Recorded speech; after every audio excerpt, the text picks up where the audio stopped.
You fool! Warren is dead.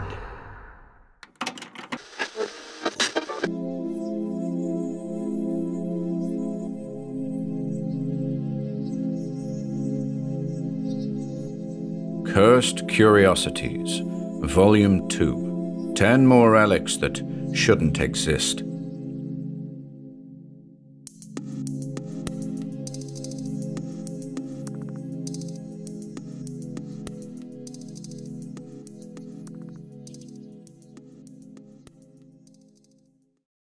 The Uncommon Prayer Book by M.R. James. 1. Mr. Davidson was spending the first week in January alone, in a country town. A combination of circumstances had driven him to that drastic course. His nearest relations were enjoying winter sports abroad, and the friends who had been kindly anxious to replace them had an infectious complaint in the house. Doubtless he might have found someone else to take pity on him. But, he reflected, most of them have made up their parties, and after all, it is only for 3 or 4 days at most that I have to fend for myself, and it will be just as well if I can get a move on with my introduction to the Leaventhorpe papers. I might use the time by going down as near as I can to Bousfield and making acquaintance with the neighbourhood. I ought to see the remains of Leaventhorpe House and the tombs in the church.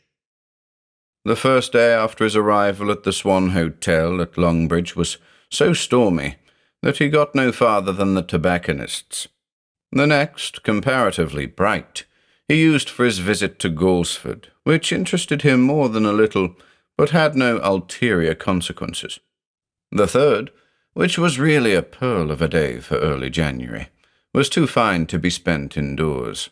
He gathered from the landlord that a favourite practice of visitors in the summer was to take a morning train to a couple of stations westward, and walk back down the valley of the Tent, through Stanford St. Thomas and Stanford Magdalen, both of which were accounted highly picturesque villages. He closed with this plan, and we now find him seated in a third-class carriage at 9:45 a.m., on his way to Kingsbourne Junction, and studying the map of the district. One old man was his only fellow traveller, a piping old man who seemed inclined for conversation. So Mr. Davidson, after going through the necessary versicles and responses about the weather, inquired whether he was going far. "No, sir, not far. Not this morning, sir," said the old man.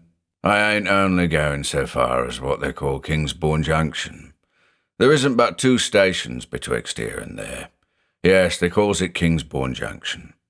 "I'm going there too," said Mr. Davidson. "Oh, indeed, sir. Do you know that part?" "No, I'm only going for the sake of taking a walk back to Longbridge and seeing a bit of the country." "Oh, indeed, sir. Well, 'tis a beautiful day for a gentleman as enjoys a bit of a walk." "Yes, to be sure. Have you got far to go when you get to Kingsbourne?" "No, sir, I ain't got far to go once I get to Kingsbourne Junction. I'm going to see my daughter, sir. She live at Broxton. That's about 2 miles across the fields from what they call Kingsbourne Junction, that is. You got that marked down on your map, I expect, sir?" "I expect I have. Let me see. Broxton, did you say?" "Here's Kingsbourne, yes. And which way is Broxton? Toward the Stanfords?" "Ah, I see it. Broxton Court, in a park. I don't see the village, though." "No, sir, you wouldn't see no village of Broxton. There ain't only the court and the chapel at Broxton." "Chapel? Oh, yes, that's marked here, too. The chapel, close by the court, it seems to be. Does it belong to the court?"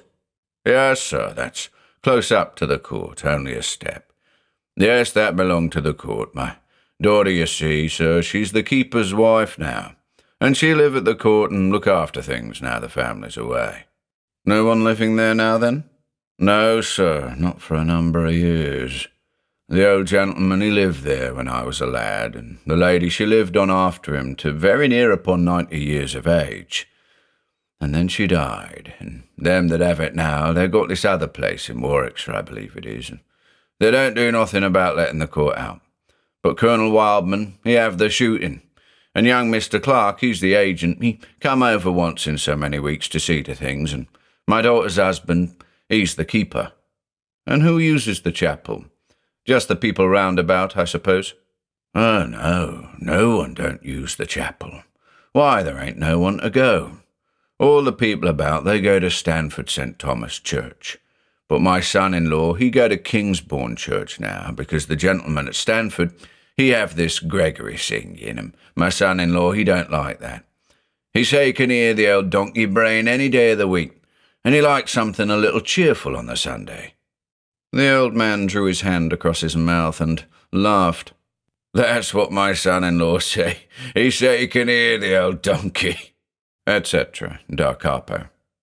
Mr. Davidson also laughed as honestly as he could, thinking meanwhile that Broxton Court and Chapel would probably be worth including in his walk, for the map showed that from Broxton he could strike the Tent Valley quite as easily as by following the main Kingsbourne-Longbridge road. So, when the mirth excited by the remembrance of the son-in-law's bon mot had died down, he returned to the charge and ascertained that both the court and the chapel were of the class known as old-fashioned places, and that the old man would be very willing to take him thither, and his daughter would be happy to show him whatever she could. "But that ain't a lot, sir. Not as if the family was living there. All the looking-glasses is covered up, and the paintings, and the curtains and carpets folded away. Not but what I dare say she could show you a pair just to look at, because she go over them to see as the moth shouldn't get into 'em." "I shan't mind about that, thank you. If she can show me the inside of the chapel, that's what I'd like best to see." "Oh, she can show you that right enough, sir. She have the key of the door, you see. And most weeks she go in and dust about. That's a nice chapel, that is. My son-in-law, he say he'll be bound they didn't have none of this Gregory singing there. Dear, I can't help but smile when I think of him saying that about the old donkey. I can hear him bray, say, any day of the week, and so he can, sir. That's true, anyway." The walk across the fields from Kingsbourne to Broxton was very pleasant. It lay for the most part on the top of the country, and commanded wide views over a succession of ridges, plough and pasture, or covered with dark blue woods, all ending more or less abruptly on the right in headlands that overlooked the wide valley of a great western river. The last field they crossed was bounded by a close copse, and no sooner were they in it than the path turned downward very sharply, and it became evident that Broxton was neatly fitted into a sudden and very narrow valley. It was not long before they had glimpses of groups of smokeless stone chimneys and stone-tiled roofs close beneath their feet, and not many minutes after that they were wiping their shoes at the back door of Broxton Court, while the keeper's dogs barked very loudly in unseen places, and Mrs. Porter, in quick succession, screamed at them to be quiet, greeted her father, and begged both her visitors to step in. 2. It was not to be expected that Mr. Davidson should escape being taken through the principal rooms of the court, in spite of the fact that the house was entirely out of commission. Pictures, carpets, curtains, furniture were all covered up or put away, as old Mr. Avery had said, and the admiration which our friend was very ready to bestow had to be lavished on the proportions of the rooms, and on the one painted ceiling, upon which an artist who had fled from London in the plague year had depicted the triumph of loyalty and defeat of sedition. In this Mr. Davidson could show an unfeigned interest. The portraits of Cromwell, Ireton, Bradshaw, Peters, and the rest, writhing in carefully devised torments, were evidently the part of the design to which most pains had been devoted. "That were the old Lady Sadleir had that painting done, same as the one what put up the chapel. They say she were the first that went up to London to dance on Oliver Cromwell's grave." So said Mr. Avery, and continued musingly, "Well, I suppose she got some satisfaction to her mind, but I don't know as I should want to pay the fare to London and back just for that. And my son-in-law, he said the same. He say he don't know as he should have cared to pay all that money only for that." I was telling the gentleman as we came along in the train, Mary, what your Harry says about this Gregory singing down at Stanford here. We had a bit of a laugh over that, sir, didn't us? Yes, to be sure we did. Once again, Mr. Davidson strove to do justice to the pleasantry of the keeper. But, he said, if Mrs. Porter can show me the chapel, I think it should be now, for the days aren't long, and I want to get back to Longbridge before it falls quite dark. Even if Broxton Court has not been illustrated in rural life, and I think it has not, I do not propose to point out its excellences here. But of the chapel a word must be said. It stands about 100 yards from the house, and has its own little graveyard and trees about it. It is a stone building about 70 feet long, and in the Gothic style, as that style was understood in the middle of the 17th century. On the whole, it resembles some of the Oxford College chapels as much as anything, save that it has a distinct chancel like a parish church, and a fanciful domed bell turret at the southwest angle. When the west door was thrown open, Mr. Davidson could not repress an exclamation of pleased surprise at the completeness and richness of the interior. Screenwork, pulpit, seating, and glass, all were of the same period, and as he advanced into the nave and sighted the organ case with its gold-embossed pipes in the western gallery, his cup of satisfaction was filled. The glass in the nave windows was chiefly armorial, and in the chancel were figure subjects of the kind that may be seen at Abbey Door of Lord Scudamore's work. But this is not an archaeological review. While Mr. Davidson was still busy examining the remains of the organ, attributed to one of the Dallams, I believe, old Mr. Avery had stumped up into the chancel, and was lifting the dust cloths from the blue velvet cushions of the stall desks. Evidently it was here that the family sat. Mr. Davidson heard him say in a rather hushed tone of surprise, "Why, Mary, here's all the books open again." The reply was in a voice that sounded peevish rather than surprised. "Well, there, I never." Mrs. Porter went over to where her father was standing, and they continued talking in a lower key. Mr. Davidson saw plainly that something not quite in the common run was under discussion, so he came down the gallery stairs and joined them. There was no sign of disorder in the chancel any more than in the rest of the chapel, which was beautifully clean, but the 8 folio prayer books on the cushions of the stall desks were indubitably open. Mrs. Porter was inclined to be fretful over it. "Whoever can it be as does it?" she said.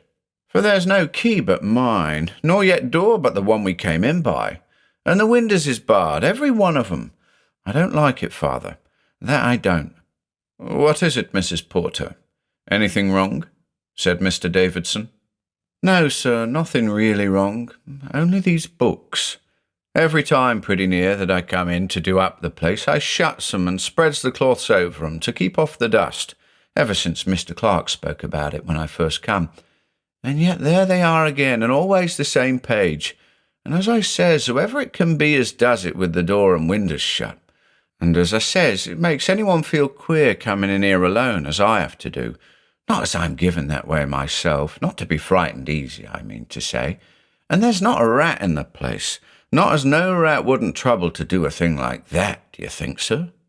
"Hardly, I should say, but it sounds very queer. Are they always open at the same place, did you say?" "Always the same place, sir. One of the Psalms it is. And I didn't particular notice it the first time or two, till I see a little red line of printing, and it's always caught my eye since." Mr. Davidson walked along the stalls and looked at the open books. Sure enough, they all stood at the same page, Psalm CIX, and at the head of it, just between the number and the Deus Laudum, was a rubric for the 25th day of April. Without pretending to minute knowledge of the history of the Book of Common Prayer, he knew enough to be sure that this was a very odd and wholly unauthorized addition to its text, and though he remembered that April 25th is St. Mark's Day, he could not imagine what appropriateness this very savage psalm could have to that festival. With slight misgivings, he ventured to turn over the leaves to examine the title page, and knowing the need for particular accuracy in these matters, he devoted some 10 minutes to making a line-for-line transcript of it. The date was 1653. The printer called himself Anthony Cadman. He turned to the list of proper psalms for certain days. Yes, added to it was that same inexplicable entry. For the 25th day of April, the 109th psalm. An expert would no doubt have thought of many other points to inquire into, but this antiquary, as I have said, was no expert. He took stock, however, of the binding, a handsome one of tooled blue leather, bearing the arms that figured in several of the nave windows in various combinations. "How often," he said at last to Mrs. Porter, "have you found these books lying open like this?" "Really, I couldn't say, sir, but it's a great many times now. Do you recollect, Father, me telling you about it the first time I noticed it?" "That I do, my dear. You was in a rare taking, and I don't so much wonder at it.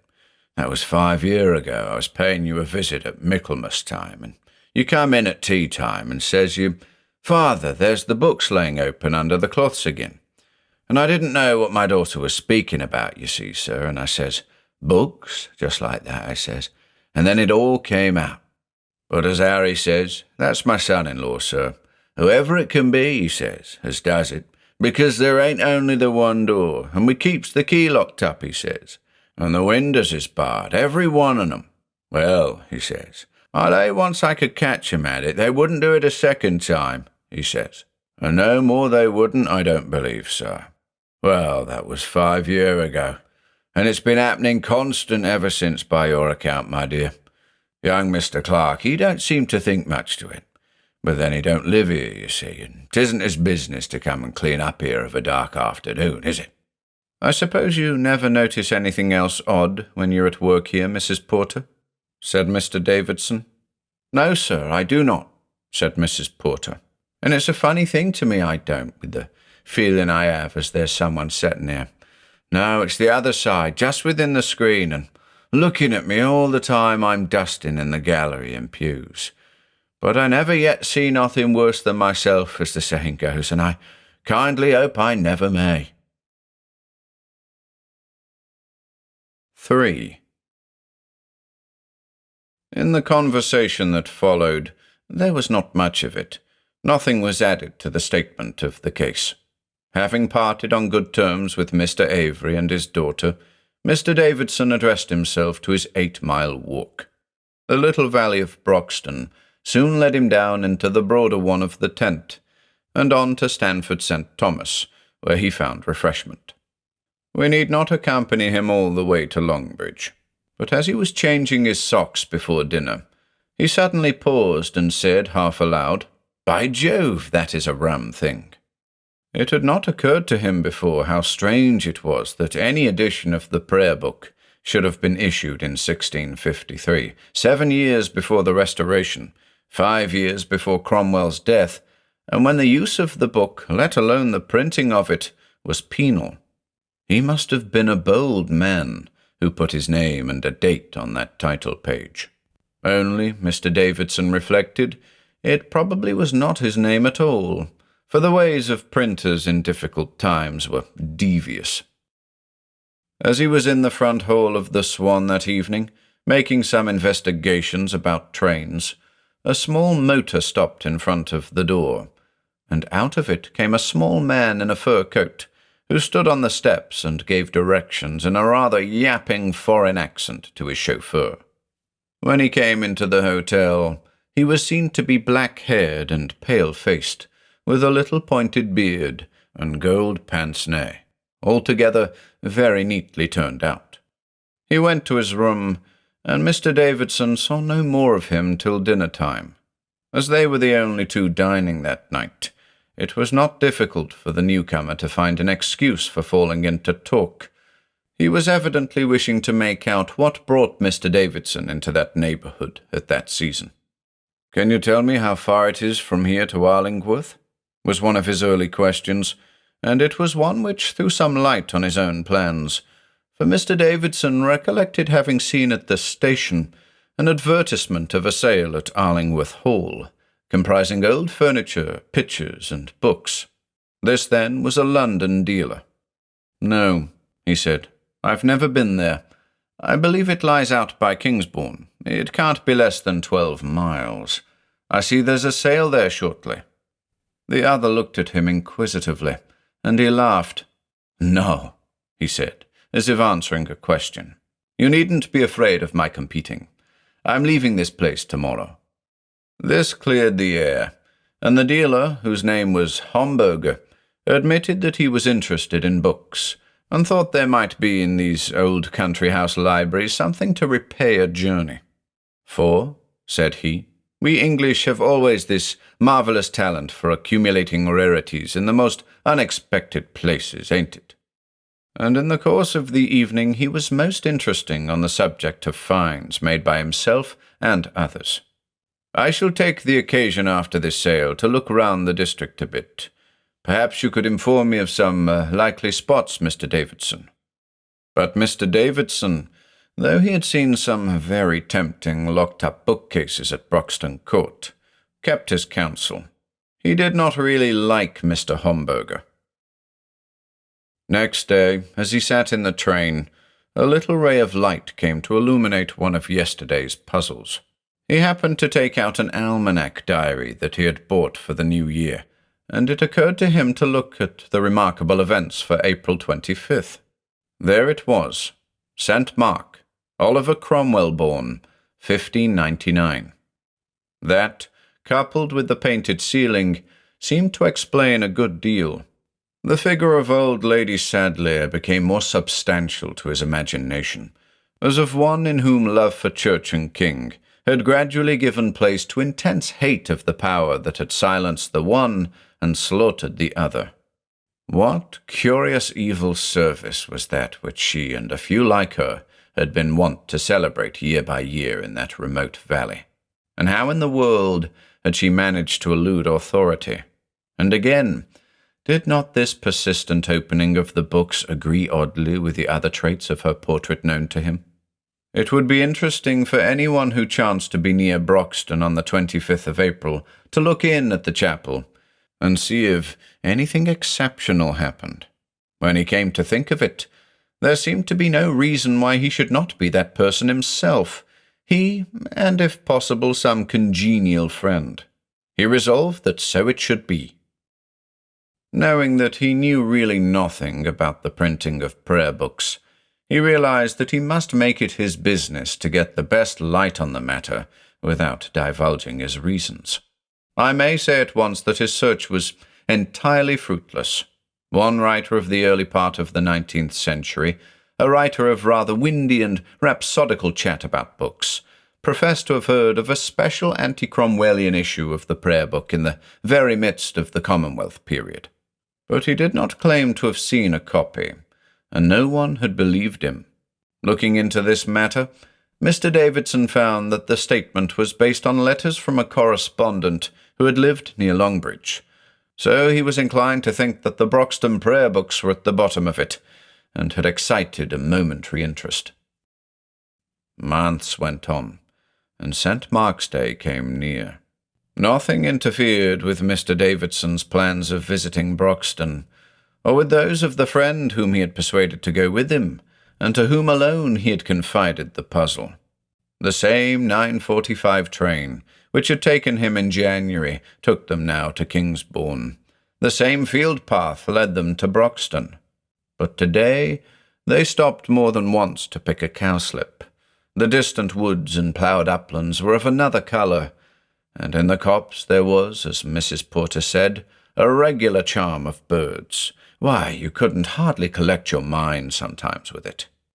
She recognized Mr. Davidson at once, and was very ready to do the honours of the chapel. The new visitor, Mr. Witham, was as much struck by the completeness of it as Mr. Davidson had been. "There can't be such another in England," he said. "Books open again, Mrs. Porter?" said Davidson, as they walked up to the chancel. "Dear, yes, I expect so, sir," said Mrs. Porter, as she drew off the cloths. "Well, there," she exclaimed the next moment, "if they ain't shut! That's the first time ever I've found 'em so. But it's not for want of care on my part, I do assure you, gentlemen, if they wasn't, for I felt the cloths the last thing before I shut up last week, when the gentleman had done photographed in the east window, and every one was shut, and where there was ribbons left, I tied 'em. Now I think of it, I don't remember ever to have done that before, and perhaps whoever it is, it just made the difference to 'em. Well, it only shows, don't it? If at first you don't succeed, try again. Meanwhile, the two men had been examining the books, and now Davidson spoke. I'm sorry to say I'm afraid there's something wrong here, Mrs. Porter. These are not the same books. It would make too long a business to detail all Mrs. Porter's outcries and the questionings that followed. The upshot was this. Early in January, the gentleman had come to see over the chapel, and thought a great deal of it, and said he must come back in the spring weather and take some photographs. And only a week ago he had drove up in his motoring car, and a very heavy box with the slides in it, and she had locked him in because he said something about a long explosion, and she was afraid of some damage happening. And he says no, not explosion. But it appeared the lantern what they take the slides with worked very slow, and so he was in there the best part of an hour, and she come and let him out, and he drove off with his box and all, and gave her his visiting card, and oh dear, to think of such a thing. He must have changed the books and took the old ones away with him in his box. What sort of man was he? Oh dear, he was a small-made gentleman, if you can call him so after the way he've behaved, with black hair, that is if it was hair, and gold eyeglasses, if they was gold. Really, one don't know what to believe. Sometimes I doubt he weren't a real Englishman at all, and yet he seemed to know the language and had the name on his visiting card like anybody else might. Just so. Might we see the card? Yes, T.W. Henderson, and an address somewhere near Bristol. Well, Mrs. Porter, it's quite plain this Mr. Henderson, as he calls himself, has walked off with your 8 prayer books and put 8 others about the same size in place of them. Now listen to me. I suppose you must tell your husband about this, but neither you nor he must say one word about it to anyone else. If you'll give me the address of the agent, Mr. Clark, isn't it? I will write to him and tell him exactly what has happened, and that it really is no fault of yours. But, you understand, we must keep it very quiet. And why? Because this man who has stolen the books will of course try to sell them one at a time, for I may tell you they are worth a good deal of money, and the only way we can bring it home to him is by keeping a sharp lookout and saying nothing. By dint of repeating the same advice in various forms, they succeeded in impressing Mrs. Porter with the real need for silence, and were forced to make a concession only in the case of Mr. Avery, who was expected on a visit shortly. "But you may be safe with father, sir," said Mrs. Porter. "Father ain't a talking man." It was not quite Mr. Davidson's experience of him. Still, there were no neighbours at Broxton, and even Mr. Avery must be aware that gossip with anybody on such a subject would be likely to end in the Porters having to look out for another situation. The last question was whether Mr. Henderson, so-called, had anyone with him. No, sir, not when he come he hadn't. He was working his own motoring car himself, and what luggage he had, let me see. There was his lantern and this box of slides inside the carriage, which I helped him into the chapel and out of it myself with it. If only I'd knowed. And as he drove away under the big yew tree by the monument, I see the long white bundle laying on the top of the coach, what I didn't notice when he drove up. But he sat in front, sir, and only the boxes inside behind him. And do you really think, sir, as his name weren't Henderson at all? Oh, dear me, what a dreadful thing. Why, I fancy what trouble it might bring to an innocent person that might never have set foot in the place but for that. They left Mrs. Porter in tears. On the way home there was much discussion as to the best means of keeping watch upon possible sales. What Henderson Homburger, for there could be no real doubt of the identity, had done was obviously to bring down the requisite number of folio prayer books, disused copies from college chapels and the like, bought ostensibly for the sake of the bindings, which were superficially like enough to the old ones, and to substitute them at his leisure for the genuine articles. A week had now passed without any public notice being taken of the theft. He would take a little time himself to find out about the rarity of the books, and would ultimately, no doubt, place them cautiously. Between them, Davidson and Witham were in a position to know a good deal of what was passing in the book world, and they could map out the ground pretty completely. A weak point with them at the moment was that neither of them knew under what other name or names Henderson Homburger carried on business. But there are ways of solving these problems. And yet, all this planning proved unnecessary. 4. We are transported to a London office on this same 25th of April. We find there, within closed doors, late in the day, 2 police inspectors, a commissionaire, and a youthful clerk. The 2 latter, both rather pale and shaky in appearance, are sitting on chairs and being questioned. "How long do you say you've been in this Mr. Poschwitz's employment?" 6 months? And what was his business?" "Attended sales in various parts and brought home parcels of books." "Did he keep a shop anywhere?" "No. Disposed of 'em here and there, and sometimes to private collectors." "Right. Now then, when did he go out last?" "Rather better than a week ago." "Tell you where he was going?" "No. Said he was going to start next day from his private residence, and shouldn't be at the office.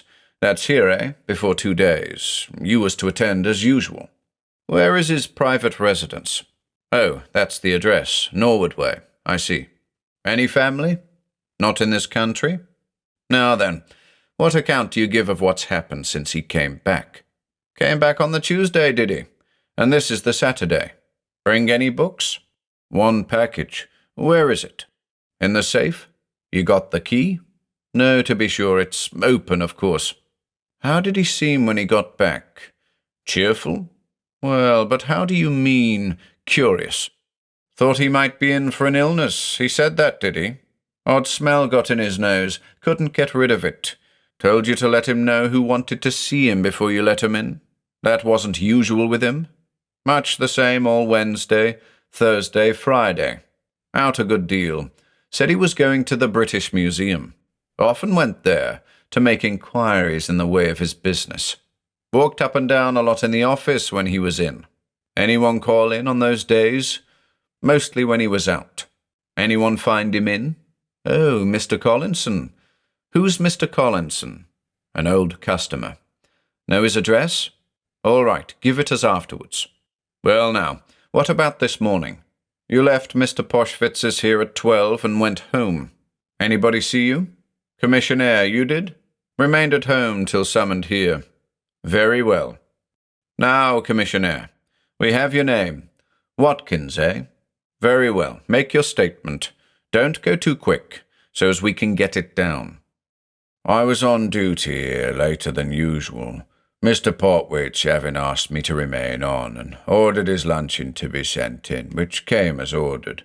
I was in the lobby from 11:30 on, and see Mr. Bligh, the clerk, leave at about 12. After that, no one come in at all, except Mr. Portwich's luncheon come at 1 o'clock, and the man left in 5 minutes' time. Towards the afternoon, I became tired of waiting, and I come upstairs to this first floor. The outer door, what led to the office, stood open, and I come up to the plate-glass door here. Mr. Portwich, he was standing behind the table smoking a cigar, and he laid it down on the mantelpiece and felt in his trouser pockets and took out a key and went across to the safe. And I knocked on the glass, thinking to see if he wanted me to come and take away his tray. But he didn't take no notice, being engaged with the safe door. Then he got it open and stooped down and seemed to be lifting up a package off of the floor of the safe. And then, sir, I see what looked to be like a great roll of old shabby white flannel, about 4 to 5 feet high, full forwards out the inside of the safe, right against Mr. Potwich's shoulder, as he was stooping over. And Mr. Potwitch, he raised himself up, as it were, resting his hands on the package, and gave exclamation. And I can't hardly expect you should take what I says, but as true as I stand here, I see this roll had a kind of a face in the upper end of it, sir. You can't be more surprised than what I was, I can assure you, and I've seen a lot in me time. Yes, I can describe it if you wish it, sir. It was very much the same as this wall here in colour. The wall had an earth-coloured distemper, and it had a bit of a band tied round underneath. And the eyes, well, they was dry-like, and much as if there was two big spiders' bodies in the holes. Hair? No, I don't know as there was much hair to be seen. The flannel stuff was over the top of the head. I'm very sure it warn't what it should have been. No, I only see it in a flash, but I took it in like a photograph. Wish I hadn't.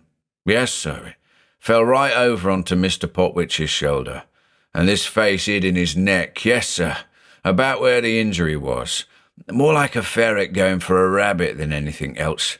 And he rolled over, and of course I tried to get in at the door, but as you know, sir, it were locked on the inside, and all I could do, I rung up everyone, and the surgeon come, and the police, and you gentlemen, and you know as much as what I do. If you won't be requiring me any more today, I'd be glad to be getting off home. It shook me up more than I thought for. Well, said one of the inspectors when they were left alone, and, well, said the other inspector, and after a pause, what's the surgeon's report again? You've got it there. Yes, effect on the blood like the worst kind of snake bite. Death almost instantaneous. I'm glad of that for his sake. He was a nasty sight. No case for detaining this man Watkins, anyway. We know all about him. And what about this safe now? We'd better go over it again. And, by the way, we haven't opened that package he was busy with when he died. Well, handle it careful, said the other. There might be this snake in it, for what you know. Get a light into the corners of the place, too. Well, there's room for a shortish person to stand up in, but what about ventilation? Perhaps, said the other slowly, as he explored the safe with an electric torch. Perhaps they didn't require much of that. My word, it strikes warm coming out of that place, like a vault it is. But here, what's this bank-like of dust all spread out into the room? That must have come there since the door was opened. It would sweep it all away if you moved it. See? Now what do you make of that? Make of it? About as much as I make of anything else in this case. One of London's mysteries this is going to be, by what I can see.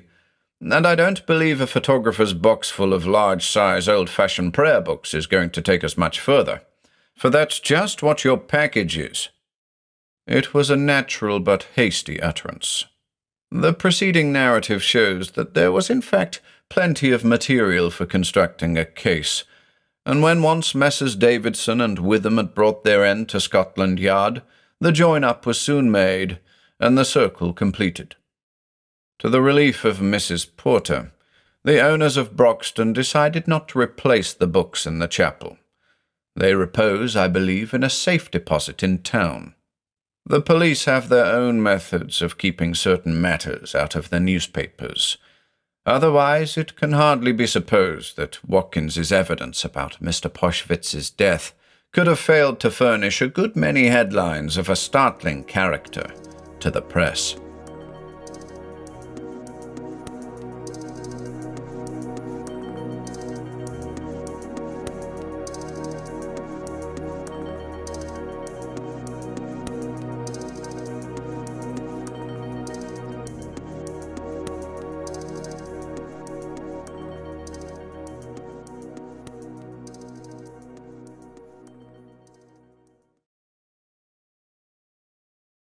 The Green Flame by Donald Wandrei. Milton's grandson watched with covetous eyes the strange actions of the old man. Behind locked doors, the old man thought himself safe, and performed the ritual that had become the soul of his existence. But his precautions were useless, as they had been for weeks, and his grandson looked on. Within, for all his eagerness, the old man raised the lid of the box as if he thought it was empty, and even when he saw the heap within, he tilted the lid slowly until it hung back. Not till then did he raise the lamp. The emeralds that had lain dark within the chest began to glow softly as the first rays of light fell upon them, and when the lamp was directly over the heap, those on the surface shone with a wondrous green fire, a fire that mingled the dark tones of the sea with the sinister duskiness that moves within the depths of absinthe, a radiance as of stars and phosphorus and polished jade all wrought into one colour, glowing with a mystic and ineffable glow. He lowered the lamp closer to the heap, and the slumbering fire burst into a blaze of dark glory that flashed from centre to centre, from stone to stone, from facet to facet, kindling every jewel, melting and blending the shades into living splendour. He swayed the lamp back and forth above the hoard, and all the emeralds began an innumerable winking and twinkling in little green tongues of fire that played across the gems, that flickered from every jewel, that leaped and danced as they poured forth all together their deep beauty. And he set the lamp down at his side, and plunged his hands into the pile, and drew forth great handfuls of emeralds. And he let them fall in a stream past the lamp, so that every stone sparkled and scintillated mysteriously, while it imprisoned within its depths that priceless living glow. And the stream of stones flashed upon the wall's dark shadows that shifted with the shifting of the lambent tints of the jewels. In an ecstasy, he threw a shower of emeralds into the air, so that flaming jewels filled the room with a tinted darkness shot with sparkles of green.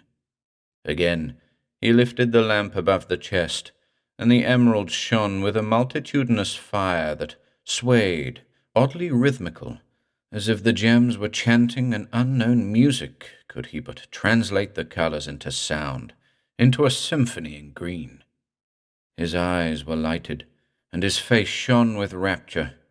As he turned away from the hoard to leave the chamber, green fires burned before his haunted eyes. Moulton's grandson wanted those jewels. There was only one way to obtain them. Even the thought of murder did not appall him in their presence. His kinship had long passed from his mind. Since he could not open the safe himself, he would be forced to kill Moulton while the old man played with his sorcerous gems. One thing still delayed the grandson. A week later, even that one thing no longer made him wait. He was watching Moulton the night his collection became complete, the night he unwrapped the hugest emerald in all the world, and the myriad other stones paled beside a blaze of fire that flared out from his last jewel. They called it the Green Flame. It had come from the heart of India, and now, in this chamber, it seemed to foam and overflow and spill out a wicked torrent of light. But the fiery stream that enchanted the old man raised in the younger only greedy thoughts. It was after 1 o'clock when Moulton's grandson left his room a couple of nights later. He carefully turned his flashlight around him. The house was of great age and strange. All the panelling, the decorations and tapestries dated back to older years. There were many rooms, and the passageway rambled in all directions. Some of the doors looked as if they had never been opened. It was a good thing he had lived in the house, else he could only have found his way with difficulty. He followed his course and halted at length before the heavy door. Before entering, he stood in dusk for a minute. The silence was unbroken, as before. Somehow he wished it weren't quite so silent, or the house so gloomy. Still, everything must be all right. Moulton had entered more than an hour before, and a light still burned inside. He cautiously inserted his duplicate key and turned the doorknob, taking pains to make no sound. Then he slowly pushed the door open. On the threshold he halted aghast. In the centre of the room lay the body of the old man, curiously shriveled and shrunken. Beside it, on a table, lay an emerald such as the eyes of man had never beheld, a great jewel of monstrous size. But he knew that no gem of such size existed in all the world, that the green flame was not 1/3 so large. The entire room shone with light and more than light, and in that fire the bright ray of his flashlight glimmered pale and feeble. For out of the centre of the emerald shone a flame, and that elfin flame rose and fell and rose, and with its rising and falling an awful fire streamed out upon the table, across to the walls, and along the walls to all the corners of the room and back. And with the ebb and flow of that terrible flame, the fire and the jewel blazed anew, while the air burned with a strange, unearthly radiance. For the emerald was aflame, and its heart was aflame, and its surface was aflame, and inside it was all fire, and from it poured that dreadful wave of glory. And in the core of the jewel a great burning stream arose, and with its rise and fall the hellish fire shone forth, and the sinister blaze burst out, as if long pent up, to swell the ebb and flow of flame across the table. And the fire blazed from one emerald. A shiver shook Moulton's grandson. Then a blind terror overwhelmed him, and, scarce knowing what he did, he swung up his revolver and fired. There came an angry spat, an answering crack, as the gem shattered. He screamed. At the same time the house rocked to its foundation. The air burst with thunder. A strange lightning flickered about. The entire heaven seemed to be falling. He groped vainly as a rushing wall of blackness swept upon him.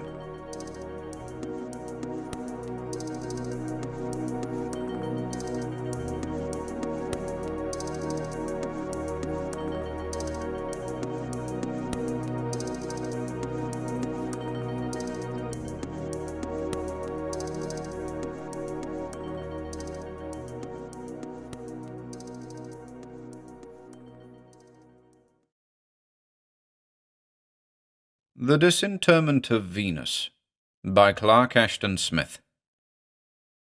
1. Prior to certain highly deplorable and scandalous events in the year 1550, the vegetable garden of Paragon was situated on the southeast side of the abbey.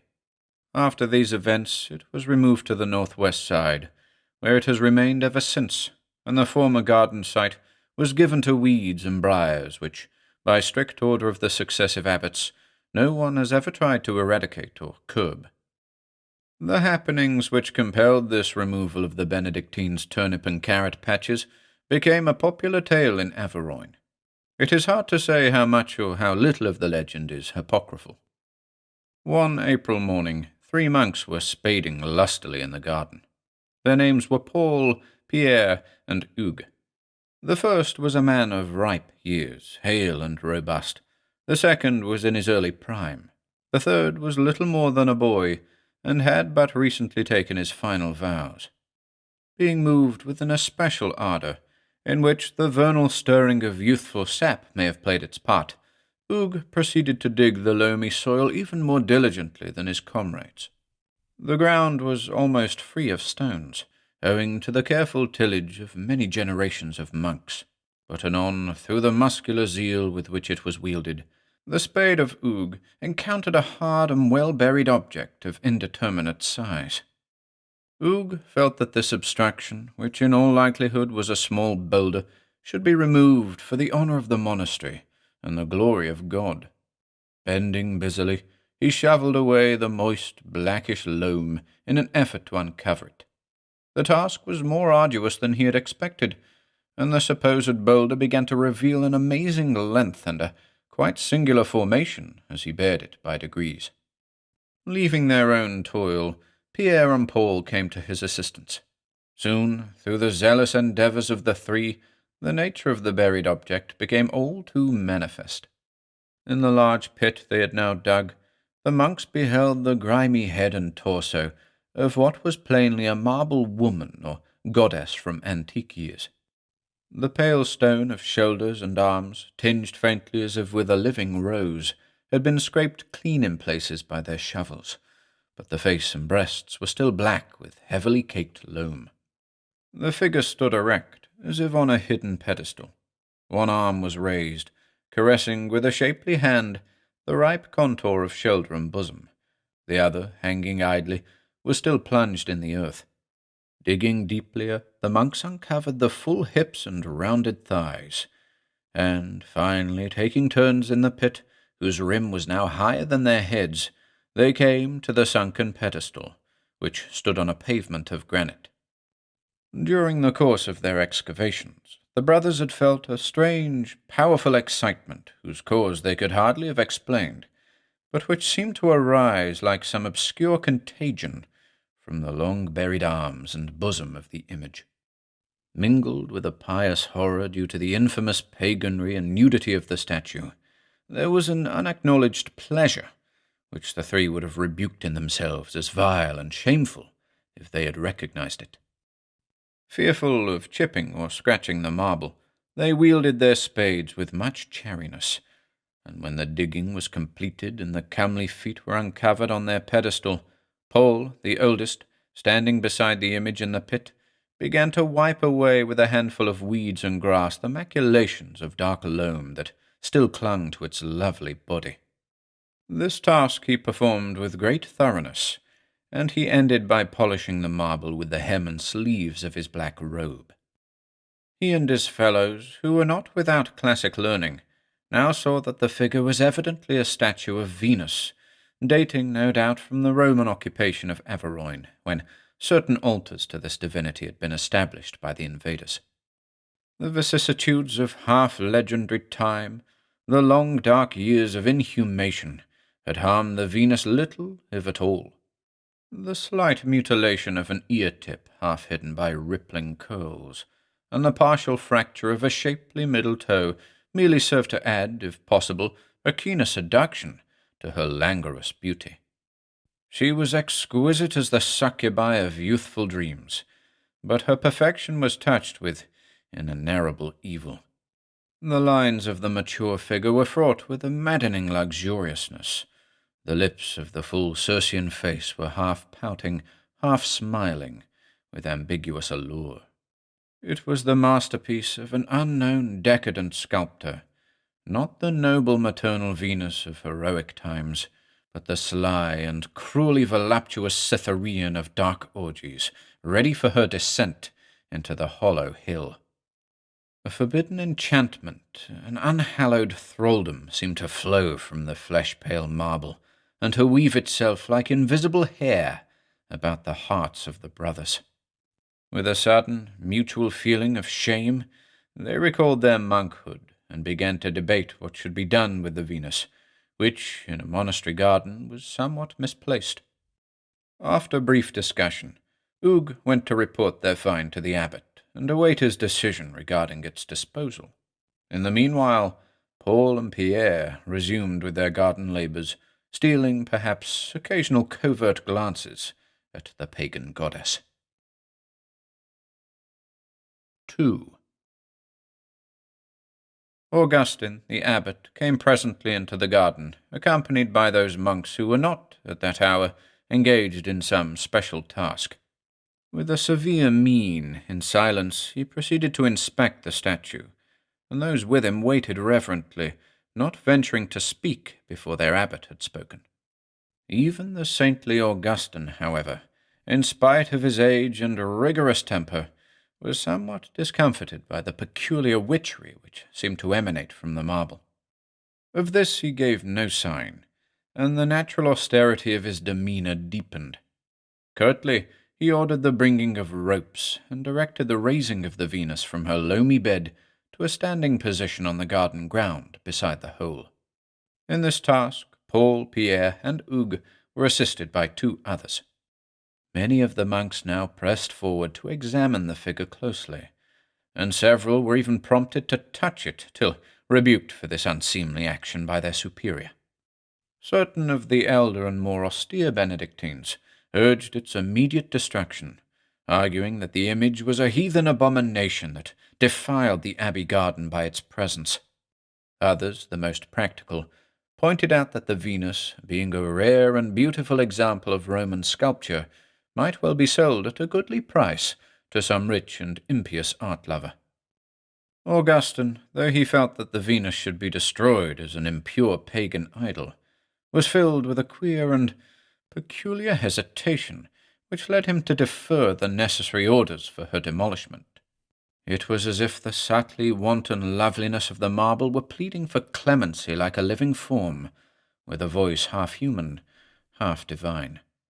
Averting his eyes from the white bosom, he spoke harshly, bidding the brothers to return to their labours and devotions, and saying that the Venus could remain in the garden till arrangements were made for her ultimate disposition and removal. Pending this, he instructed one of the brothers to bring sackcloth and drape therewith the unseemly nudity of the goddess. The disinterment of this antique image became a source of much discussion and some perturbation and dissension amid the quiet brotherhood at Paragon. Because of the curiosity shown by many monks, the abbot issued an injunction that no one should approach the statue, other than those whose labours might compel an involuntary proximity. He himself, at that time, was criticized by some of the deans for his laxness in not destroying the Venus immediately. During the few years that remained to him, he was to regret bitterly the remissness he had shown in this matter. No one, however, dreamt of the grave scandals that were to ensue shortly. But on the day following the discovery of the statue, it became manifest that some evil and disturbing influence was abroad. Heretofore, breaches of discipline had been rare among the brothers, and cardinal offences were quite unknown. But now it seemed that a spirit of unruliness, impiety, ribaldry, and wrongdoing had entered Paragon. Paul, Pierre, and Hugues were the first to undergo penance for their peccancies. A shocked dean had overheard them discussing with impure levity certain matters that were more suitable for the conversation of worldly gallants than of monks. By way of extenuation, the three brothers pleaded that they had been obsessed with carnal thoughts and images ever since their exhumation of the Venus, and for this they blamed the statue, saying that a pagan witchcraft had come upon them from its flesh-white marble. On that same day, others of the monks were charged with similar offences, and still others made confession of lubric desires and visions such as had tormented Antony during his desert vigil. Those, too, were prone to blame the Venus. Before evensong, many infractions of monastic rule were reported, and some of them were of such nature as to call for the severest rebuke and penance. Brothers whose conduct had heretofore been exemplary in all ways were found guilty of transgressions such as could be accounted for only by the direct influence of Satan or some powerful demon. Worst of all, on that very night, it was found that Hugues and Paul were absent from their beds in the dormitory, and no one could say whither they had gone. They did not return on the day following. Inquiries were made by the abbot's order in the neighbouring village of Saint-Zenobe, and it was learned that Paul and Hugues had spent the night at a tavern of unsavoury repute, drinking and wenching, and they had taken the road to Viona, chief city of the province, at early dawn. Later, they were apprehended and brought back to the monastery, protesting that their downfall was wholly due to some evil contagion which they had incurred by touching the statue. In view of the unexampled demoralization which prevailed at Paragon, no one doubted that a diabolic pagan charm was at work. The source of the charm was all too obvious. Moreover, queer tales were told by monks who had laboured in the garden, or had passed within sight of the image. They swore that the Venus was no mere sculptured idol, but a living woman or she-devil who had changed her position repeatedly, and had rearranged the folds of the sackcloth in such manner as to lay bare one shapely shoulder and a part of her bosom. Others avowed that the Venus walked in the garden by night, and some even affirmed that she had entered the monastery and appeared before them like a succubus. Much fright and horror was created by these tales, and no one dared to approach the image closely. Though the situation was supremely scandalous, the abbot still forbore to issue orders for the statue's demolition, fearing that any monk who touched it, even with a motive so pious, would court the baleful sorcery that had brought Hugh and Paul to disaster and disgrace, and had led others into impurity of speech or actual impiety. It was suggested, however, that some layman should be hired to shatter the idol and remove and bury its fragments.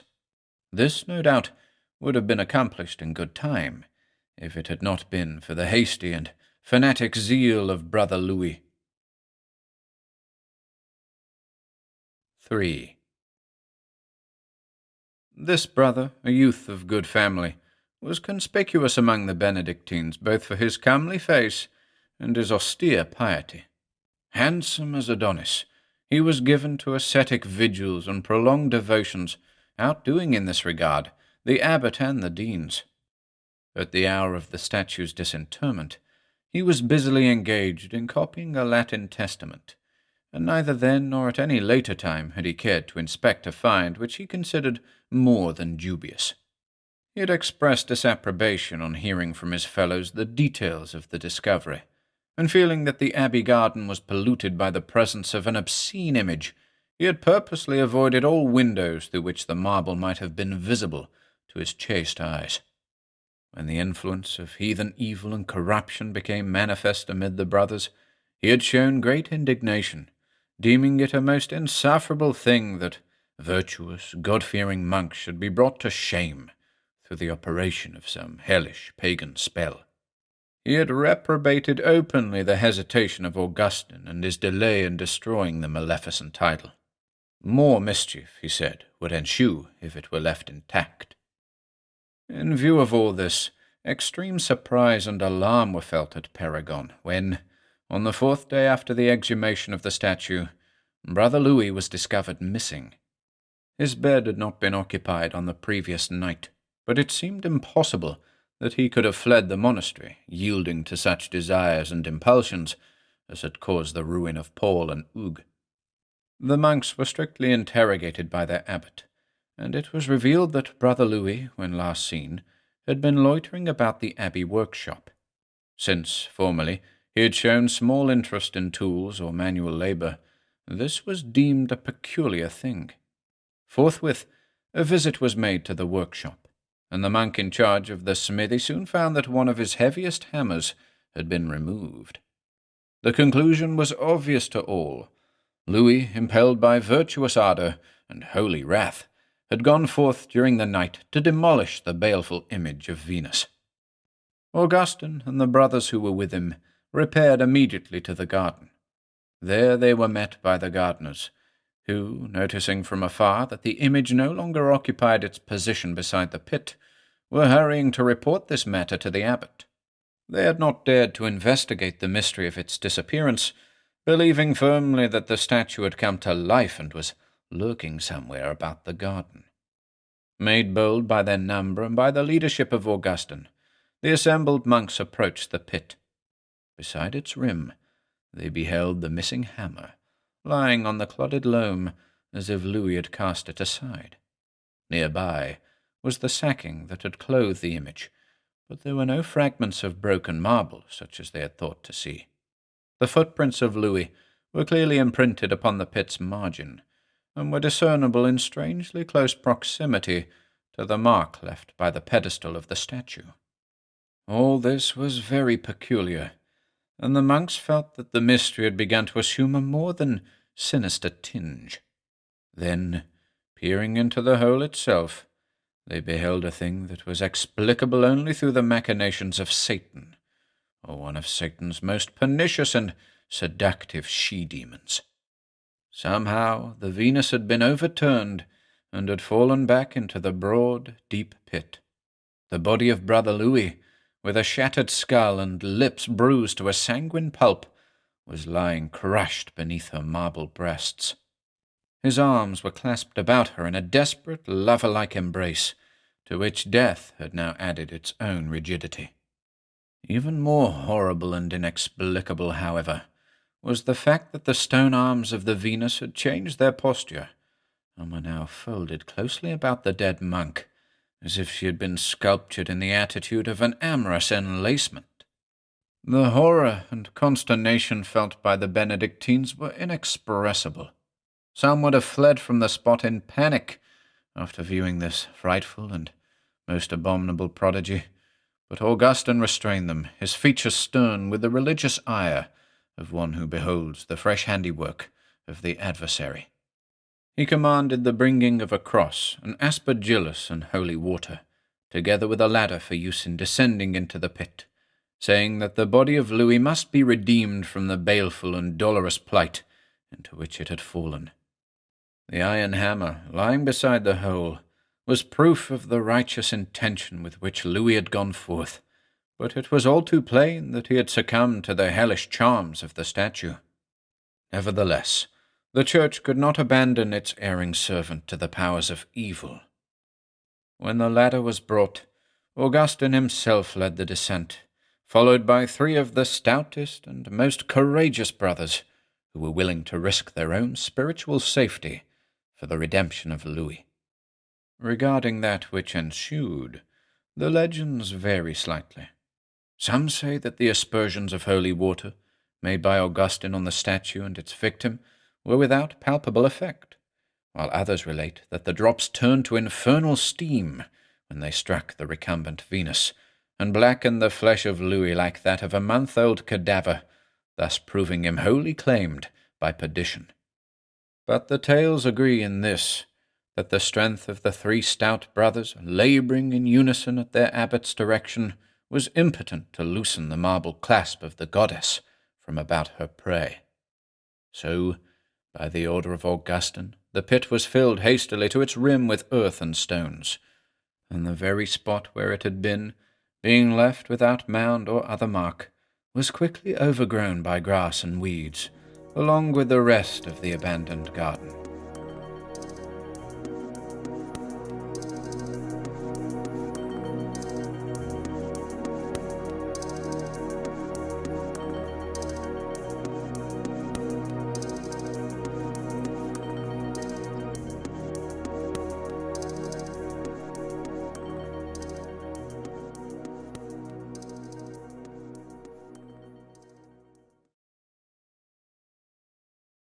The Man Who Made Faces by C.P. Howard.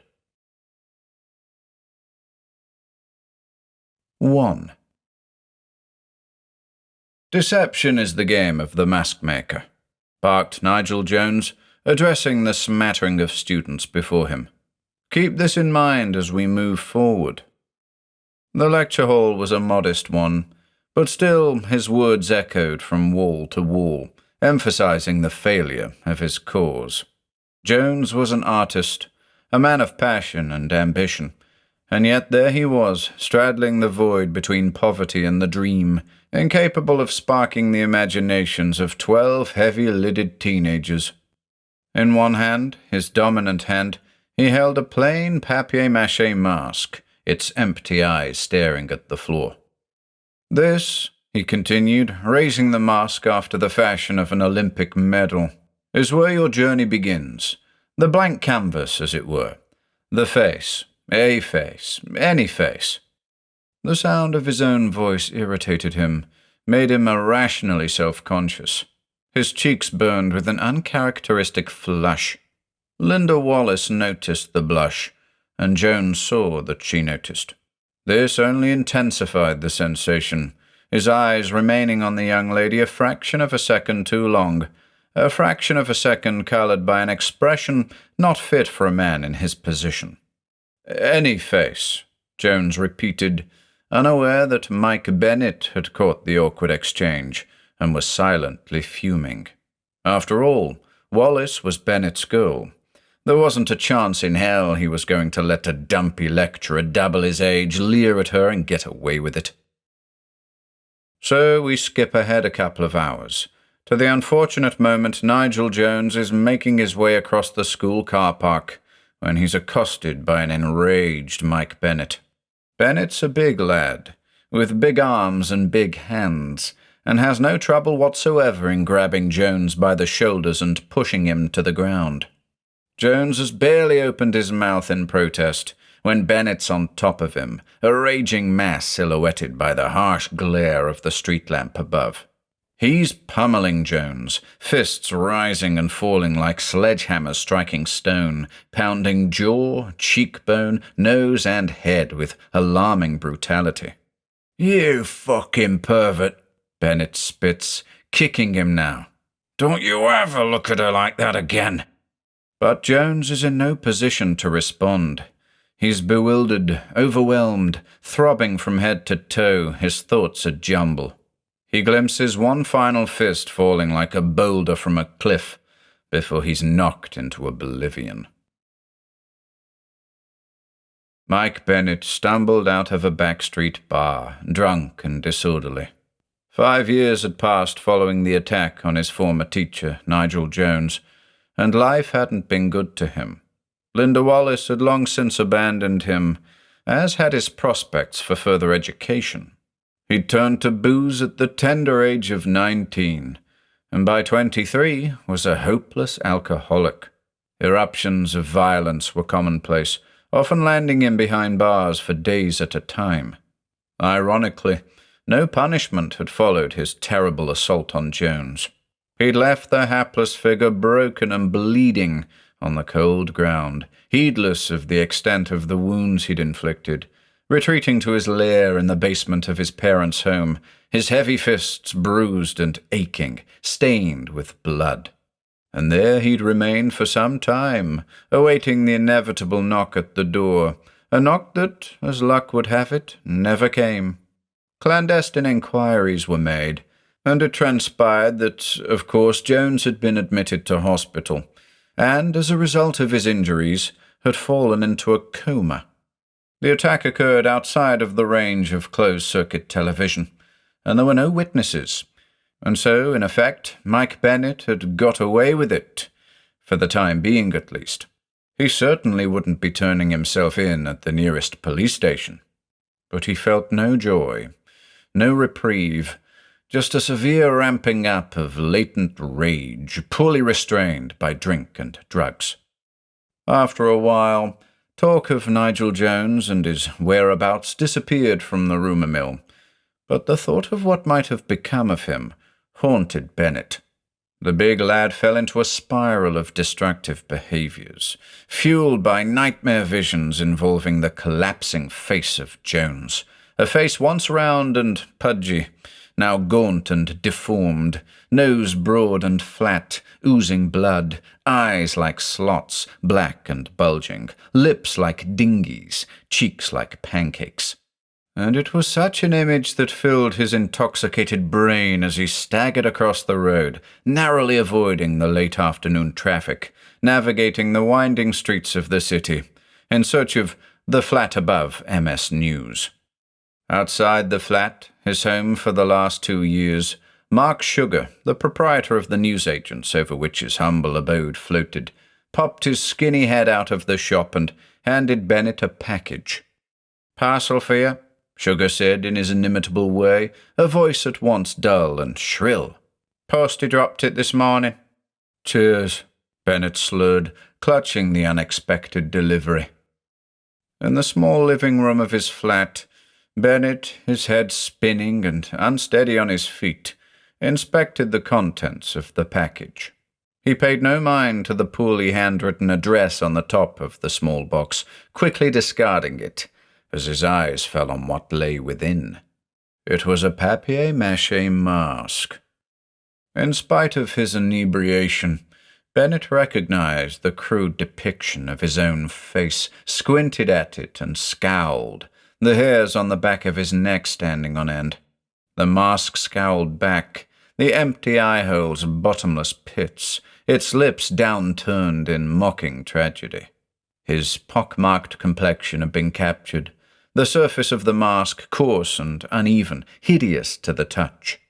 Ghastly though the thing was, Bennett found himself captivated by it, wanting to understand its purpose, even as he rocked back and forth involuntarily on the spot. Then and there he knew the creator of the mask was sending a message he wasn't sure he wanted to fully comprehend. But things were only going to get stranger for the young drunk. The arrival of the papier-mâché mask had a profound effect on Mike Bennett. He stopped drinking, found himself a job, tidied up the car boot sale dumping ground that was his flat. On some level, the sardonic stare of that molded face had touched his soul, impressing him with its muted disparagement. To be in its presence was to suffer belittlement, and it seemed that the only way to overcome it was to dispense with his vices. And with each lifestyle change he made, be it the casting aside of booze or the procurement of employment, the expression the mask wore seemed to soften somewhat, like an obsessive parent subtly impressed by their offspring's exemplary progress at school. The staring black eyes receded, the lips threatened to turn upwards, the abrasive surface smoothed out. The face was altogether brighter, rejuvenated. I think it has to be said that these apparent transformations might have been merely the result of changes in lighting. The mask seen under the glare of the television, the intrusive dazzle of the moon, the soft glow of several standard lamps. But this was a conception that Bennett never once considered. For a time thereafter, the young man approached the status of an even-tempered, measured individual with a grip on life's basic necessities. He looked back on his former habits with disdain, regretted his actions deeply, and it was during these morbid reflections that his thoughts frequently returned to the violent attack on Nigel Jones, as he struggled to reconcile old Bennett with the new one. What had become of Jones after his supposed coma? The man had simply disappeared from the surface of the planet, and this troubled Bennett, more so as he laid his eyes on the moulded face suspended from a panel pin in the living room, still none the wiser as to its origin. These contemplations made sleeping difficult, and he would lie there, tossing and turning, reliving his lowest moments. If only he could see Linda again, the one that got away. Had she ever really felt anything for him? Or had she always been hot for teacher, as he'd suspected? Such thoughts plagued the 17-year-old mind, particularly the troubled 17-year-old mind. She'd taken her leave shortly after the attack on Jones had become public knowledge. She'd never accused him directly, but the look on her face the moment she saw the dark bruises decorating his bloated knuckles said everything. No, he wouldn't be seeing Linda again. She'd fled for the hills. Or perhaps, he would think as he lay in bed, tormented by his former life, she'd gone off with Jones after all. It was quite possible the two had buggered off somewhere, overseas probably, in an effort to get as far away from their aggressor as possible. It was in these dire moments that Bennett would return to the present, acutely aware of the importance of looking forwards, not backwards. 2. Bennett first saw the stranger at work. He held a position as a shelf filler at a small supermarket, covering fresh produce. He worked the late shift, 2 through 10, which, as anybody who has ever worked in retail will attest, is probably the least desirable shift one can work. Bennett, however, was quite fond of the shift, finding the 7 through 10 portion especially interesting. Characters shopped after 7, those eccentric of dress and quiet of demeanour, illegitimate couples and guarded loners. He'd observed these shoppers as he stacked the shelves, intrigued by their furtive ways. The stranger was sighted towards the end of his shift one night, an individual incongruous with the other customers going about their late evening business. This shopper, espied at the opposite end of the aisle Bennett was working, stood stock still, seemingly watching him. The watcher was of average height and build, wearing a nondescript duffel coat, jeans, and dark boots. Male or female, Bennett couldn't be sure from where he stood, nor would it have mattered, for it was the impression of the watcher's face that caught his attention. A blank face, reminiscent of a slasher film antagonist, a white mask of which only the dark eye holes were visible. Dark eye holes, and the suggestion of a nose and mouth.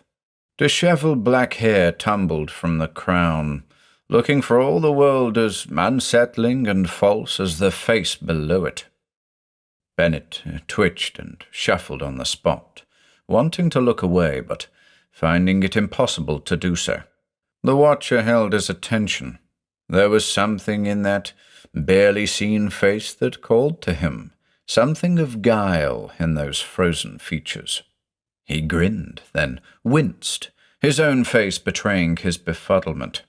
Perhaps he would have confronted the stranger, had the standoff continued, but as it was, Bennett was approached by a customer in quest of yarrow, forcing him to move away. When finally he returned to the aisle, the watcher was gone, leaving him somewhat frustrated. Who or what had he seen? Just another solitary oddball? He scratched his head, puzzled. The faces he made. In the days that followed, there were further sightings of the stranger, each signalled by that sense of creeping flesh, the hairs on the back of the neck standing on end. Bennett was making his way through the centre of town, in broad daylight, when he caught a glimpse of the watcher standing amongst a group at a bus stop. The duffel coat, jeans and boots, but most notably the porcelain face, its dark eyes tracking his progress. Another time he was taking a shortcut across the park, where, standing quite conspicuously by the rusty swings of the abandoned children's play area, he saw the stranger again, adopting the same inanimate stance, watching him intently. Not even a trip to Wingate Hill to see his mother offered respite from the sensation of being observed, for standing at the far end of the cul-de-sac on which she lived, partially concealed by the wild canopy of a leaning tree, was the dreaded figure in its customary attire, waiting, watching. Bennett discussed the situation with his mother, escorting her in an understandably frantic fashion to the bay window in order to point out his would-be stalker. But, as had been the case with each and every sighting of the figure, a second glance revealed nothing at all. The watcher had vanished, just as it had at the supermarket, the bus stop, the children's play area. Mrs. Bennett was visibly disturbed by what her son was telling her, more so when he attempted to connect the sighting to Nigel Jones, the teacher he'd practically left for dead, on the empty grounds of the school. "He's taunting me, Mum," Bennett yammered. "He wants to get me back for what I did to him." "You don't even know what you did to him," Mrs. Bennett blurted, after which she covered her mouth with her hands, as if she'd revealed something unintentionally. "What?" Bennett said, rounding on her. "What do you mean?" "Forget it," she said. I shouldn't have said anything." "Wait a minute. If you know something, Mum, you have to tell me." Mrs. Bennett took a deep breath and sank into the armchair she'd been perched on. "I heard it through the grapevine," she began guiltily. "He was a mess, Mike. Severe facial trauma. We didn't hear about him because he didn't want anyone to hear about him. They took him down to London for reconstructive surgery. At least, that's what I was told." "Told? Who told you?" I can't remember," she stammered, shaking her head dismissively. "I think it was Harry Rice." Rice had been the school headmaster, probably still was, for all Bennett knew. His mother went on to tell him that Rice had contacted her shortly after the attack. He'd spoken to Jones, who'd stated that Bennett was the culprit, but that he didn't want to press charges. "That always bothered me," Mrs. Bennett said. "Why wouldn't he want to press charges? Why take himself away?" The young man shook his head. He didn't like what he was hearing, not a bit of it. His strange stalker out there. Was it Jones after all, back for revenge? Was his girl to drive him insane? And what about the mask? The very mask that right at that moment was hanging on the wall of his living room. Was Jones responsible for that? Bennett shuddered. Why don't we take a look at things from the other side? There's a room, a dark room, not too far from Bennett's flat above the paper shop. It's a temporary space, a base of operations, for want of a better phrase. A couple of lamps cast light on certain parts of the room. A pair of heavy-looking boots sit in the spotlight of one of them, and a cheap fiberboard desk rests under the glow of another. The desk is a workstation filled with materials, newspaper strips, a dozen paintbrushes, a bowl of water, bags of plain flour. It's a craftsman's setup, typically chaotic. 2 hands bind the materials. Flour is added to the water, mixed vigorously with a wooden spoon. The strips of newspaper are dipped in the mixture, then carefully added to a crude mold, the template from which a mask will be made.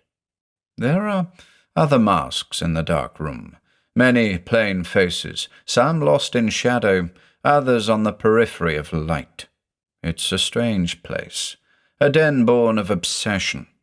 The mask maker is mumbling now, uttering illegible obeisance to something present but unseen, something of shadow, buzzing between the lights. It's in the air, this thing, drifting from mask to mask, seeing through their eyes, studying the tangible world it desperately wishes to inhabit.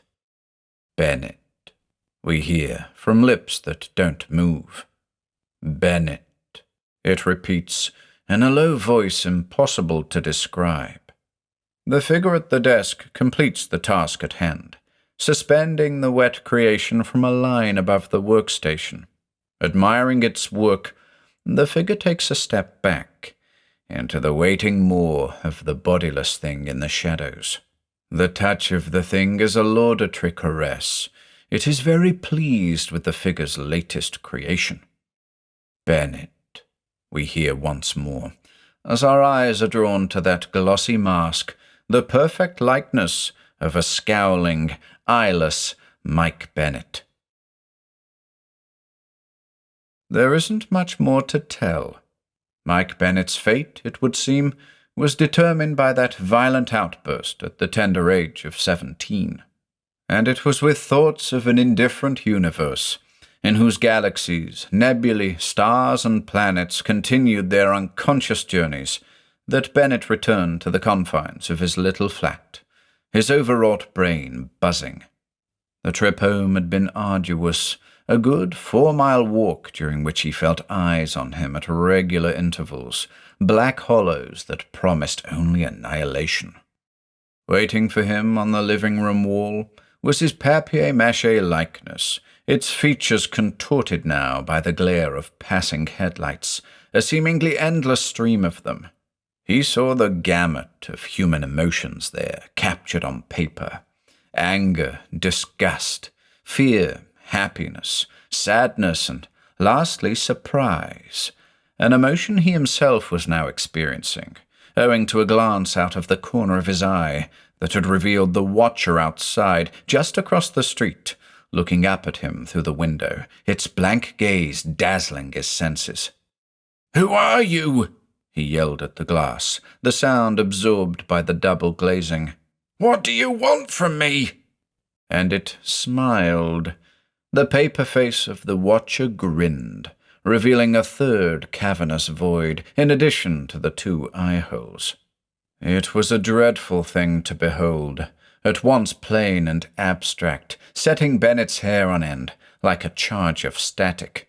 His hands went to the supercharged strands, yanking at them like foreign objects, shaking his head in astonishment. But the worst was yet to come.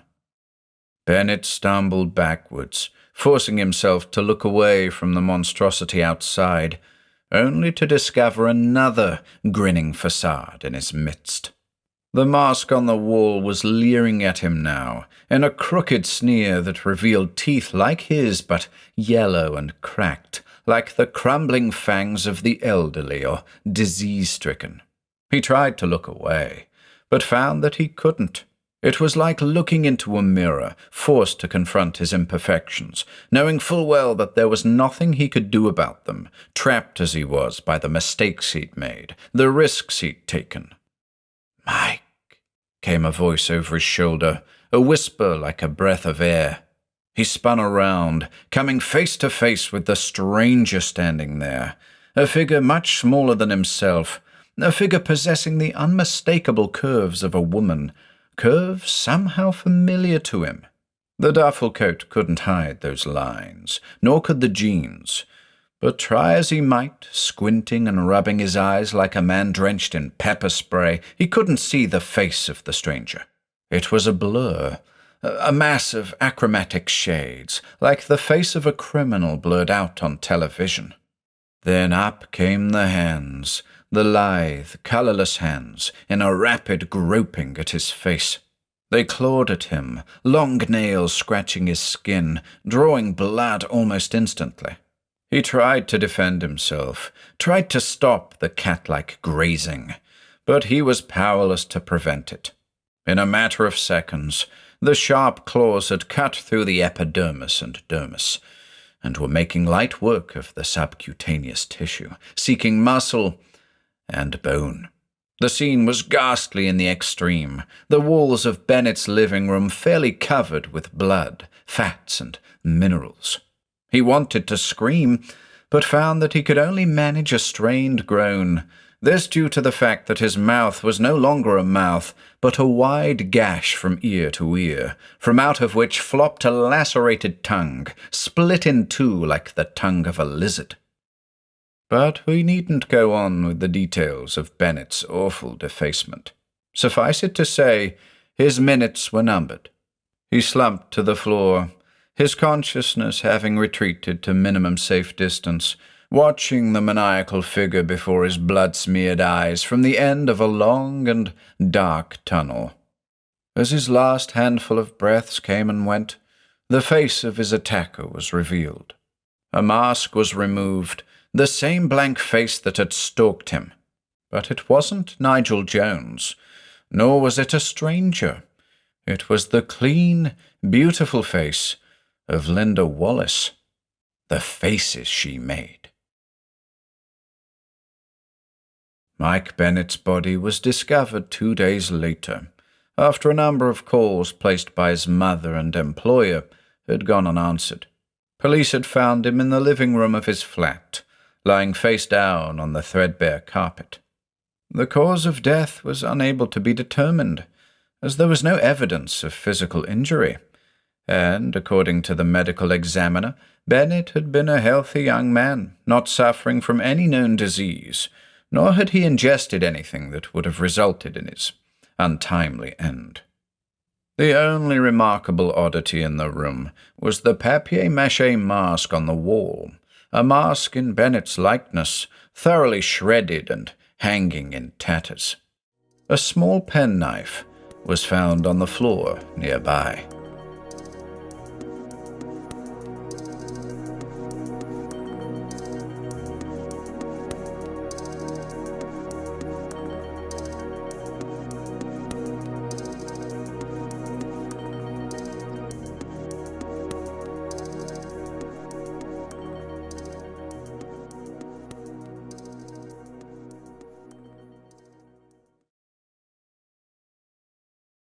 The God with Four Arms by H.T.W. Bousfield.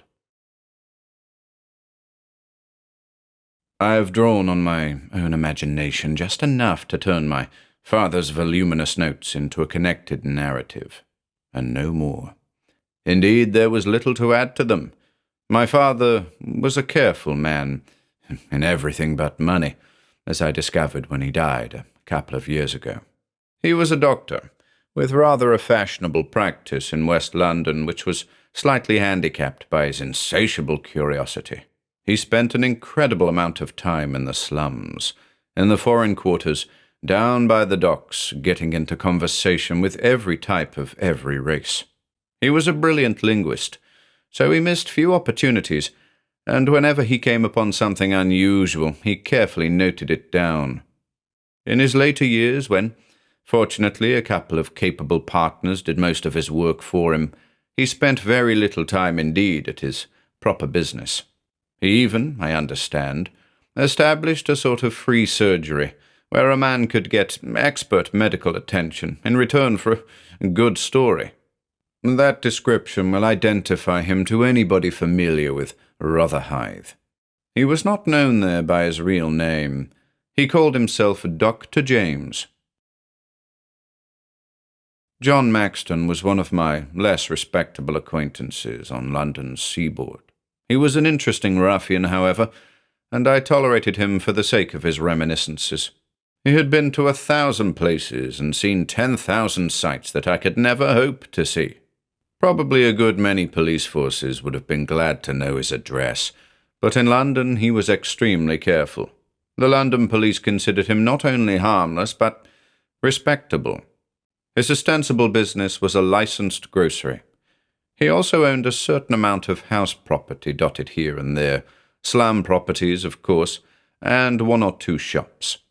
One of his tenants was an elderly Eurasian, most inappropriately named Smith, who ran a sort of general junk shop close to East India Docks. I knew Smith as well as I knew Maxton. Both of them had a habit of calling up my surgery to swap a good story for some simple medical treatment. I knew they hated each other, and I knew there was something more between them than the normal relations of tenant and landlord. But what it was, I never discovered. Apparently Smith did a good trade. He was known to the whole shifting population of deep-sea sailors as a man who would pay a fair price for a bit of Kangxi or Qianlong, a Netsuki or an old bronze.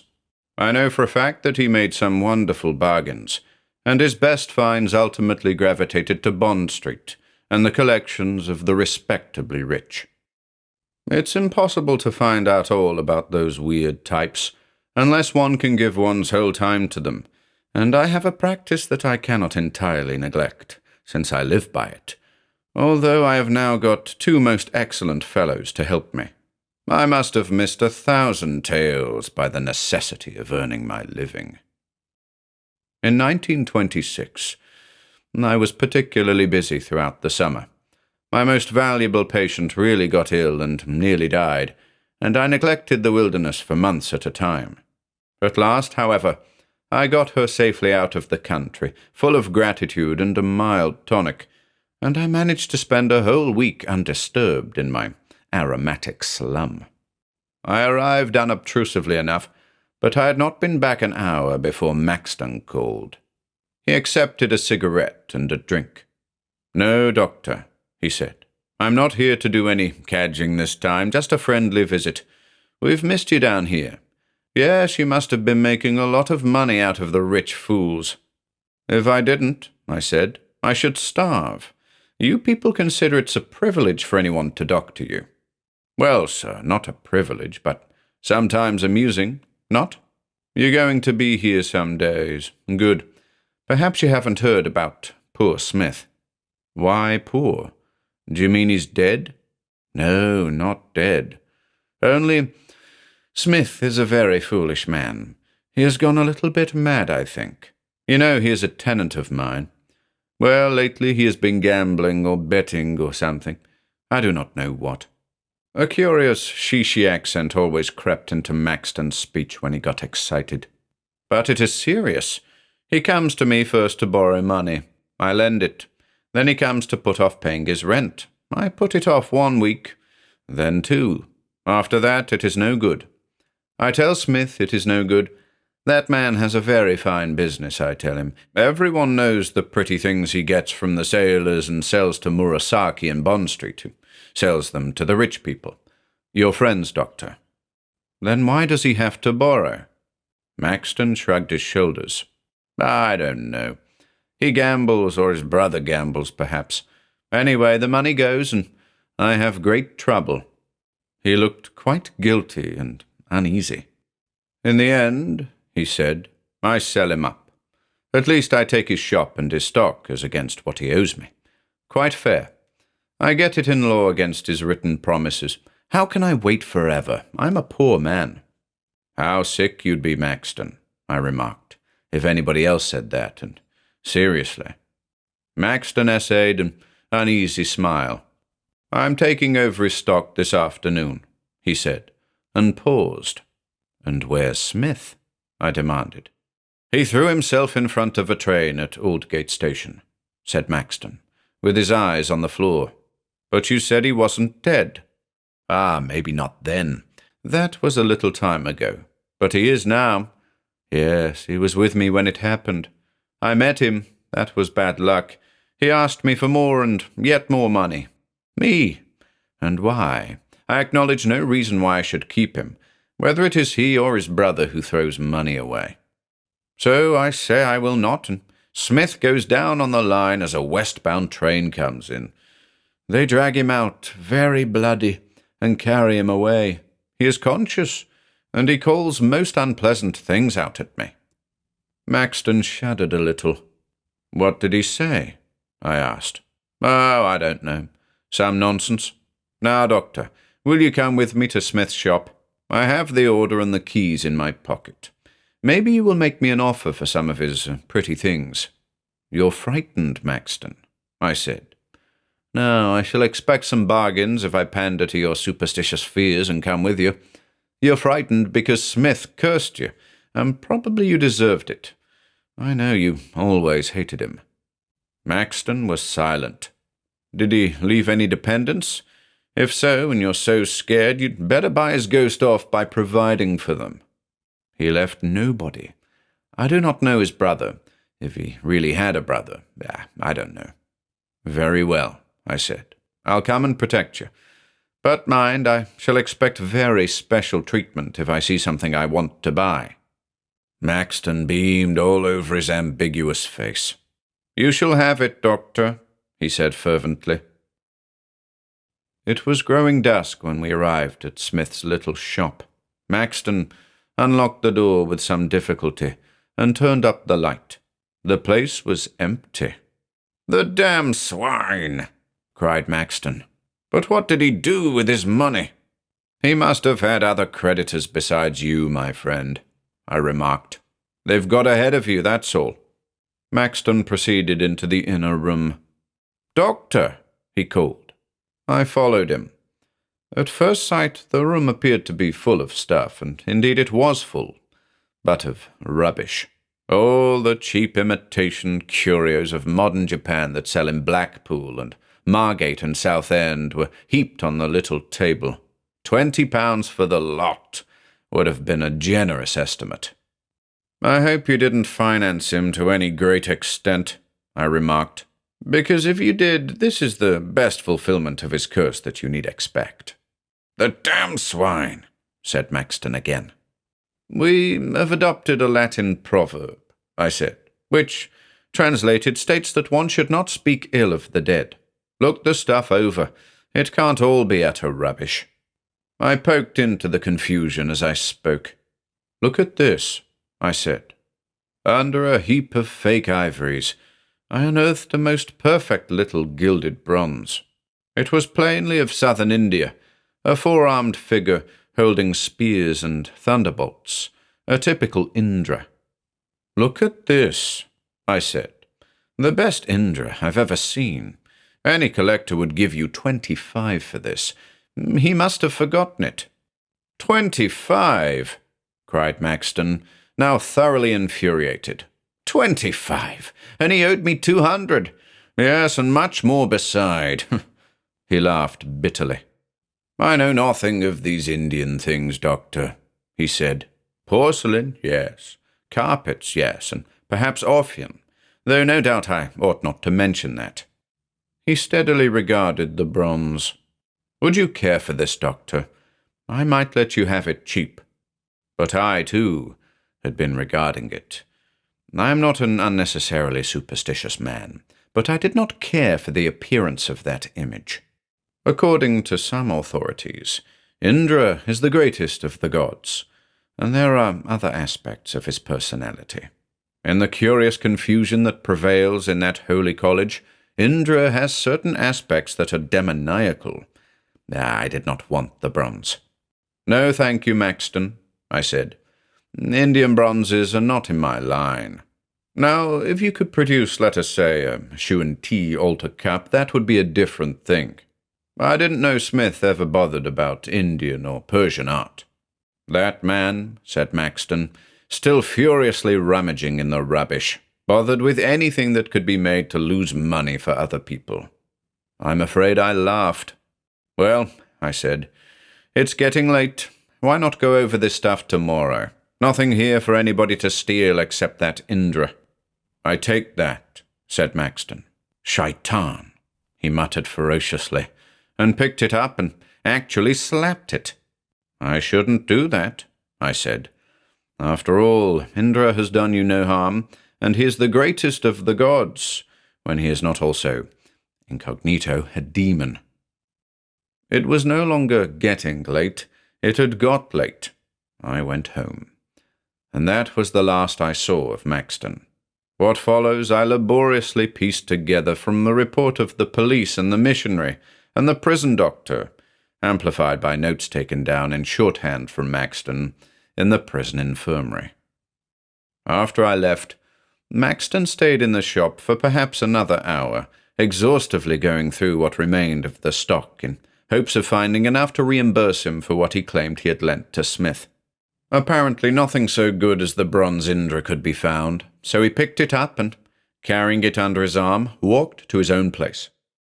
It is a little difficult to establish just what happened then, except that Maxton seems to have drunk a good deal of brandy to drown his disappointment. Brandy, however, does not agree with certain temperaments after a number of glasses. It appears that Maxton's constitution was, from a brandy drinker's point of view, ill-chosen. By 10:30 he was quarrelsome, slightly tipsy, and by no means well. He decided to go for a walk. As he left, he made a final, ill-tempered assault upon the bronze Indra, so that it fell to the floor and smashed one of its 4 arms. Incensed further by this, Maxton then kicked it, and a second arm fell off. He stamped down the road, feeling partly avenged. At that hour, not many people were about. He paused at a coffee stall and ordered a sandwich and a cup of what is surprisingly called coffee in those parts. 2 down-and-outs and a prosperous-looking Chinese were the only other customers. The Chinese was on Maxton's right. Maxton, with a sandwich in one hand and a cup of coffee in the other, felt a slight stirring at his right side. He glanced down. A hand, his hand, dipped ever so gently into the Chinaman's pocket and withdrew a note-case. This he saw placed in his own pocket. Yet in his right hand was all the time a cup of coffee, and in his left a sandwich. The world for a moment swam before his eyes. Then one of the down-and-outs on his left purchased a packet of cigarettes and put it in the right pocket of his tattered jacket. Maxton saw and felt a hand go out from his left side and take that packet of cigarettes and thrust it into his own coat. Yet in his left hand was still the remnant of a sandwich. Hastily, he finished the sandwich and the coffee, paid for them, and hurried away. Neither the Chinese nor the out-of-works took the slightest notice of him. Round the corner, he felt in his right pocket a note-case. He brought it out and examined it under a street lamp.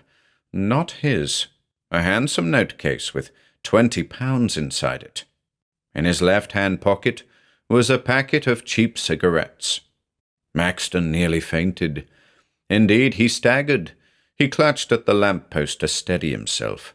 And clutching that lamp-post, he saw not 2 hands, but 4. As if the iron standard were red-hot, he snatched his hands away and thrust them in his trousers pockets. Before him were still 2 idle hands, his own hands. He could see the flamboyant ruby ring that he always wore, whilst he felt the left hand that it must be upon in his pocket. Where he went next from that place he did not know. But an hour later he found himself at Donovan's in Limehouse. Since opium smoking has been so much discouraged by the police, Donovan's is not what it was. It is even difficult to get opium there, And opium was what Maxton decided he needed. Old Donovan, who might have obliged him, was out, an ominous indication that a raid was possible. However, a game was going on, and there was a fairly full house. Maxton stood looking on for a while, fatalistically waiting till someone should notice his infirmity or confirm that he was drunk. 2 hands were in his pockets, he knew, and 2 others lit him a cigarette. Whilst he was actually lighting a cigarette, he saw a hand, his hand, ever so gently enter the pocket of one of the players and emerge with a £1 note. He dare not stir. An incautious movement would have betrayed him. His victim saw nothing, felt nothing. The £1 note entered his pocket. Maxton felt his knees giving way under him. He sat down by himself against the wall. No one was within reach of his hands there. He may have been drunk when he left his house, but I am quite prepared to believe that he was by this time stone-cold sober. He collected his thoughts. No one, apparently, had noticed that he had 4 arms instead of 2. He wished, how he wished, he were home so that he could count his members and decide whether he were mad or not. He must not attract attention. He called the potman. "Joe, where's Donovan?" "Not come in yet, Mr. Maxton." "I want to see him. Business. Important.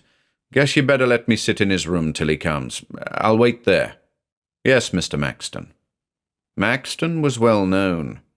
Joe unlocked the little cubbyhole at the back of the bar. "And will I bring you a drink, Mr. Maxton?" "Double brandy, Joe." Keeping his hands firmly in his pockets, 2 of them, at any rate, Maxton went in. He stood with an air of preoccupation, gazing at a fly-blown calendar, till the drink arrived and the door was shut. Then, ignoring the drink, he stretched his hands out before him.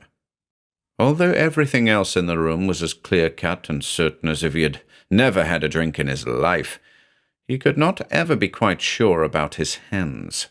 He picked up at random his hat. There was a glimpse of the same hands reaching of themselves for the inkstand. He dropped the hat. He was holding the inkstand. He had not 4 hands, but 2. He took his coat off. It had, of course, 2 sleeves. Yet those extra hands, had he seen them, were attached to arms in sleeves. He put his coat on again. He felt normal. He stood by the absent Donovan's desk and breathed a sigh of relief. A small sound caught his attention. A drawer of the desk was opening of itself. At least he was not consciously touching it. In a new access of horror, he glanced down, still opening. He saw a hand, his hand, swiftly take out a knife and slip it into his pocket, an open knife with a long, thin blade, and close the drawer again.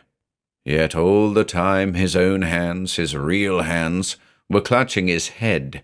He fled away from that desk, but he had to come back to it, for this time he needed the drink. He drank it. He was still drinking it when Donovan came in. "Good evening, Mr. Maxton," said Donovan. "You want to see me? No trouble, I hope. You've had a good game? Ah, Mr. Maxton, you're a great businessman." With an effort, Maxton pulled himself together. "Donovan, look at me. Do you think I'm a fool?" "A fool?" said Donovan, who, by the way, whatever his nationality, was certainly no Irishman. "Why, Mr. Maxton, you have not come here at this time about our little loan, our little business together?" "A fool! No, Mr. Maxton. But business is not good. First, I cannot keep opium any longer. Then I must not sell even a drink or hold a game for my friends. Tonight, perhaps, there would again be a raid, but now I think not. I hear it will not be. So here I am." He smiled sadly and spread out his hands. Maxton finished his drink and carefully put the glass on the table. He came closer. "Donovan," he said, "do you see anything strange about me?" He came closer still. Donovan backed away. "So," he said, "you come here because you know I see you this morning. You know I see you push Smith on the line. And you come here to talk business, eh? There will be none of that business between us any more, Mr. Maxton. Oh, no. If I tell the police I saw you trip up Smith, push him so that he fall on the line, what then?" He laughed. "Strange about you? You are uneasy. But rest assured I shall not give you away. Just give me that receipt you hold and— For God's sake, Mr. Maxton! Sir!" Maxton had got him by the shoulders and was shaking him backwards and forwards. "It's a lie," he said. "A lie, a lie, a lie." Violently, he shook Donovan to and fro. "I never touched him. Blackmail, eh, Donovan? I'll see you in hell first." Then he almost shrieked. As his hand still clutched Donovan's shoulders, another hand, his hand, appeared, and as he still gripped Donovan, drove that knife into Donovan's heart. Donovan died, but before he died, he screamed. There was no escape for Maxton. Later, at the police station, they found the pocketbook that the prosperous Chinese had reported as stolen from him at the coffee stall. The proprietor of the stall and the two down-and-outs who had also been arrested on suspicion duly identified him. Several things came to light then. No, there was no hope for Maxton. He was hanged. His lawyer pleaded insanity, and even adduced Maxton's own story about a curse and a quadrumanous idol in evidence thereof. But Maxton, said the doctors, was perfectly normal. He had drunk enough, they said, to make him careless, that was all. His association with the worst of Donovan's activities was proved. Maxton was hanged. But sometimes I wonder, and I wonder what junk shop now has a painted bronze image of Indra with two missing hands.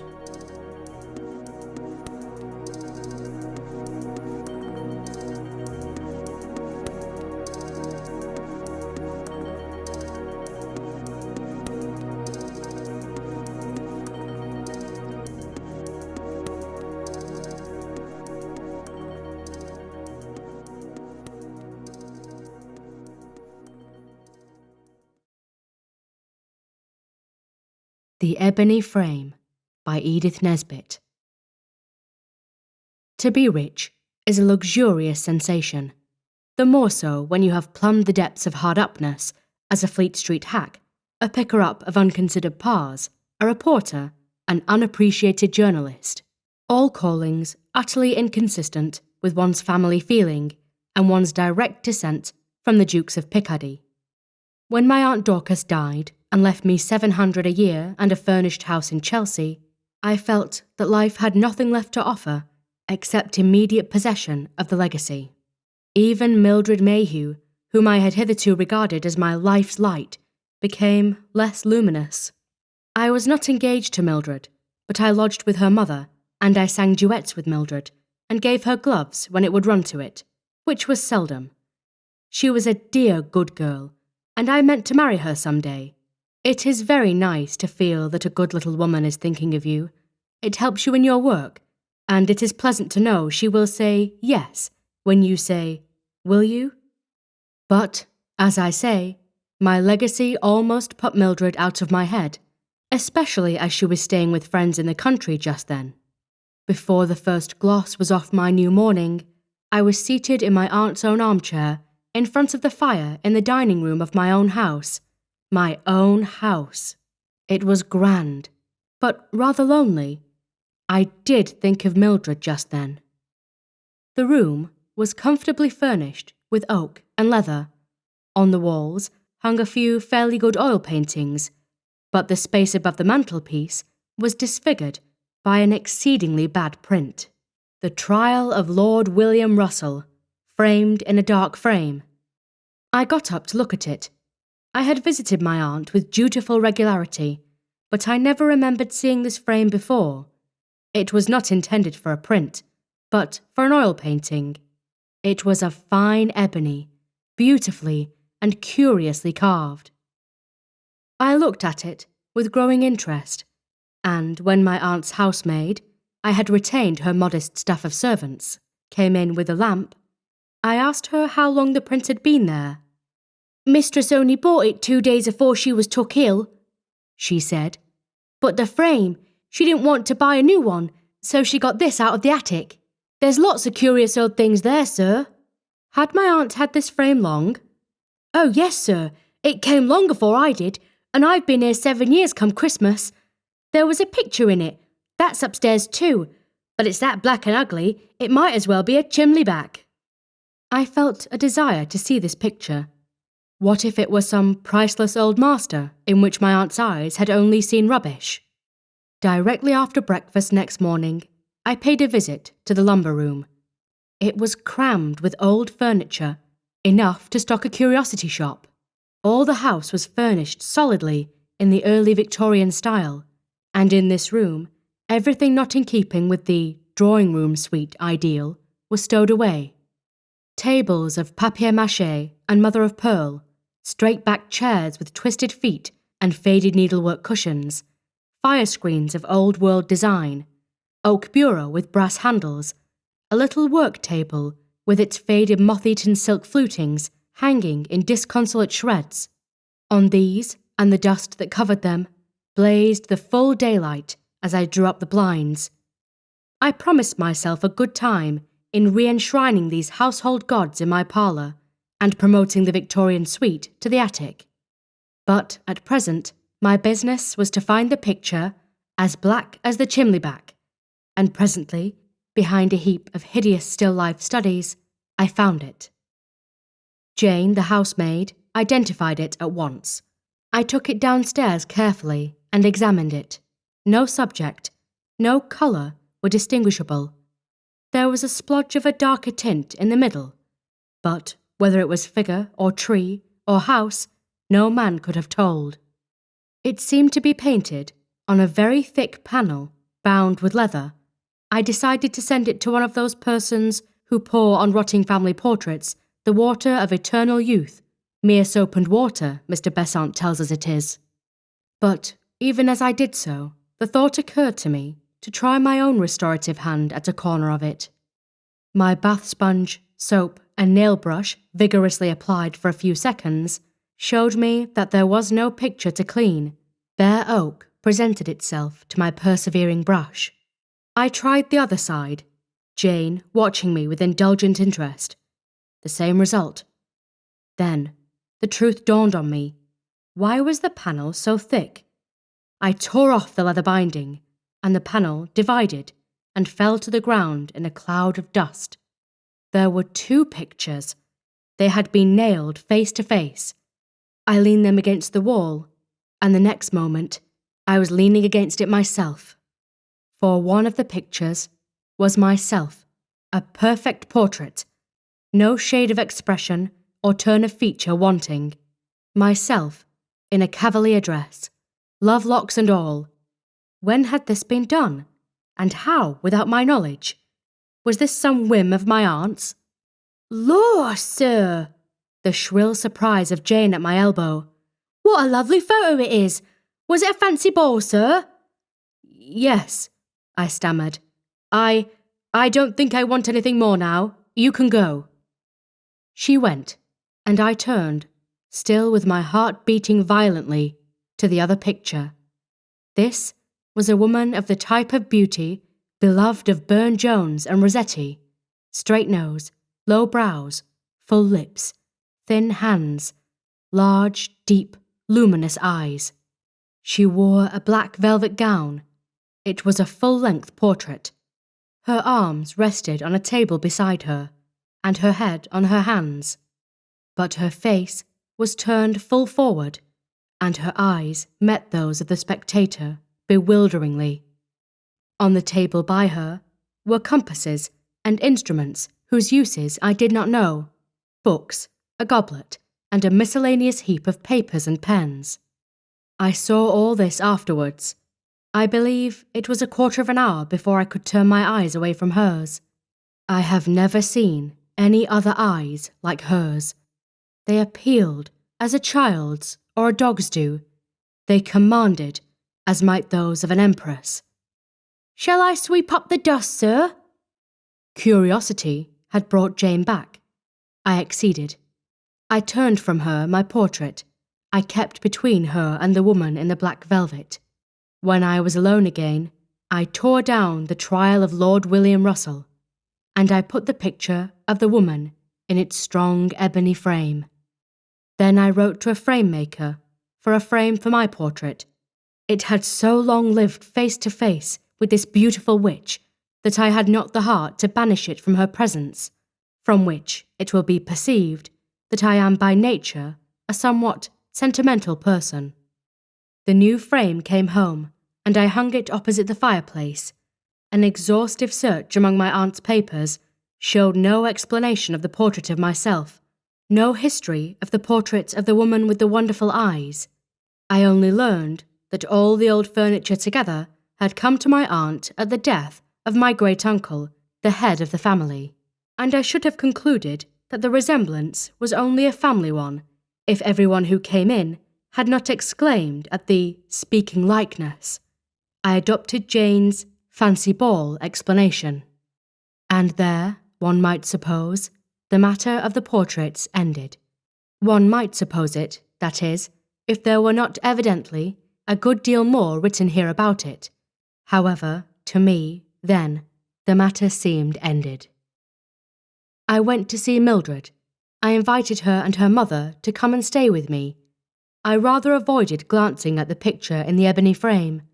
I could not forget, nor remember without singular emotion, the look in the eyes of that woman when mine first met them. I shrank from meeting that look again. I reorganized the house somewhat, preparing for Mildred's visit. I turned the dining room into a drawing room. I brought down much of the old-fashioned furniture, and, after a long day of arranging and rearranging, I sat down before the fire, and, lying back in a pleasant languor, I idly raised my eyes to the picture. I met her dark, deep, hazel eyes, and once more my gaze was held fixed, as by a strong magic, the kind of fascination that keeps one sometimes staring for whole minutes into one's own eyes in the glass. I gazed into her eyes and felt my own dilate, pricked with a smart, like the smart of tears. "I wish," I said. "Oh, how I wish you were a woman and not a picture. Come down! Ah, come down!" I laughed at myself as I spoke, but even as I laughed, I held out my arms. I was not sleepy. I was not drunk. I was as wide awake and as sober as ever was a man in this world. And yet, as I held out my arms, I saw the eyes of the picture dilate, her lips tremble. If I were to be hanged for saying it, it is true.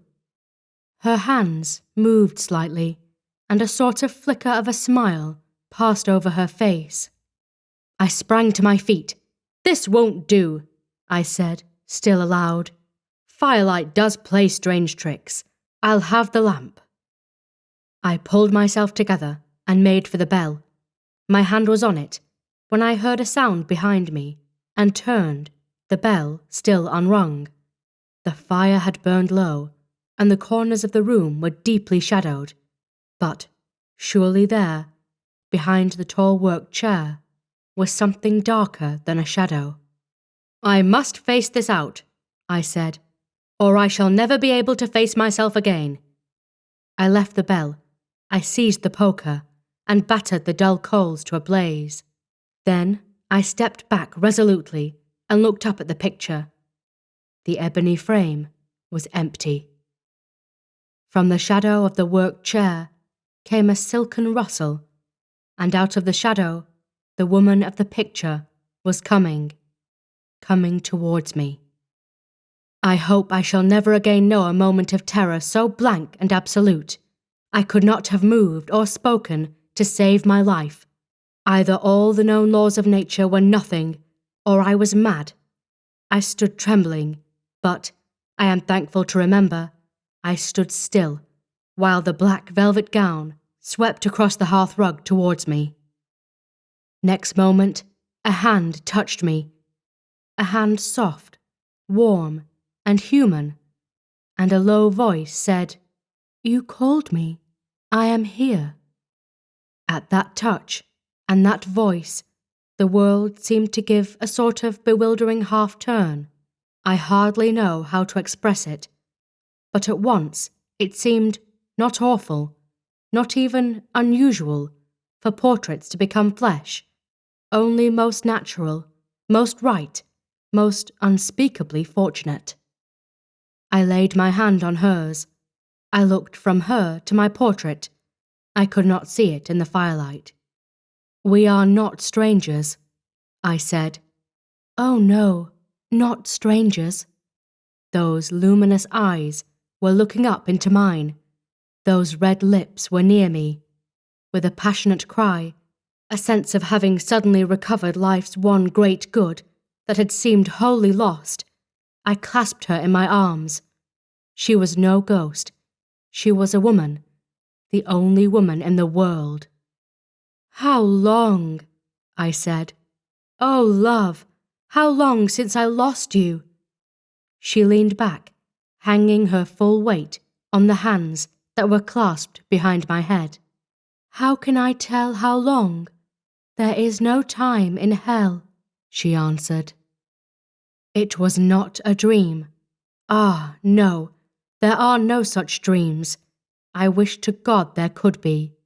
When in dreams do I see her eyes, hear her voice, feel her lips against my cheek, hold her hands to my lips, as I did that night, the supreme night of my life. At first, we hardly spoke. It seemed enough, after long grief and pain, to feel the arms of my true love round me once again. It is very difficult to tell this story. There are no words to express the sense of glad reunion, the complete realization of every hope and dream of a life that came upon me as I sat with my hand in hers and looked into her eyes.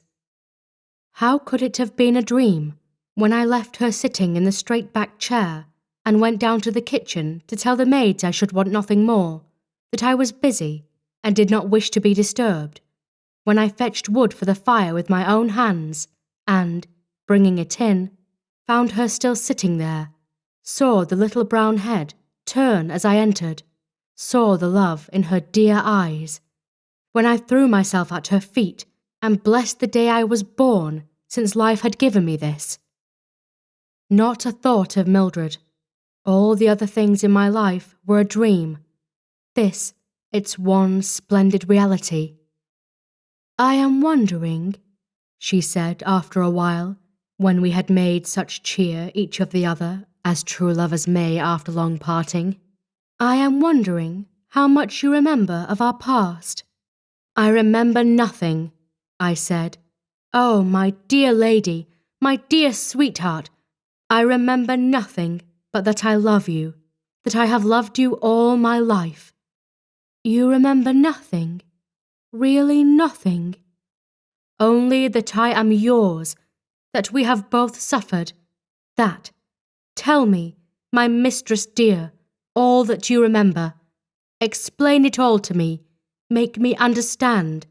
And yet, no, I don't want to understand. It is enough that we are together. If it was a dream, why have I never dreamed it again?" She leaned down towards me. Her arm lay on my neck and drew my head till it rested on her shoulder. "I am a ghost, I suppose," she said, laughing softly, and her laughter stirred memories which I just grasped at and just missed. "But you and I know better, don't we? I will tell you everything you have forgotten. We loved each other. Ah, no, you have not forgotten that.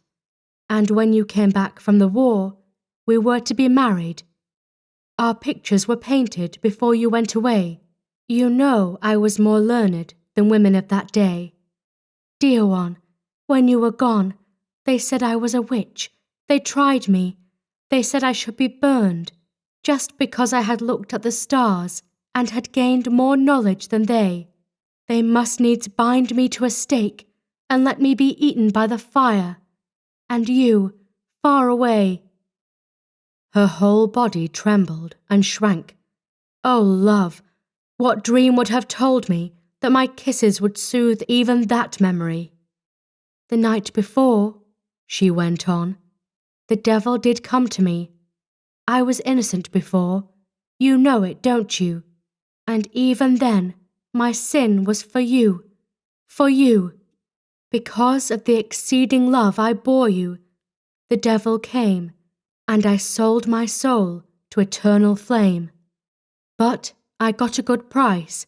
I got the right to come back, through my picture, if anyone looking at it wished for me, as long as my picture stayed in its ebony frame. That frame was not carved by man's hand. I got the right to come back to you. Oh, my heart's heart!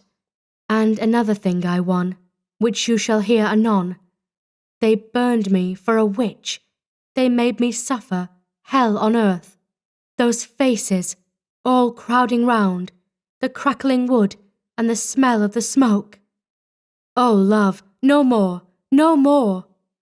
When my mother sat that night before my picture, she wept and cried, "Come back, my poor lost child."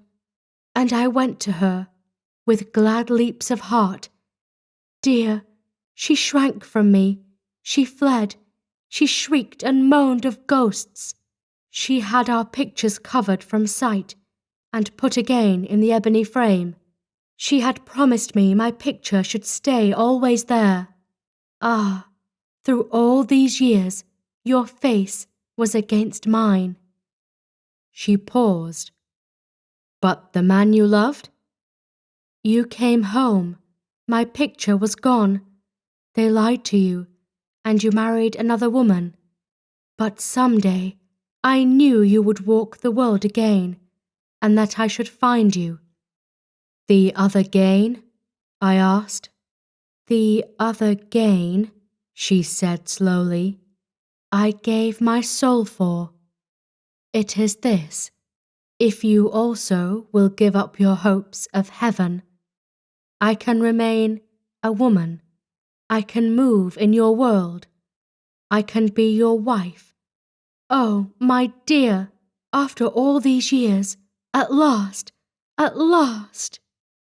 If I sacrifice my soul, I said slowly, with no thought of the imbecility of such talk in our so-called 19th century. If I sacrifice my soul, I win you. Why, love, it's a contradiction in terms. You are my soul. Her eyes looked straight into mine. Whatever might happen, whatever did happen, whatever may happen, our two souls in that moment met and became one. Then you deliberately choose to give up your hopes of heaven for me, as I gave up mine for you. I decline, I said, to give up my hope of heaven on any terms. Tell me what I must do, that you and I may make our heaven here, as now, my dear love. I will tell you tomorrow, she said. Be alone here tomorrow night. 12 is ghosts' time, isn't it? And then I will come out of the picture and never go back to it. I shall live with you and die and be buried, and there will be an end of me. But we shall live first, my heart's heart. I laid my head on her knee. A strange drowsiness overcame me. Holding her hand against my cheek, I lost consciousness. When I awoke, the grey November dawn was glimmering, ghost-like, through the uncurtained window. My head was pillowed on my arm, which rested. I raised my head quickly. Ah, not on my lady's knee, but on the needle-worked cushion of the straight-backed chair. I sprang to my feet. I was stiff with cold and dazed with dreams. But I turned my eyes on the picture. There she sat, my lady, my dear love. I held out my arms, but the passionate cry I would have uttered died on my lips. She had said 12 o'clock. Her lightest word was my law, so I only stood in front of the picture and gazed into those grey-green eyes till tears of passionate happiness filled my own. Oh, my dear, how shall I pass the hours till I hold you again? No thought, then, of my whole life's completion and consummation being a dream. I staggered up to my room, fell across my bed, and slept heavily and dreamlessly. When I awoke, it was high noon. Mildred and her mother were coming to lunch. I remembered at one shock Mildred's coming and her existence. Now, indeed, the dream began. With a penetrating sense of the futility of any action apart from her, I gave the necessary orders for the reception of my guests. When Mildred and her mother came, I received them with cordiality, but my genial phrases all seemed to be someone else's. My voice sounded like an echo. My heart was otherwhere. Still, the situation was not intolerable until the hour when afternoon tea was served in the drawing room. Mildred and her mother kept the conversational pot boiling with a profusion of genteel commonplaces, and I bore it, as one can bear mild purgatories when one is in sight of heaven. I looked up at my sweetheart in the ebony frame, and I felt that anything that might happen, any irresponsible imbecility, any bathos of boredom, was nothing if, after it all, she came to me again.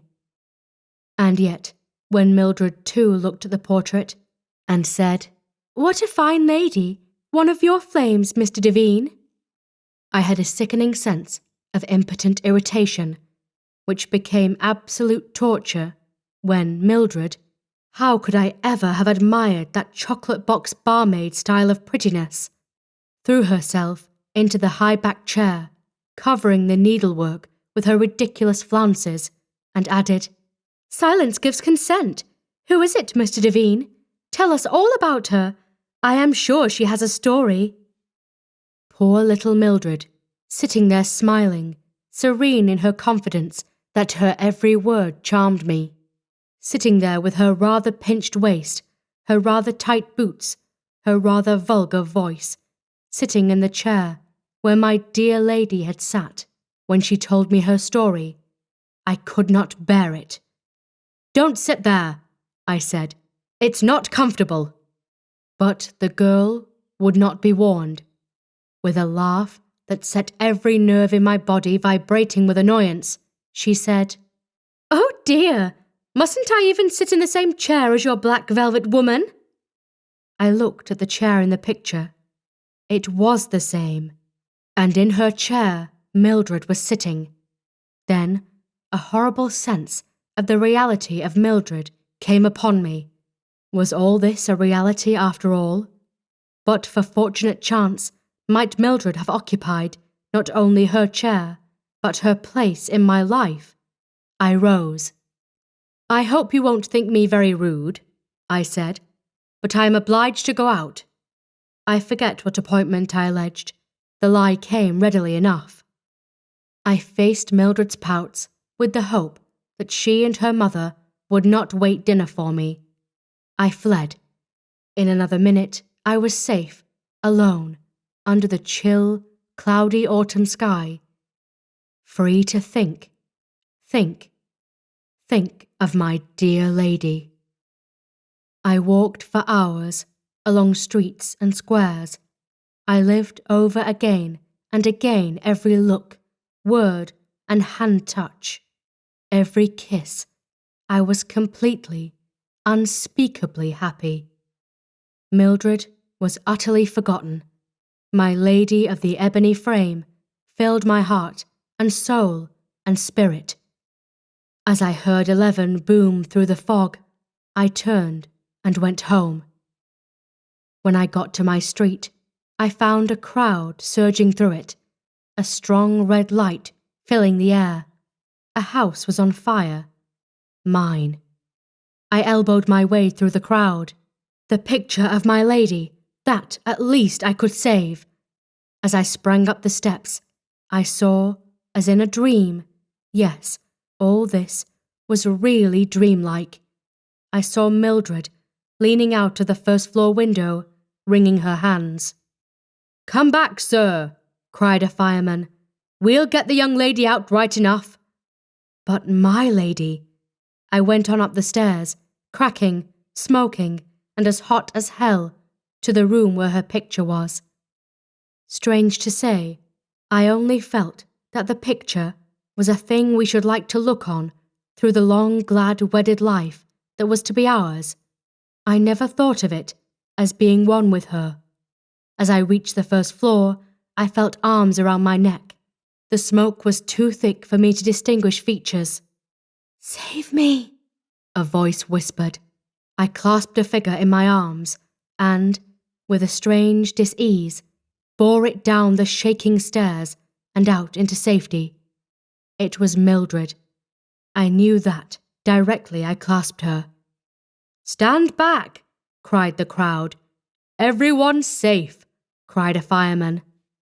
The flames leaped from every window. The sky grew redder and redder.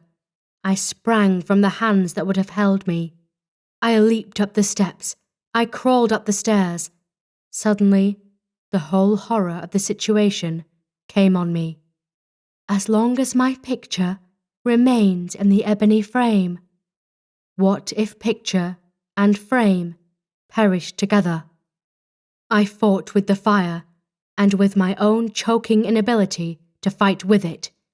I pushed on. I must save my picture. I reached the drawing room. As I sprang in, I saw my lady, I swear it, through the smoke and the flames, hold out her arms to me, who came too late to save her, and to save my own life's joy. I never saw her again. Before I could reach her, or cry out to her, I felt the floor yield beneath my feet, and I fell into the fiery hell below. How did they save me? What does that matter? They saved me somehow. Curse them. Every stick of my aunt's furniture was destroyed. My friends pointed out that, as the furniture was heavily insured, the carelessness of a nightly studious housemaid had done me no harm. No harm. That was how I won and lost my only love. I deny, with all my soul in the denial, that it was a dream. There are no such dreams. Dreams of longing and pain there are in plenty, but dreams of complete, of unspeakable happiness, no, it is the rest of life that is the dream. But if I think that, why have I married Mildred and grown stout and dull and prosperous? I tell you, it is all this that is the dream. My dear lady only is the reality. And what does it matter what one does in a dream?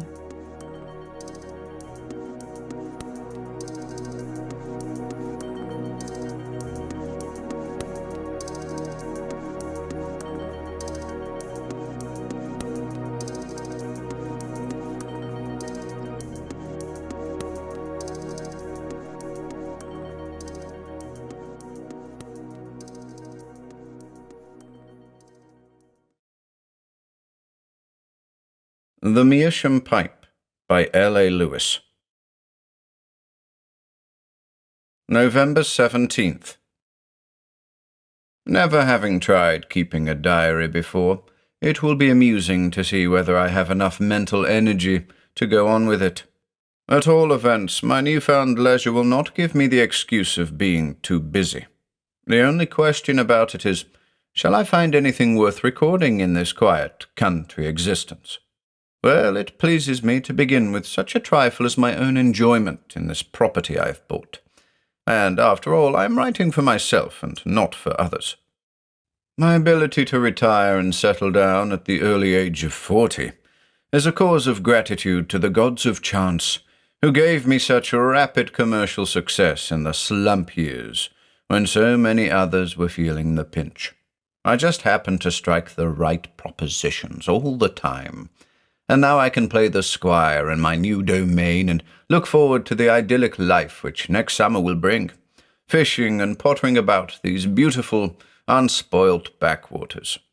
Not that I despise the country and its pursuits in winter, being country-bred, particularly in this fine old house. I shall find all the entertainment I need for the long evenings, sorting through the books and all the lumber with which it is stocked. And by next winter I hope to have made friends who will come round for billiards or cards. Perhaps I may marry again, for Herenay should possess a hostess, but I fear I could never bring to another union the zeal of my first romantic attachment, so quickly ended in one of the London air raids. I feel myself lucky to have got to Herenay at such a bargain price, and suppose it would have cost me a good few thousands more, but for the bad name it derives from its former occupant. After standing empty, however, for so many years, the dilapidation was great, and I could see how the agents jumped at my offer. It is rather strange how a house can continue to bear an ill repute from the misdemeanours of a tenant, even years after his or her death, though no doubt this place holds very gruesome associations for many of the local residents. One can excuse Harper his crimes on the ground of his undeniable lunacy, but his reign of terror, conducted from here, must have been a ghastly period for the neighbourhood, especially in view of the shocking mutilations he always practised. Still, he died long ago in Broadmoor, and it is thought that the ground was cleared of all his victims. I've had the exterior entirely refaced, and I think Herenay may now claim to be purged of his influence. Well, I seem to be rambling on. A good start for the diary, anyway, if I can keep it up. Now I will close for today and spend the rest of the evening looking over my new possessions. November 18th. A bright day for the time of year, crisp and frosty. Had a call from the vicar, who asked, among other things, if I proposed to join the local hunt. Told him that I was no horseman, but hoped to do a bit of shooting when more completely settled. He then touched on the poor maniac, my predecessor, and I asked him if he thought the dreadful record of the place would affect my welcome in the village. He replied that he was sure the people in the other big houses would soon forget Harper when they realized the hospitality of the new owner and saw how the whole estate had been cleansed of its former unkempt appearance. The villagers, though, would take longer to accept me to their confidence, and I must not be surprised if tradesmen refused to deliver goods after dark, as the grounds of Herenay were popularly supposed to be haunted. He made his exit after inviting me to dinner next week, when he promised I should meet some of my new neighbours at the vicarage. I shall welcome the change from solitude, although my evenings here will not be dull, while I have so many of Harper's belongings to look through. He appears to have had no next of kin, which accounts for all the furniture being sold with the house. Before his dementia overtook him, he must have been a man of refinement. His library is a book-lover's paradise, and his personal knickknacks and ornaments mostly of quite intrinsic value. While rummaging in the drawers of the study desk last night, I found a remarkably fine Meerschaum pipe, which he must have smoked for many years, to judge by the degree of coloration of the bowl. It has an amber mouthpiece set in gold, and is in fact quite an ornament. I intend to clean it up and give it a place of honour on the mantel-shelf. My man can polish it when he starts on the china. As an ex-army batman, polishing is a hobby with him. Incidentally, I must consider engaging a staff of servants now that I am about to meet new people. Jobson can manage quite well in a flat, as he has done for so long during my city career, but we shall need more than occasional daily help, if we are to entertain as I hope to be entertained. That's all for today. I shall consult the local registry, if any, in the morning. November 19th. An irritating setback today. Called on Miss Sims, the postmistress, who acts as domestic registrar, and she promised to send round some applicants for my household jobs. Left her thinking the matter as good as settled, and stayed at home till lunchtime, but nobody called. Now she has rung up to say that she can find no one suitable at the moment. On reflection, I thought her a bit evasive during the interview, and am inclined to suspect the cause is all this superstitious rubbish the vicar mentioned. Suppose I shall have to get servants from elsewhere, but it is very ridiculous. My alterations have given the place quite a modern appearance, and there is nothing sinister about the grounds at night. Evidently, the local proletariat keep dwelling on the secret burials that used to take place, and imagination has done the rest. Spent the earlier part of the evening thinking things over and planning for the future. I must seriously consider taking another wife. She might solve the servant problem more readily, and a hostess is really essential for entertaining married guests. But I don't fancy the notion a bit. Mary's memory is still too fresh even after all these years. Perhaps a lady housekeeper. Jobson has made a splendid job of the Meerschaum, which looks, as I said before, definitely ornamental. I have a great fancy for this class of pipe myself, though I have never achieved such superb colour in any of my own. I am, in fact, tempted to sterilize the stem of this one and see how it tastes. It should prove a ripe smoke. It has never occurred to me before to smoke another man's pipe, much less that of a homicidal maniac. But I think washing the mouthpiece with Lysol and scouring the bowl stem with a hot wire should destroy any possible germs. November 20th. I carried out my intention before retiring last night, and so enjoyed my smoke that I felt disinclined for writing up any more of this diary. With a load of my favourite tobacco and a good fire in the study, the time passed like lightning. Really speaking, I think I must have dozed, though the Meerschaum was still burning well when I saw by the clock that it was well past my usual bedtime. Today I feel rather unrested, though I was sleeping soundly when Jobson called me. Most likely I have spent too much time indoors lately, browsing among the relics of Harper's tenancy. When I am getting daily fresh air and exercise, I never dream. But I am under the impression that my sleep was disturbed last night, though I cannot recall any details. I shall take a walk round the grounds now and blow the cobwebs away before lunch. Later. My morning walk very beneficial and brightened by parading my new acquisition.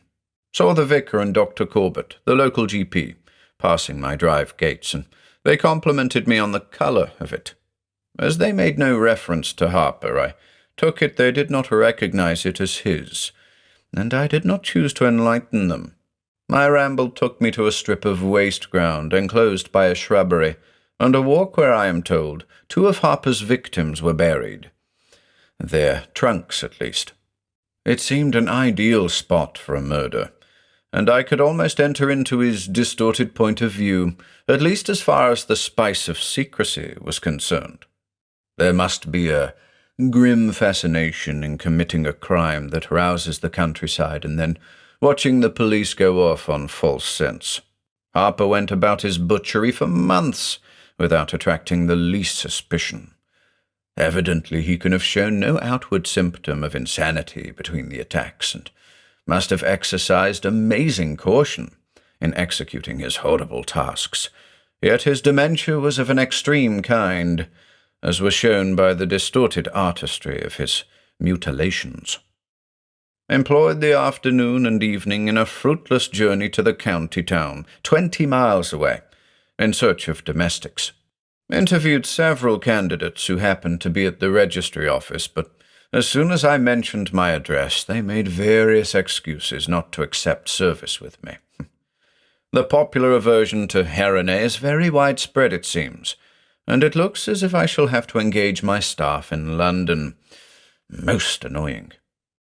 found some newspaper cuttings in the course of my evening's exploring among Harper's belongings.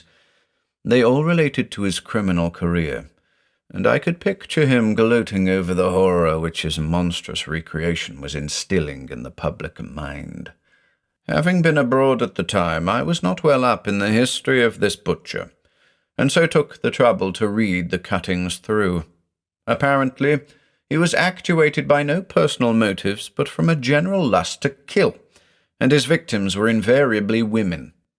The most revolting feature of the murders was his habit of severing the head and limbs with a sharp hatchet and leaving them on the scene for identification, while carrying away the trunk for addition to a sort of museum which is supposed to have been kept in some room of the house.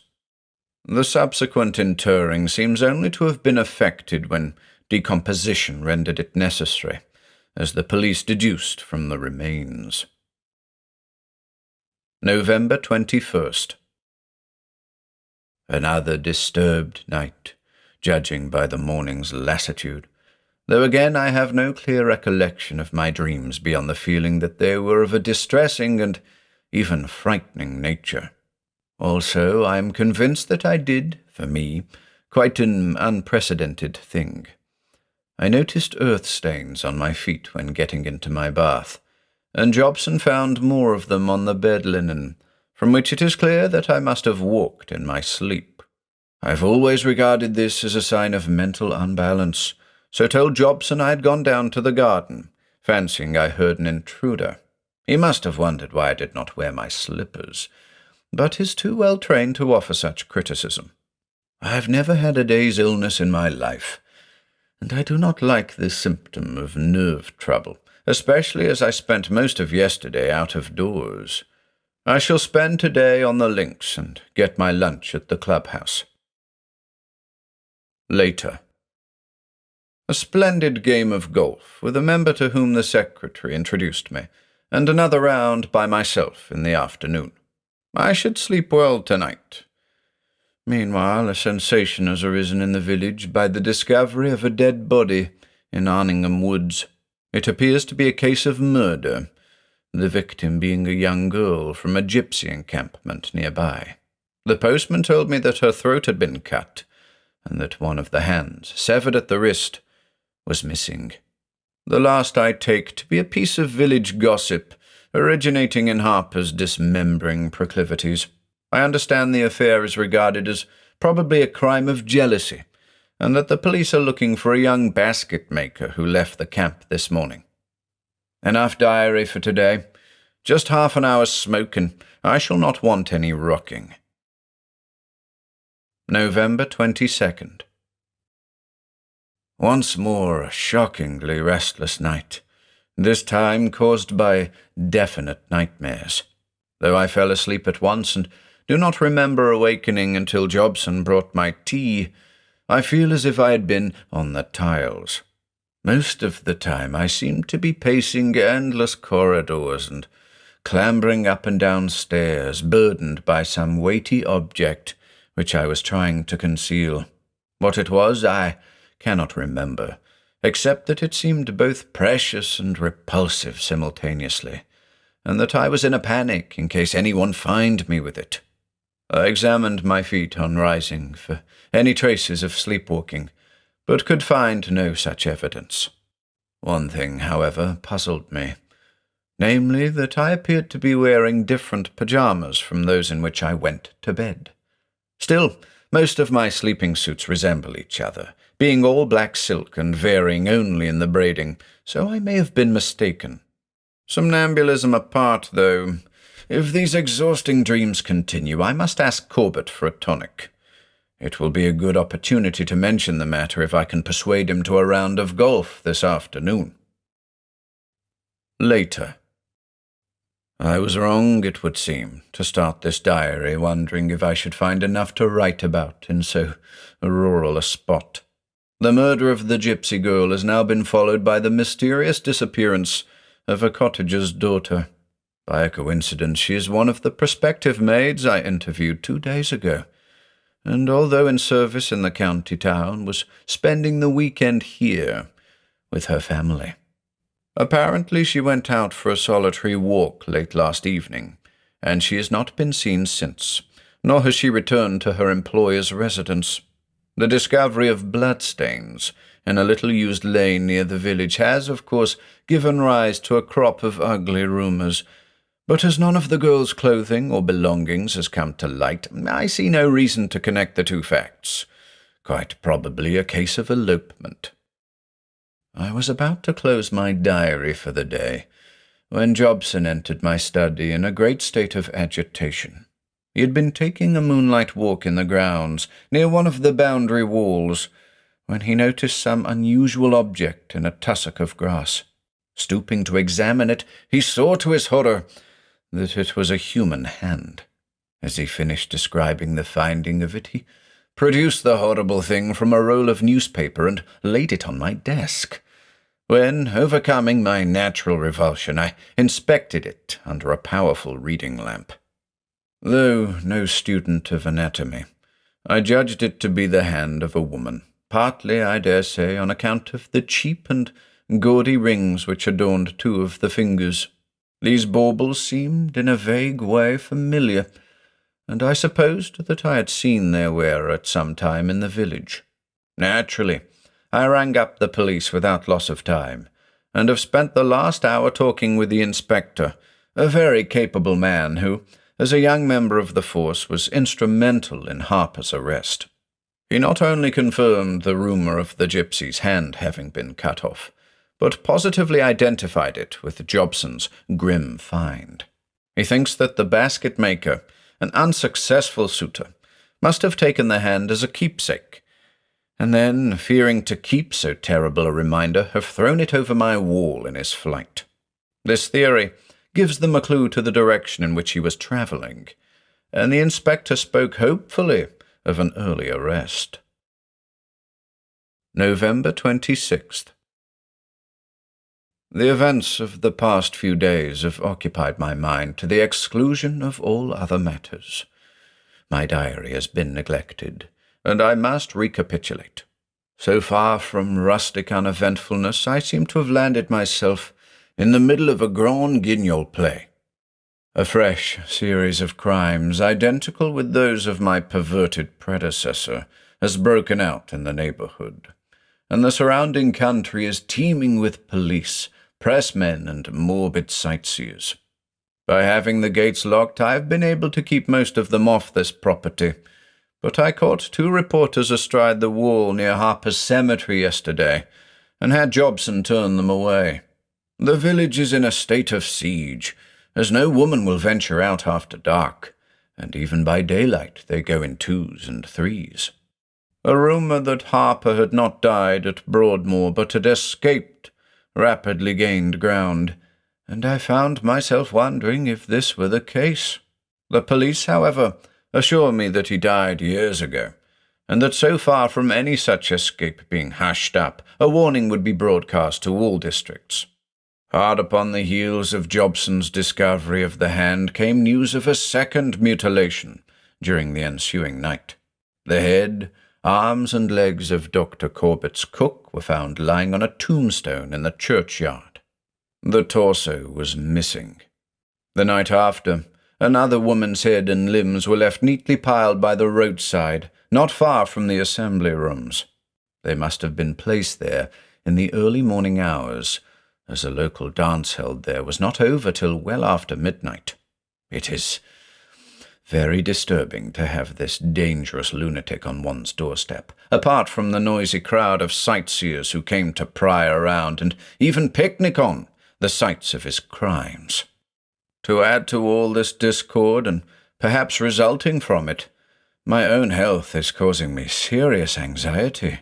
It seems impossible for me to get a decent night's rest, even with the sedative that Corbett prescribed. My sleep is constantly broken by the most hideous nightmares, in one of which last night I even dreamt that I was accompanying Harper on one of his nocturnal escapades. The beginning of the dream remains utterly chaotic, but I distinctly remember standing in a field over the corpse of a woman whom he had dismembered. Though I could not see the man distinctly, He seemed to be constantly at my side, compelling me to busy myself, hiding the traces of his handiwork. As often, I believe, happens in dreams when we do things as a matter of course that are completely foreign to our nature.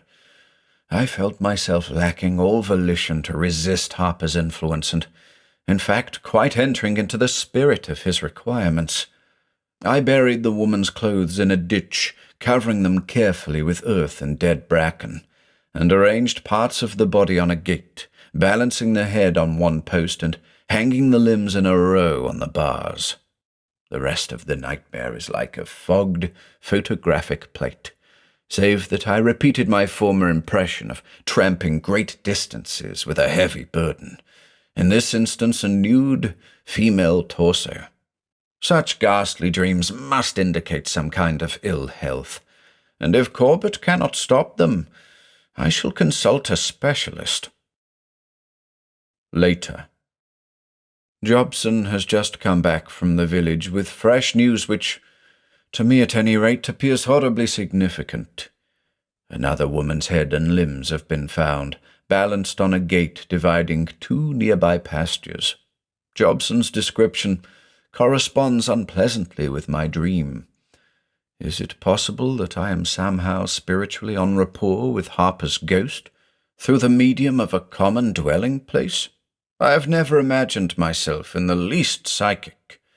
And then, how explain the finding of an actual corpse, or at any rate parts of one, in view of Harper's decease? No, obviously a different maniac, but with similar tendencies, must be at large, and I do not see why the aura of Harper's possession should bring me in touch with him, unless perhaps there is some malignant elemental native to these parts which prompts the killings and which may, to some extent, influence anybody living locally. But this is too wild a speculation. I have never believed in such things. Jobson, by the way, found a telegram for him at the post office telling him of a sister's illness. He is a sterling friend and servant, so I told him that he must, of course, take a few days off to see her.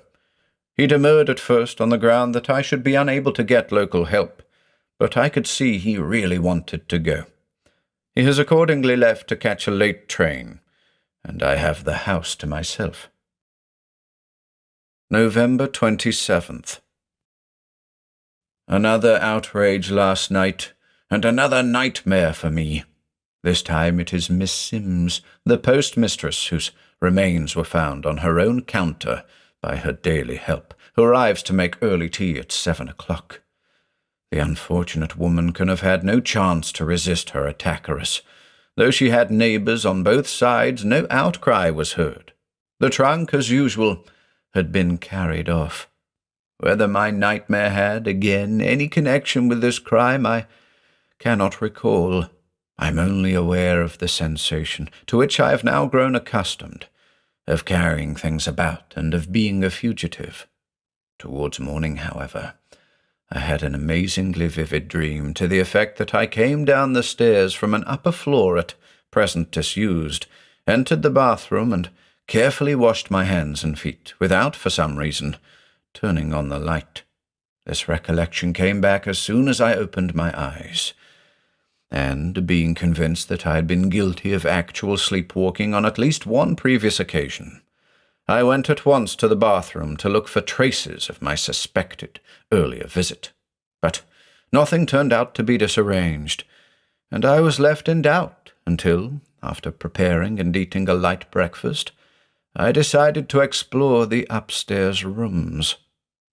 One of the first things to catch my eye was a black tassel, similar to those of my pajama girdles, projecting from under a locked door. I remember having seen the key to this door hanging in a cupboard under the main staircase, but on going to get it found it had disappeared, and I am now forced to a conclusion that I hate to face. Apart from the evidence of somnambulism, which in itself I resent as a weakness, I cannot overlook the connection between my dreams and the nightly butchery that is being enacted. Is it conceivable that, in my sleeping state, I've been actually present at one or more of these murders, and even, dreadful thought, handled the dismembered cadavers? My whole mind shrinks from this theory, but it is otherwise hard to explain the subconscious urge to wash, the locking up of a possibly stained pyjama suit, and the hiding of the keys. Good God, I must be under hypnotic suggestion, and if I am seen and recognized in this state, I shall be thought guilty of the actual crimes themselves. It has occurred to me that my bad nights may be due to excessive smoking, for I've lately been inseparable from my, or rather Harper's, Meerschaum. To test this, I shall abstain from it tonight, and make do with a couple of cigarettes. November 28th. It is finished, and the Meerschaum Pipe is burnt in the largest fire I could build into my grate. I only write this last page of my diary for the sake of my next of kin, to assure them that, whatever my own condition, there is no hereditary taint. The pipe alone was to blame. When my writing is done, I shall go out into the grounds and shoot myself under God's clean, daylit sky.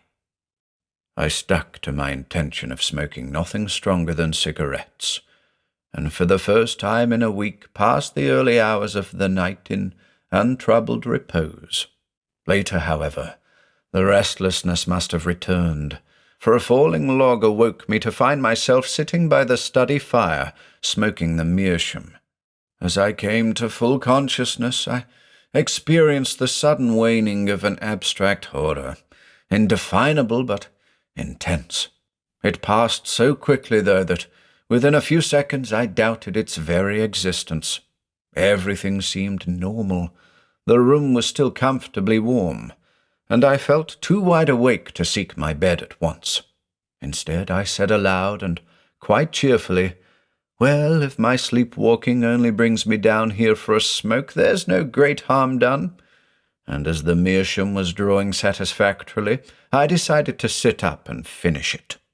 If only I'd suspected and burned the damnable thing then.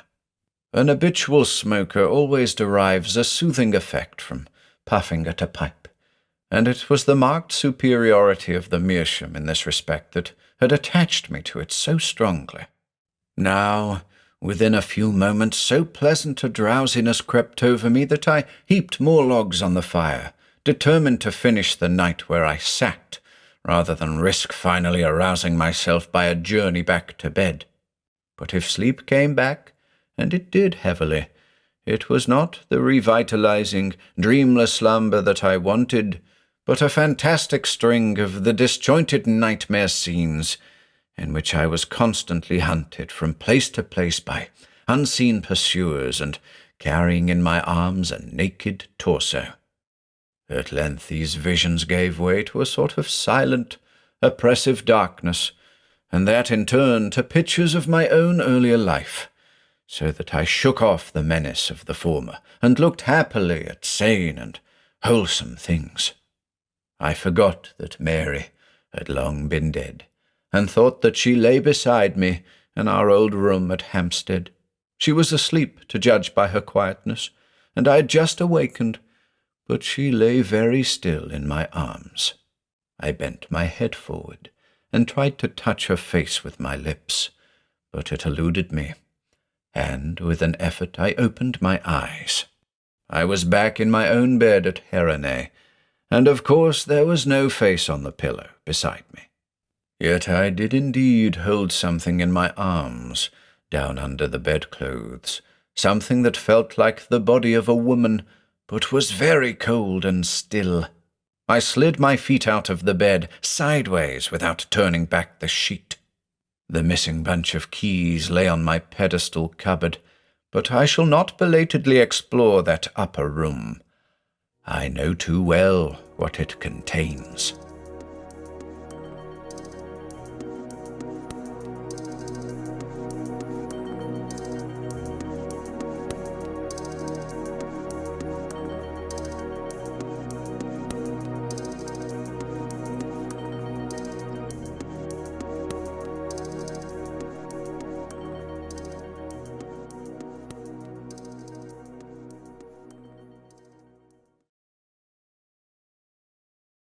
the Black Stone Statue by Mary Elizabeth Councilman.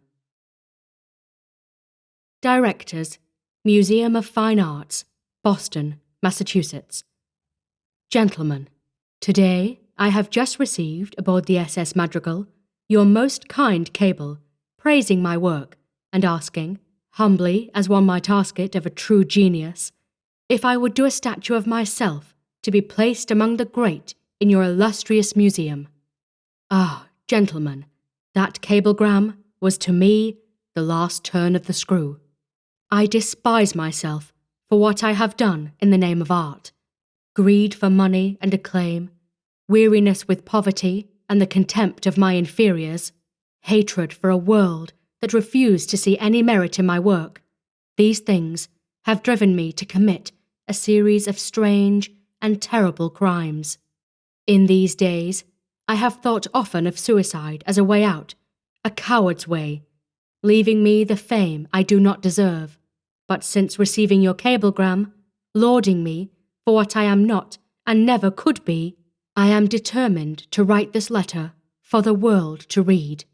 It will explain everything, and having written it, I shall then atone for my sin in, to you, perhaps, a horribly ironic manner, but, to me, one that is most fitting. Let me go back to that miserable, sleet-lashed afternoon as I came into the hall of Mrs. Bates's rooming house, a crawling, filthy hovel for the poverty-stricken like myself, who were too proud to go on relief. When I stumbled in, drenched and dizzy with hunger, our landlady's ample figure was blocking the hallway. She was arguing with a tall, shabbily dressed young man, whose face I was certain I had seen somewhere before. Just a week, his deep, pleasant voice was beseeching the old harridan. I'll pay you double at the end of that time, just as soon as I can put over a deal I have in mind. I paused, staring at him covertly while I shook the sleet from my hat brim. Fine grey eyes met mine across the landlady's head, haggard now and overbright with suppressed excitement. There was strength, character in that face under its stubble of mahogany brown beard. There was, too, a firm set to the man's shoulders and beautifully formed head. Here, I told myself, was someone who had lived all his life with dangerous adventure, someone whose clean-cut features, even under that growth of beard, seemed vaguely familiar to my sculptor's eye for detail. Not one day, no siree, Mrs. Bates had folded her arms stubbornly. A week's rent in advance or you don't step foot into one of my rooms. On impulse, I moved forward, digging into my pocket. I smiled at the young man and thrust almost my last $2 into the landlady's hand. Smirking, she bobbed off and left me alone with the stranger. You shouldn't have done that, he sighed and gripped my hand hard. Thanks, old man. I'll repay you next week, though. Next week, he whispered, and his eyes took on a glow of anticipation. I'll write you a check for $1,000, $2,000. He laughed delightedly at my quizzical expression and plunged out into the storm again, whistling. In that moment, his identity struck me like a blow. Paul Kennicott, the young aviator whose picture had been on the front page of every newspaper in the country a few months ago. His plane had crashed somewhere in the Brazilian wilds, and the nation mourned him and his co-pilot for dead. Why was he sneaking back into New York like a criminal, penniless, almost hysterical with excitement, with an air of secrecy about him, to hide himself here in the slum district?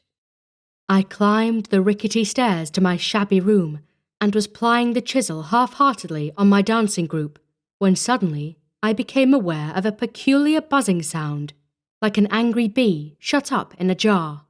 I slapped my ears several times, annoyed, believing the noise to be in my own head, but it kept on, growing louder by the moment.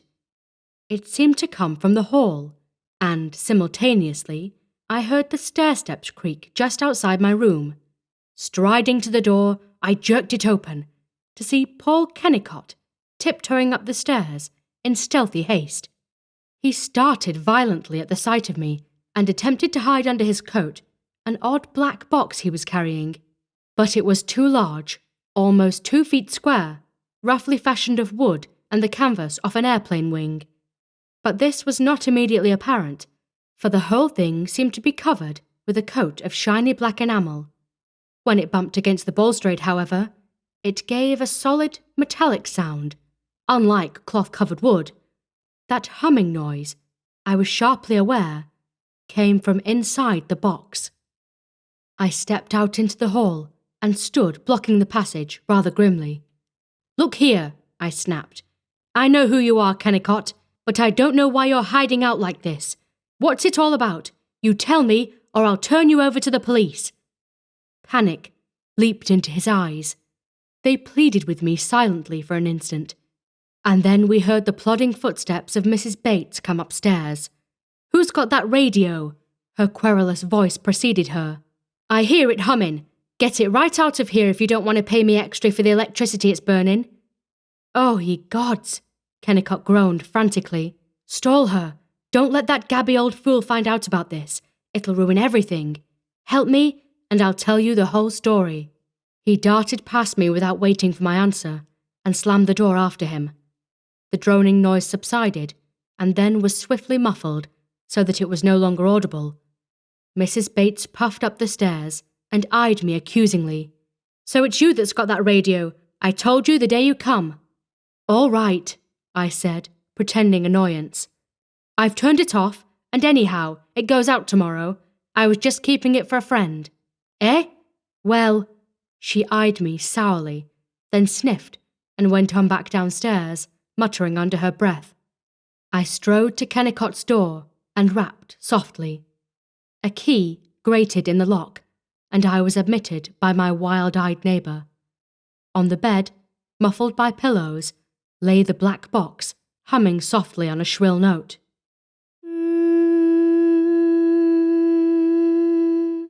It went, exactly like a radio tuned to a station that is temporarily off the air. Curiosity was gnawing at my vitals. Impatiently, I watched Kennicott striding up and down the little attic room, striking one fist against the other palm. "Well?" I demanded, and with obvious reluctance, in a voice jerky with excitement, he began to unfold the secret of the thing inside that onyx-like box. I sat on the bed beside it, my eyes riveted on Kennicott's face, spellbound by what he was saying. "Our plane," he began, "was demolished. We made a forced landing in the centre of a dense jungle. If you know Brazil at all, you'll know what it was like. Trees, trees, trees, crawling insects as big as your fist, a hot, sickening smell of rotting vegetation, and now and then the screech of some animal or bird, eerie enough to make your hair stand on end. We cracked up right in the middle of nowhere. I crawled out of the wreckage with only a sprained wrist and a few minor cuts, but McCree, my co-pilot, you know, got a broken leg and a couple of bashed ribs. He was in a bad way, poor devil. Fat little guy, bald, scared of women, and always cracking wise about something. A swell sport." The aviator's face convulsed briefly, and he stared at the box on the bed beside me with a peculiar expression of loathing. "McCree's dead, then?" I prompted. Kennicott nodded his head dully and shrugged. "God only knows. I guess you'd call it death. But let me get on with it." We slashed and sweated our way through an almost impenetrable wall of undergrowth for 2 days, carrying what food and cigarettes we had in that makeshift box there. A thumb jerk indicated the square black thing beside me, droning softly without a break on the same high note. McCree was running a fever, though, so we made camp, and I struck out to find water. When I came back, Kennicott choked. I stared at him, waiting until his hoarse voice went on doggedly. When I came back, McCree was gone. I called and called, no answer. Then, thinking he might have wandered away delirious, I picked out his trail and followed it into the jungle. It wasn't hard to do, because he had to break a path through that wall of undergrowth, and now and then I'd find blood on a bramble, or maybe a scrap of torn cloth from his khaki shirt. Not more than 100 yards south of our camp, I suddenly became aware of a queer humming sound in my ears. Positive that this had drawn Mercury, I followed it. It got louder and louder, like the drone of a powerful dynamo. It seemed to fill the air and set all the trees quivering. My teeth were on edge with the monotony of it, but I kept on, and unexpectedly found myself walking into a patch of jungle that was all black. Not burnt in a forest fire, as I first thought, but dead black in every detail. Not a spot of colour anywhere. And in that jungle, with all its vivid foliage, the effect really slapped you in the face. It was as though somebody had turned out the lights. And yet, you could still distinguish the formation of every object around you. It was uncanny. There was black sand on the ground as far as I could see, not soft jungle soil, damp and fertile. This stuff was as hard and dry as emery, and it glittered like soft coal. All the trees were black and shiny like anthracite, and not a leaf stirred anywhere. Not an insect crawled. I almost fainted as I realized why. It was a petrified forest. Those trees, leaves and all, had turned into a shiny black kind of stone that looked like coal, but was much harder. It wouldn't chip when I struck it with a fallen limb of the same stuff. It wouldn't bend. I simply had to squeeze through holes in underbrush more rigid than cast iron. And all black, mind you. A jungle of fuliginous rock, like something out of Dante's Inferno.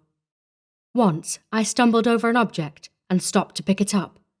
It was Mercury's canteen, the only thing in sight, besides myself, that was not made of that queer black stone. He had come this way then. Relieved, I started shouting his name again, but the sound of my voice frightened me. The silence of that place fairly pressed against my eardrums, broken only by that steady droning sound. But, you see, I'd become so used to it, like the constant ticking of a clock, that I hardly heard it. Panic swept over me all at once, an unreasonable fear, as the sound of my own voice banged against the trees and came back in 1,000 echoes, borne on that humming sound that never changed its tone. I don't know why. Maybe it was the grinding monotony of it and the unrelieved black of that stone forest.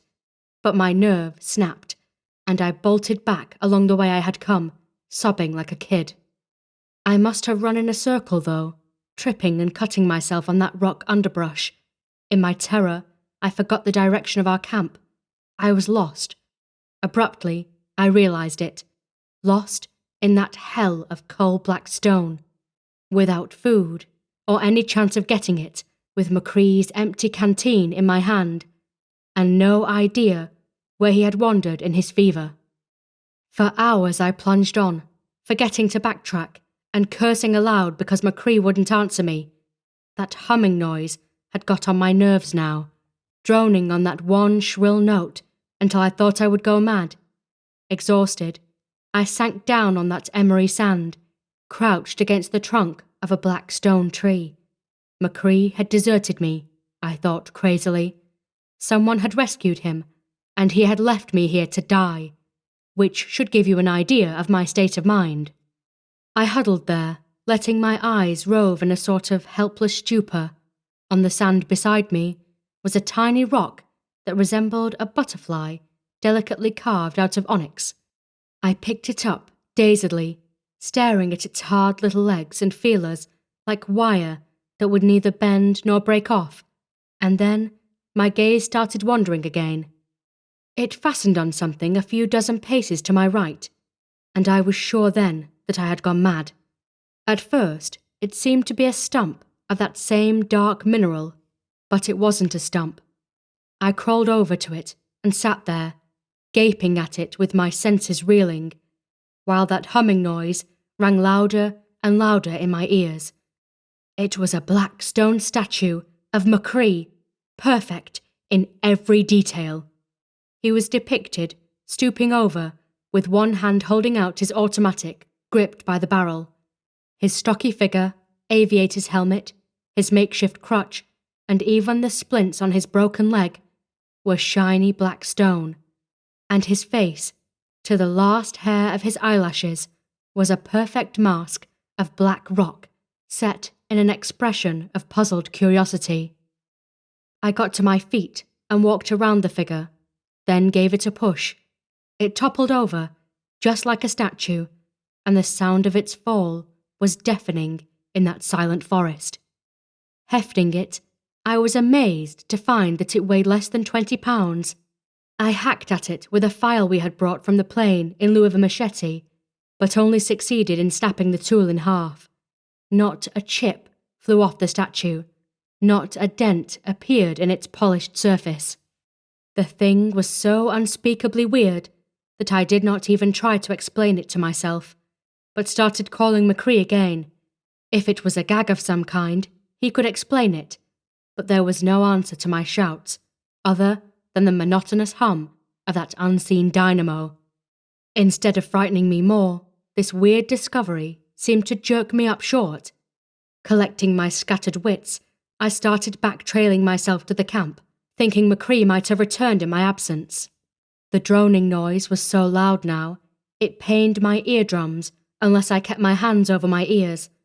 This I did, stumbling along with my eyes glued to my own footprints in the hard, dry sand. And suddenly, I brought up short. Directly ahead of me, under a black stone bush, lay something that made me gape with my mouth ajar. I can't describe it. No one could. It resembled nothing so much as a star-shaped blob of transparent jelly that shimmered and changed colour like an opal. It appeared to be some lower form of animal, one-celled, not large, only about a foot in circumference when it stretched those feelers out to full length. It oozed along over the sand like a snail, groping its way with those star points, and it hummed. The droning noise ringing in my ears issued from this nightmare creature. It was nauseating to watch, and yet beautiful too, with all those iridescent colours gleaming against that setting of dead black stone. I approached within a pace of it, started to nudge it with my foot, but couldn't quite bring myself to touch the squashy thing, and I've thanked my stars ever since for being so squeamish. Instead, I took off my flying helmet and tossed the goggles directly in the path of the creature. It did not pause or turn aside, but merely reached out one of those sickening feelers and brushed the goggles very lightly. And they turned to stone. Just that. God be my witness that those leather and glass goggles grew black before my starting eyes. In less than a minute, they were petrified into hard fuliginous rock like everything else around me. In one hideous moment, I realised the meaning of that weirdly lifelike statue of Mercury. I knew what he had done. He had prodded this jelly-like thing with his automatic, and it had turned him, and everything in contact with him, into shiny dark stone.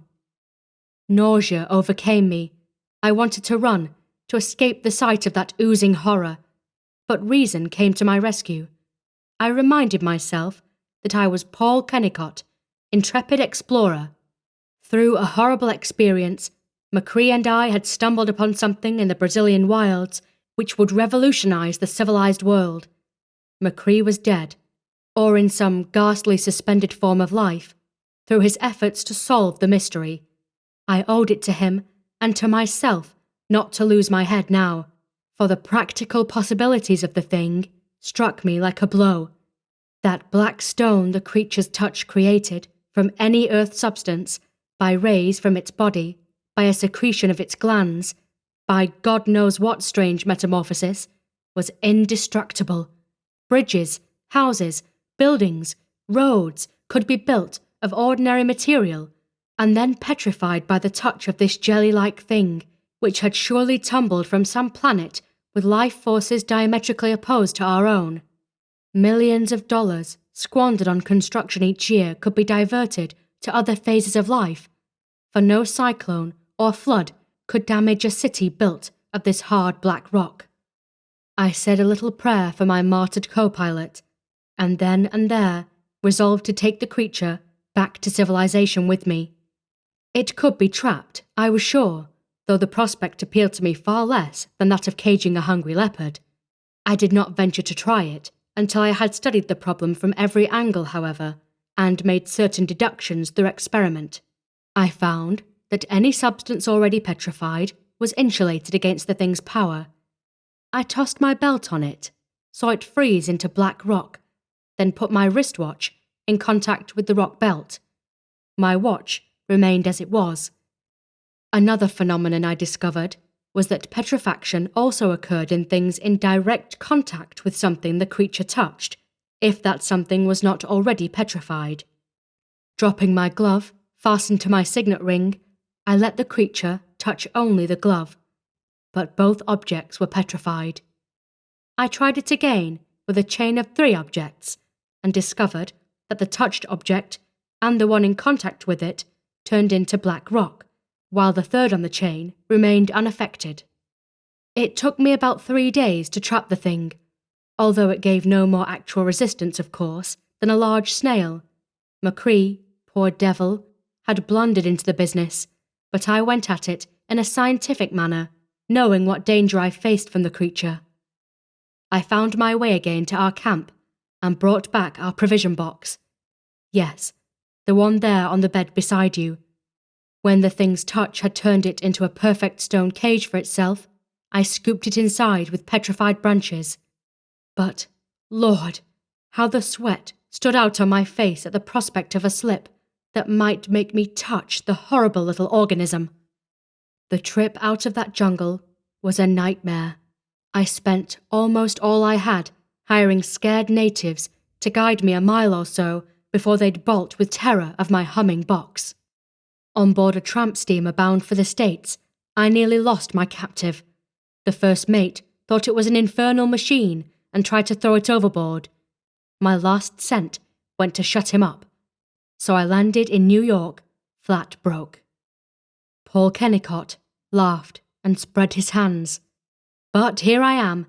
I don't dare go to anyone I know just yet.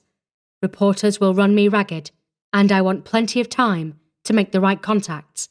Do you realize what's in that box? He grinned with boyish delight. Fame and fortune, that's what. Mercury's family will never know want again.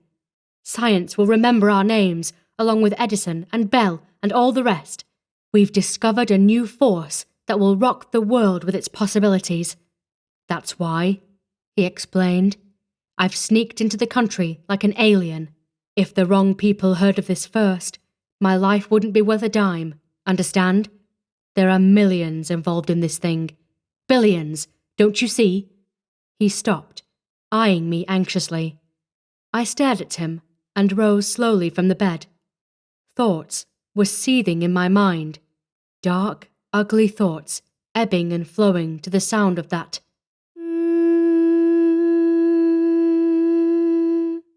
that filled the shabby room. For I did see the possibilities of that jelly-like thing's power to turn any object into black stone. But I was thinking, as a sculptor, what do I care for roads or buildings? Sculpture is my whole life. To my mind's eye rose the picture of co-pilot Mercury, as Kennicott had described him, a figure, perfect to the last detail, done in black stone. Kennicott was still eyeing me anxiously, perhaps reading the ugly thoughts that flitted like shadows behind my eyes. You'll keep mum, he begged. Do that for me, old boy, and I'll set you up in a studio beyond your wildest dreams. I'll build up your fame as... What are you? His grey eyes fastened on my dirty smock. Some kind of an artist? I'll show you how much I appreciate your help. Are you with me? Some kind of an artist. Perhaps if he had not said that, flaying my crushed pride and ambition to the quick, I would never have done the awful thing I did, but black jealousy rose in my soul. Jealousy of this eager young man who could walk out into the streets now with his achievement and make the world bow at his feet, while I, in my own field, was no more to the public than what he had called me, some kind of an artist. At that moment, I knew precisely what I wanted to do. I did not meet his frank grey eyes. Instead, I pinned my gaze on that droning black box, as my voice rasped harshly. "No!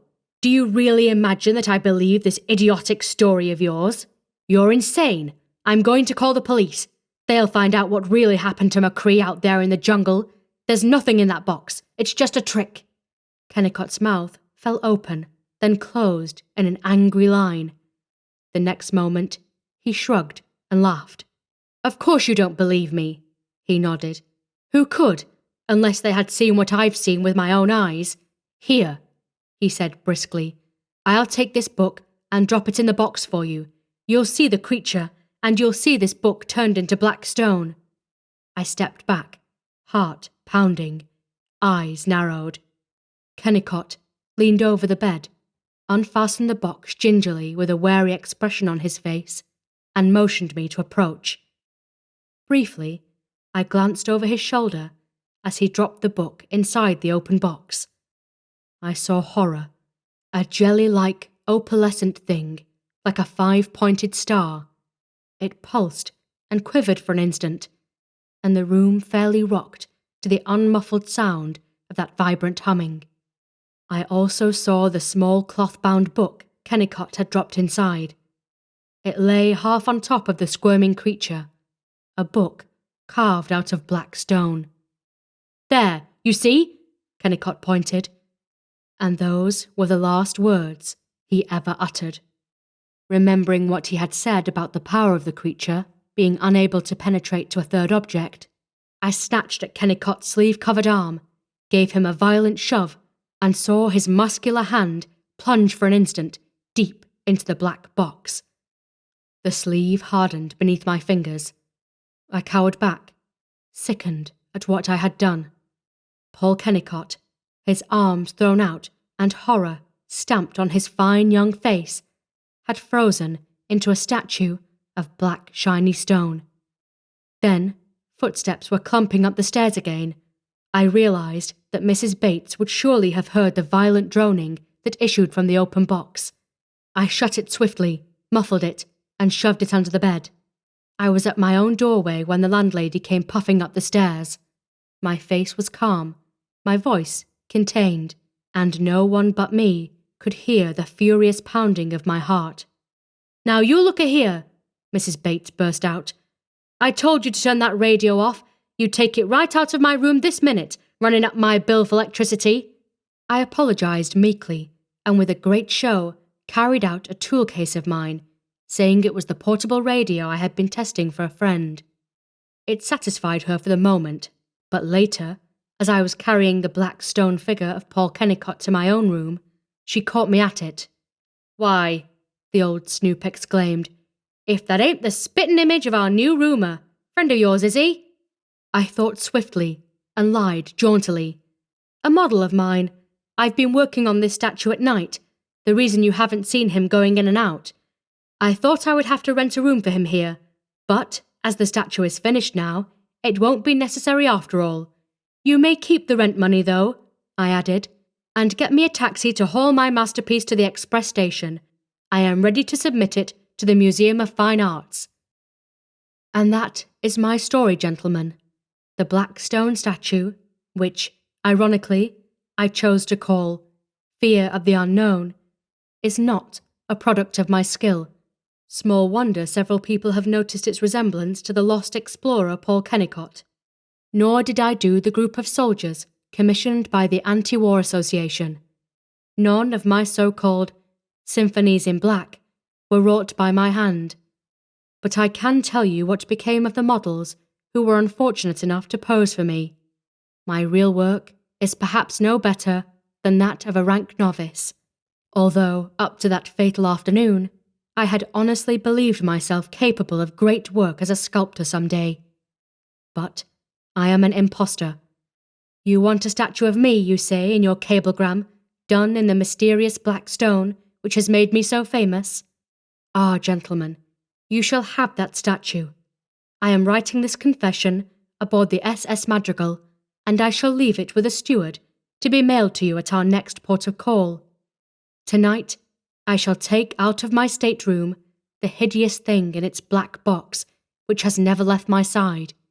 Such a creature, contrary to all nature on this earth of ours, should be exterminated. As soon as darkness falls, I shall stand on deck and balance the box on the rail so that it will fall into the sea after my hand has touched what is inside. I wonder if the process of being turned into that black rock is painful, or if it is accompanied only by a feeling of lethargy. And Mercury, Paul Kennicott, and those unfortunate models whom I have passed off as my work, are they dead, as we know death, or are their statues sentient and possessed of nerves? How does that jelly creature feel to the touch?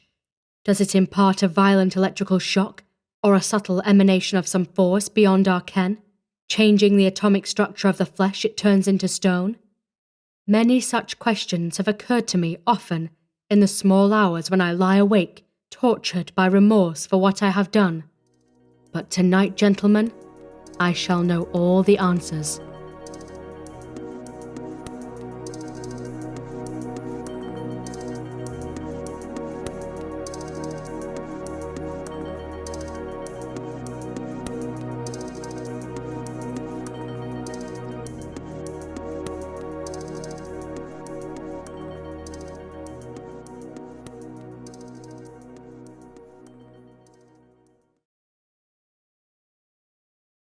Out of the Aeons by H.P. Lovecraft and Hazel Heald. 1. Manuscript found among the effects of the late Richard H. Johnson, Ph.D., curator of the Cabot Museum of Archaeology, Boston, Massachusetts. It is not likely that anyone in Boston, or any alert reader elsewhere, will ever forget the strange affair of the Cabot Museum. The newspaper publicity given to that hellish mummy, the antique and terrible rumors vaguely linked with it, the morbid wave of interest and cult activities during 1932, and the frightful fate of the two intruders on December 1st of that year, all combined to form one of those classic mysteries which go down for generations as folklore and become the nuclei of whole cycles of horrific speculation. Everyone seems to realize, too, that something very vital and unutterably hideous was suppressed in the public accounts of the culminant horrors. Those first disquieting hints as to the condition of one of the two bodies were dismissed and ignored too abruptly, nor were the singular modifications in the mummy given the following up which their news value would normally prompt. It also struck people as queer that the mummy was never restored to its case. In these days of expert taxidermy, the excuse that its disintegrating condition made exhibition impracticable seemed a peculiarly lame one. As curator of the museum, I am in a position to reveal all the suppressed facts, but this I shall not do during my lifetime.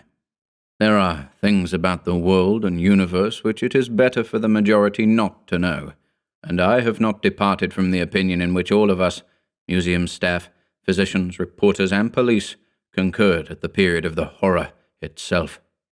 At the same time, it seems proper that a matter of such overwhelming scientific and historic importance should not remain wholly unrecorded, hence this account which I have prepared for the benefit of serious students.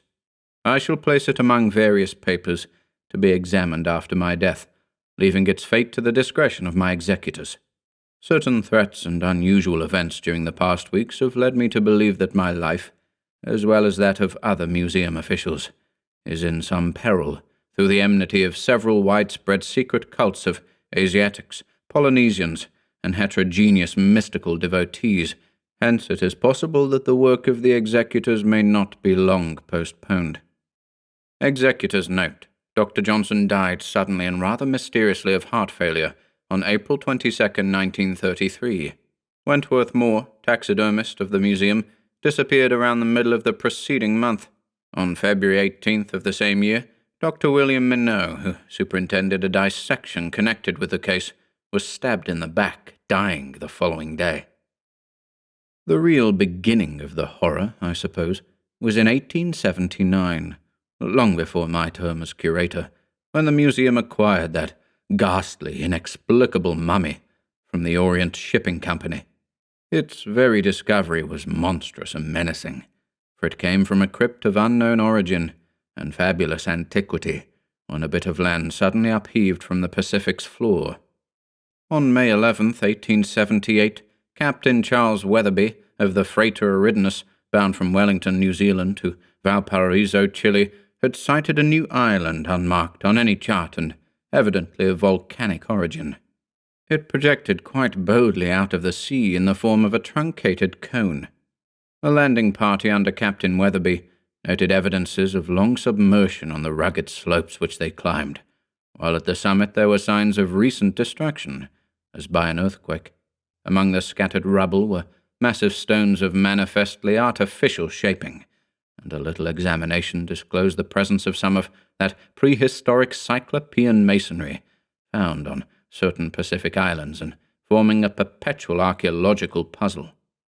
Finally, the sailors entered a massive stone crypt, judged to have been part of a much larger edifice, and to have originally lain far underground, in one corner of which the frightful mummy crouched. After a short period of virtual panic, caused partly by certain carvings on the walls, the men were induced to move the mummy to the ship, though it was only with fear and loathing that they touched it. Close to the body, as if once thrust into its clothes, was a cylinder of an unknown metal, containing a roll of thin, bluish-white membrane of equally unknown nature, inscribed with peculiar characters in a greyish, indeterminable pigment. In the centre of the vast stone floor was a suggestion of a trapdoor, but the party lacked apparatus sufficiently powerful to move it. The Cabot Museum, then newly established, saw the meagre reports of the discovery and at once took steps to acquire the mummy and the cylinder. Curator Pickman made a personal trip to Valparaiso and outfitted a schooner to search for the crypt where the thing had been found, though meeting with failure in this matter. At the recorded position of the island, nothing but the sea's unbroken expanse could be discerned, and the seekers realized that the same seismic forces which had suddenly thrust the island up had carried it down again to the watery darkness where it had brooded for untold eons. The secret of that immovable trapdoor would never be solved. The mummy and the cylinder, however, remained, and the former was placed on exhibition early in November 1879 in the museum's Hall of Mummies. The Cabot Museum of Archaeology, which specializes in such remnants of ancient and unknown civilizations as do not fall within the domain of art, is a small and scarcely famous institution, though one of high standing in scientific circles. It stands in the heart of Boston's exclusive Beacon Hill district, in Mount Vernon Street, near Joy, housed in a former private mansion, with an added wing in the rear, and was a source of pride to its austere neighbours, until the recent terrible events brought it an undesirable notoriety. The Hall of Mummies on the western side of the original mansion, which was designed by Bulfinch and erected in 1819 on the second floor, is justly esteemed by historians and anthropologists as harbouring the greatest collection of its kind in America. Here may be found typical examples of Egyptian embalming, from the earliest Saqqara specimens to the last Coptic attempts of the 8th century, mummies of other cultures, including the prehistoric Indian specimens recently found in the Aleutian Islands, agonized Pompeian figures moulded in plaster from tragic hollows in the ruin-choking ashes, naturally mummified bodies from mines and other excavations in all parts of the earth, some surprised by their terrible entombment in the grotesque postures caused by their last tearing death throes, everything, in short, which any collection of this sort could well be expected to contain. In 1879, of course, it was much less ample than it is now, yet even then it was remarkable. But That shocking thing from the primal Cyclopean crypt on an ephemeral sea-spawned island was always its chief attraction and most impenetrable mystery. The mummy was that of a medium-sized man of unknown race, and was cast in a peculiar crouching posture. The face, half shielded by claw-like hands, had its under jaw thrust far forward, while the shriveled features bore an expression of fright so hideous that few spectators could view them unmoved. The eyes were closed, with lids clamped down tightly over eyeballs apparently bulging and prominent. Bits of hair and beard remained, and the colour of the whole was a sort of dull, neutral grey. In texture, the thing was half leathery and half stony, forming an insoluble enigma to those experts who sought to ascertain how it was embalmed. In places, bits of its substance were eaten away by time and decay. Rags of some peculiar fabric with suggestions of unknown designs still clung to the object. Just what made it so infinitely horrible and repulsive one could hardly say. For one thing, there was a subtle, indefinable sense of limitless antiquity and utter alienage which affected one like a view from the brink of a monstrous abyss of unplumbed blackness. But mostly it was the expression of crazed fear on the puckered, prognathous, half-shielded face. Such a symbol of infinite, inhuman cosmic fright could not help communicating the emotion to the beholder amidst a disquieting cloud of mystery and vain conjecture. Among the discriminating few who frequented the Cabot Museum, this relic of an elder forgotten world soon acquired an unholy fame, though the institution's seclusion and quiet policy prevented it from becoming a popular sensation of the Cardiff giant sort. In the last century, the art of vulgar ballyhoo had not invaded the field of scholarship to the extent it has now succeeded in doing. Naturally, savants of various kinds tried their best to classify the frightful object, though always without success. Theories of a bygone Pacific civilization, of which the Easter Island images and the megalithic masonry of Ponape and Nanmatol are conceivable vestiges, were freely circulated among students, and learned journals carried varied and often conflicting speculations on a possible former continent, whose peaks survive as the myriad islands of Melanesia and Polynesia. The diversity in dates assigned to the hypothetical vanished culture or continent was at once bewildering and amusing, yet some surprisingly relevant allusions were found in certain myths of Tahiti and other islands. Meanwhile, the strange cylinder and its baffling scroll of unknown hieroglyphs, carefully preserved in the museum library, received their due share of attention.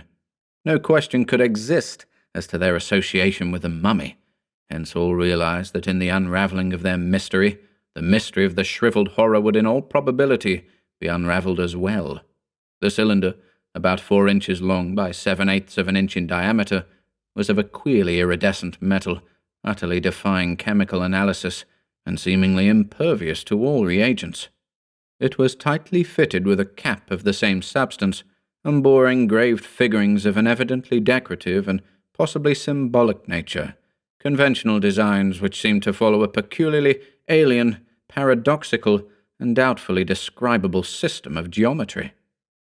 Not less mysterious was the scroll it contained, a neat roll of some thin, bluish-white, unanalyzable membrane, coiled round a slim rod of metal like that of the cylinder, and unwinding to a length of some 2 feet. The large, bold hieroglyphs extending in a narrow line down the centre of the scroll and penned or painted with a grey pigment defying analysis, resembled nothing known to linguists and paleographers, and could not be deciphered despite the transmission of photographic copies to every living expert in the given field. It is true that a few scholars, unusually versed in the literature of occultism and magic, found vague resemblances between some of the hieroglyphs and certain primal symbols described or cited in 2 or 3 very ancient, obscure, and esoteric texts, such as the Book of Ibon, reputed to descend from forgotten Hyperborea, the narcotic fragments alleged to be pre-human, and the monstrous and forbidden Necronomicon of the mad Arab Abdul al-Hazred. None of these resemblances, however, was beyond dispute, and because of the prevailing low estimation of occult studies, no effort was made to circulate copies of the hieroglyphs among mystical specialists. Had such circulation occurred at this early date, the later history of the case might have been very different. Indeed, a glance at the hieroglyphs by any reader of von Junst's horrible nameless cults would have established a linkage of unmistakable significance. At this period, however, the readers of that monstrous blasphemy were exceedingly few, copies having been incredibly scarce in the interval between the suppression of the original Dusseldorf edition, 1839, and of the Bridewell translation, 1845, and the publication of the expurgated reprint by the Golden Goblin Press in 1909. Practically speaking, no occultist or student of the primal past's esoteric lore had his attention called to the strange scroll until the recent outburst of sensational journalism, which precipitated the horrible climax. 2. Thus matters glided along for a half-century, following the installation of the frightful mummy at the museum. The gruesome object had a local celebrity among cultivated Bostonians, but no more than that, while the very existence of the cylinder and scroll, after a decade of futile research, was virtually forgotten. So quiet and conservative was the Cabot Museum that no reporter or feature writer ever thought of invading its uneventful precincts for rabble-tickling material. The invasion of Ballyhoo commenced in the spring of 1931, when a purchase of somewhat spectacular nature, that of the strange objects and inexplicably preserved bodies found in crypts beneath the almost vanished and evilly famous ruins of Chateau Force-Flamme in Aveyron, France, brought the museum prominently into the news columns.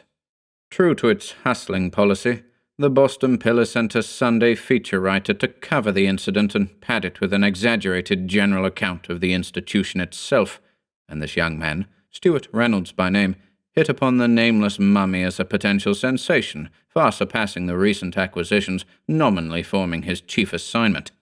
A smattering of theosophical lore, and a fondness for the speculations of such writers as Colonel Churchward and Lewis Spence concerning lost continents and primal forgotten civilizations, made Reynolds especially alert toward any Aeonian relic, like the unknown mummy. At the museum, the reporter made himself a nuisance through constant and not always intelligent questionings and endless demands for the movement of encased objects to permit photographs from unusual angles. In the basement library room, he pored endlessly over the strange metal cylinder and its membranous scroll, photographing them from every angle and securing pictures of every bit of the weird hieroglyph text.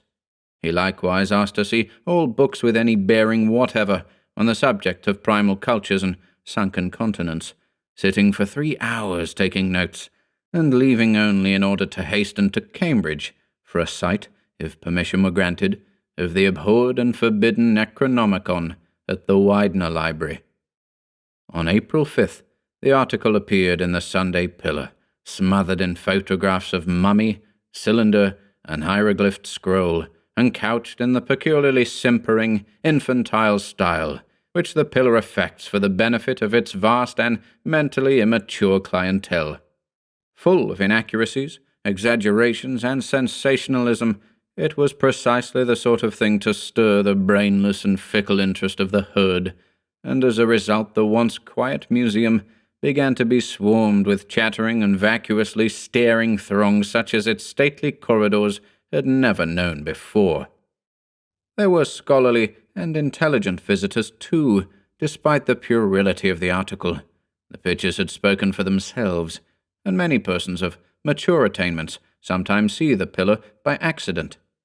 I recall one very strange character who appeared during November, a dark, turbaned, and bushily bearded man with a laboured, unnatural voice, curiously expressionless face, clumsy hands covered with absurd white mittens, who gave a squalid West End address and called himself Swami Chandraputra.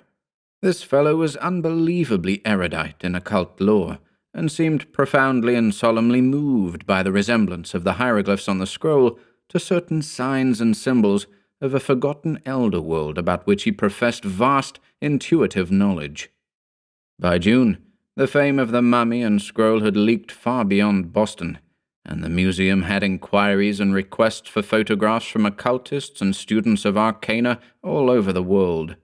This was not altogether pleasing to our staff, since we're a scientific institution without sympathy for fantastic dreamers, yet we answered all questions with civility. One result of these catechisms was a highly learned article in the Occult Review by the famous New Orleans mystic Etienne Laurent de Marigny, in which was asserted the complete identity of some of the odd geometrical designs on the iridescent cylinder and of several of the hieroglyphs on the membranous scroll, with certain ideographs of horrible significance, transcribed from primal monoliths or from the secret rituals of hidden bands of esoteric students and devotees, reproduced in the hellish and suppressed Black Book or nameless cults of von Junst. De Marigny recalled the frightful death of von Junst in 1840, a year after the publication of his terrible volume at Dusseldorf, and commented on his blood-curdling and partly suspected sources of information. Above all, he emphasized the enormous relevance of the tales with which von Junst linked most of the monstrous ideographs he had reproduced. That these tales, in which a cylinder and scroll were expressly mentioned, held a remarkable suggestion of relationship to the things at the museum, no one could deny, yet they were of such breathtaking extravagance, involving such unbelievable sweeps of time and such fantastic anomalies of a forgotten elder world, that one could much more easily admire than believe them. Admire them the public certainly did, for copying in the press was universal. Illustrated articles sprang up everywhere, telling or purporting to tell the legends in the Black Book, expatiating on the horror of the mummy, comparing the cylinder's designs and the scroll's hieroglyphs with the figures reproduced by von Junst, and indulging in the wildest, most sensational, and most irrational theories and speculations. Attendance at the museum was trebled, and the widespread nature of the interest was attested by the plethora of mail on the subject, most of it inane and superfluous, received at the museum. Apparently the mummy and its origin formed, for imaginative people, a close rival to the Depression as chief topic of 1931 and 1932. For my own part, the principal effect of the furore was to make me read von Junst's monstrous volume in the Golden Goblin edition, a perusal which left me dizzy and nauseated, yet thankful that I had not seen the utter infamy of the unexpurgated text. 3. The archaic whispers reflected in the Black Book and linked with designs and symbols so closely akin to what the mysterious scroll and cylinder bore, were indeed of a character to hold one spellbound and not a little awestruck. Leaping an incredible gulf of time, behind all the civilizations, races, and lands we know, they clustered round a vanished nation and a vanished continent of the misty, fabulous dawn years, that to which legend has given the name of Mu, and which old tablets in the primal Nakal tongue speak of as flourishing 200,000 years ago, when Europe harbored only hybrid entities, and lost Hyperborea knew the nameless worship of black, amorphous Sathagua. There was mention of a kingdom or province called Kanar, in a very ancient land, where the first human people had found monstrous ruins left by those who had dwelt there before, vague waves of unknown entities which had filtered down from the stars and lived out their eons on a forgotten, nascent world. Kanar was a sacred place, since from its midst the bleak basalt cliffs of Mount Yadith Go soared starkly into the sky, topped by a gigantic fortress of Cyclopean stone, infinitely older than mankind, and built by the alien spawn of the dark planet Yuggoth, which had colonized the earth before the birth of terrestrial life. The spawn of Yuggoth had perished eons before, but had left behind them one monstrous and terrible living thing which could never die, their hellish god or patron demon Gatanathoa, which lowered and brooded eternally, though unseen, in the crypts beneath that fortress on Yadith Go. No human creature had ever climbed Yadith Go, or seen that blasphemous fortress, except as a distant and geometrically abnormal outline against the sky. Yet most agreed that Ghatanothoa was still there, wallowing and burrowing in unsuspected abysses beneath the megalithic walls. There were always those who believed that sacrifices must be made to Ghatanothoa, lest it crawl out of its hidden abysses and waddle horribly through the world of men, as it had once waddled through the primal world of the Yuggoth spawn. People said that if no victims were offered, Ghatanothoa would ooze up to the light of day and lumber down the basalt cliffs of Yadithgo, bringing doom to all it might encounter. For no living thing could behold Ghatanothoa, or even a perfect graven image of Ghatanothoa, however small, without suffering a change more horrible than death itself. Sight of the god, or its image, as all the legends of the Yuggoth spawn agreed, meant paralysis and petrifaction of a singularly shocking sort, in which the victim was turned to stone and leather on the outside, while the brain within remained perpetually alive, horribly fixed and prisoned through the ages, and maddeningly conscious of the passage of interminable epochs of helpless inaction, till chance and time might complete the decay of the petrified shell and leave it exposed to die. Most brains, of course, would go mad long before this eon-deferred release could arrive. No human eyes, it was said, had ever glimpsed Ghatanothoa, though the danger was as great now as it had been for the Yuggoth spawn. And so there was a cult in Kanar which worshipped Ghatanothoa, and each year sacrificed to it 12 young warriors and 12 young maidens. These victims were offered up on flaming altars in the marble temple near the mountain's base, for none dared climb Yadithgo's basalt cliffs or draw near to the Cyclopean pre-human stronghold on its crest. Vast was the power of the priests of Ghatanothoa, since upon them alone depended the preservation of Kanar and of all the land of Mu from the petrifying emergence of Ghatanothoa out of its unknown burrows. There were in the land 100 priests of the dark god, under Imash Mo the high priest, who walked before King Thabon at the Nath feast, and stood proudly, whilst the king knelt at the Doric shrine. Each priest had a marble house, a chest of gold, 200 slaves, and 100 concubines, besides immunity from civil law and the power of life and death over all in Kanar, save the priests of the king. Yet in spite of these defenders, there was ever a fear in the land, lest Ghatanothoa slither up from the depths and lurch viciously down the mountain to bring horror and petrifaction to mankind. In the latter years, the priests forbade men even to guess or imagine what its frightful aspect might be. It was in the year of the Red Moon, estimated as BC 173,148 by von Junst, that a human being first dared to breathe defiance against Ghatanothoa and its nameless menace. This bold heretic was Tyog, high priest of Shab-Niggurath and guardian of the copper temple of the goat with 1,000 young. Tyog had thought long on the powers of the various gods, and had had strange dreams and revelations touching the life of this and earlier worlds.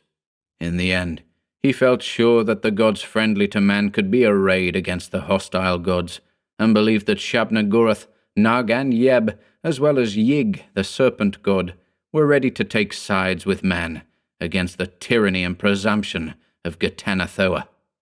Inspired by the mother goddess, Tyog wrote down a strange formula in the hieratic Nakal of his order, which he believed would keep the possessor immune from the dark god's petrifying power.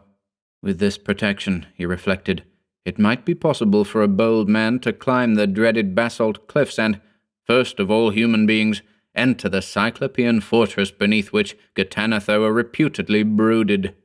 Face to face with the god, and with the power of Shab-Niggurath and her sons on his side, Tyog believed that he might be able to bring it to terms, and at last deliver mankind from its brooding menace. With humanity freed through his efforts, there would be no limits to the honors he might claim. All the honors of the priests of Ghatanothoa would perforce be transferred to him, and even kingship, or godhood might conceivably be within his reach. So Teyog wrote his protective formula on a scroll of Thagon membrane, according to von Junst, the inner skin of the extinct Yakith lizard, and enclosed it in a carven cylinder of larg metal, the metal brought by the Elder Ones from Yuggoth and found in no mine of earth. This charm, carried in his robe, would make him proof against the menace of Ghatanothoa. It would even restore the Dark God's petrified victims, if that monstrous entity should ever emerge and begin its devastations. Thus he proposed to go up the shunned and man-untrodden mountain, invade the alien-angled citadel of Cyclopean stone, and confront the shocking devil entity in its lair. Of what would follow, he could not even guess, but the hope of being mankind's saviour lent strength to his will. He had, however, reckoned without the jealousy and self-interest of Ghatanothoa's pampered priests. No sooner did they hear of his plan than, fearful for their prestige and privilege in case the demon god should be dethroned, they set up a frantic clamour against the so-called sacrilege, crying that no man might prevail against Ghatanothoa, and that any effort to seek it out would merely provoke it to a hellish onslaught against mankind which no spell or priestcraft could hope to avert. With those cries they hoped to turn the public mind against Teyog, yet such was the people's yearning for freedom from Ghatanothoa, and such their confidence in the skill and zeal of Teyog, that all the protestations came to naught. Even the king, usually a puppet of the priests, refused to forbid Teyog's daring pilgrimage. It was then that the priests of Ghatanothoa did by stealth what they could not do openly. One night, Imashmo, the high priest, stole to Teyog in his temple chamber and took from his sleeping form the metal cylinder, silently drawing out the potent scroll and putting in its place another scroll of great similitude, yet varied enough to have no power against any god or demon.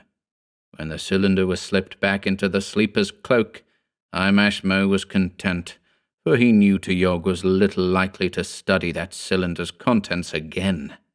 Thinking himself protected by the true scroll, the heretic would march up the forbidden mountain and into the evil presence, and Ghatanothoa, unchecked by any magic, would take care of the rest. It would no longer be needful for Ghatanothoa's priests to preach against the defiance. Let Teyog go his way and meet his doom.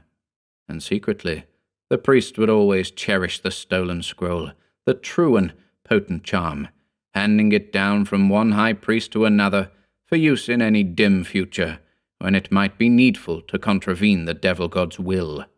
So, the rest of the night, Imashmo slept in great peace, with the true scroll in a new cylinder, fashioned for its harbourage. It was dawn on the day of the sky flames, nomenclature undefined by von Junst, that Teyog, amidst the prayers and chanting of the people, and with King Thabon's blessing on his head, started up the dreaded mountain, with a staff of Talath wood in his right hand. Within his robe was the cylinder, holding what he thought to be the true charm, for he had indeed failed to find out the imposture, nor did he see any irony in the prayers which Imashmo and the other priests of Ghatanothoa intoned for his safety and success. All that morning, the people stood and watched as Teyog's dwindling form struggled up the shunned basalt slope hitherto alien to men's footsteps, and many stayed watching long after he had vanished, where a perilous ledge led round to the mountain's hidden side. That night, a few sensitive dreamers thought they heard a faint tremor convulsing the hated peak, though most ridiculed them for the statement. Next day, vast crowds watched the mountain and prayed, and wondered how soon Teyog would return. And so the next day, and the next. For weeks they hoped and waited, and then they wept. Nor did anyone ever see Teyog, who would have saved mankind from fears, again. Thereafter, men shuddered at Teyog's presumption, and tried not to think of the punishment his impiety had met. And the priests of Ghatanothoa smiled to those who might resent the god's will or challenge its right to the sacrifices. In later years, The ruse of Imashmo became known to the people, yet the knowledge availed not to change the general feeling that Ghatanothoa were better left alone. None ever dared to defy it again. And so the ages rolled on, and king succeeded king, and high priest succeeded high priest, and nations rose and decayed, and lands rose above the sea and returned into the sea, and with many millennia decay fell upon Kanar, till at last, on a hideous day of storm and thunder, terrific rumbling and mountain-high waves, all the land of Mu sank into the sea forever. Yet down the later eons thin streams of ancient secrets trickled.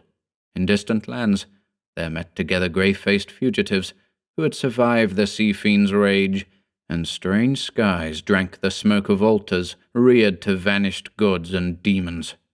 Though none knew to what bottomless deep the sacred peak and cyclopean fortress of dreaded Ghatanothoa had sunk, there were still those who mumbled its name and offered to it nameless sacrifices, lest it bubble up through leagues of ocean and shamble among men, spreading horror and petrifaction. Around the scattered priests grew the rudiments of a dark and secret cult.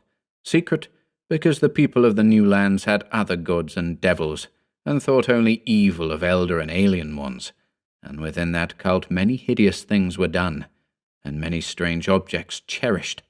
It was whispered that a certain line of elusive priests still harboured the true charm against Ghatanothoa, which Imashmo stole from the sleeping Tyog, though none remained who could read or understand the cryptic syllables, or who could even guess in what part of the world the lost Kanar, the dreaded peak of Yadithgo, and the Titan fortress of the devil god had lain. Though it flourished chiefly in those Pacific regions around which Mu itself had once stretched, there were rumours of the hidden and detested cult of Ghatanothoa in ill-fated Atlantis, and on the abhorred plateau of Leng.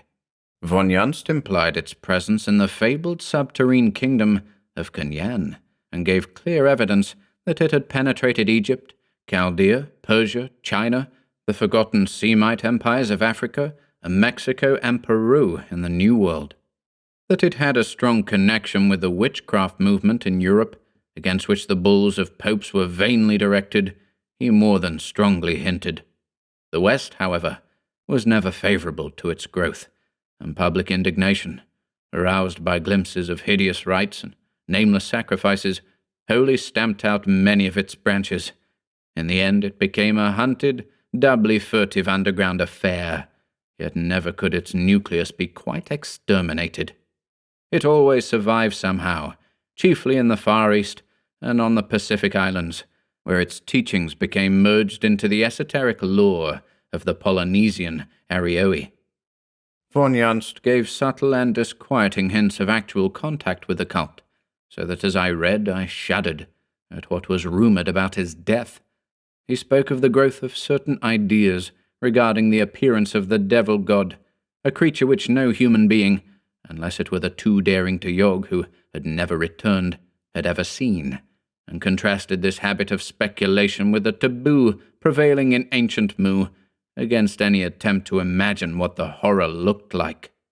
There was a peculiar fearfulness about the devotees' awed and fascinated whispers on this subject, whispers heavy with morbid curiosity concerning the precise nature of what Tyog might have confronted in that frightful pre-human edifice on the dreaded and now sunken mountains before the end, if it was an end, finally came, and I felt oddly disturbed by the German scholar's oblique and insidious references to this topic. Scarcely less disturbing were von Junst's conjectures on the whereabouts of the stolen scroll of cantrips against Ghatanothoa, and on the ultimate uses to which the scroll might be put.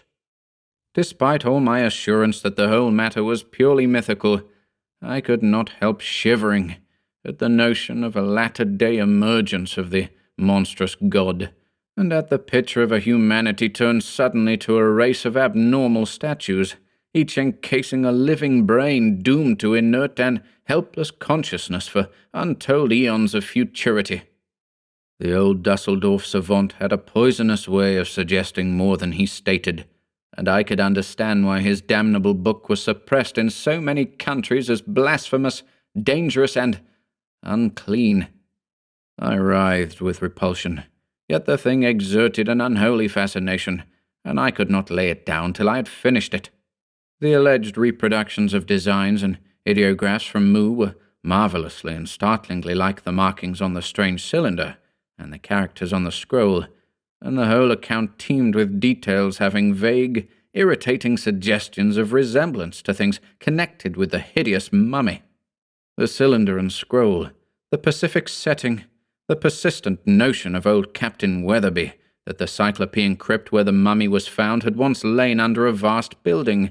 Somehow, I was vaguely glad that the volcanic island had sunk before that massive suggestion of a trapdoor could be opened.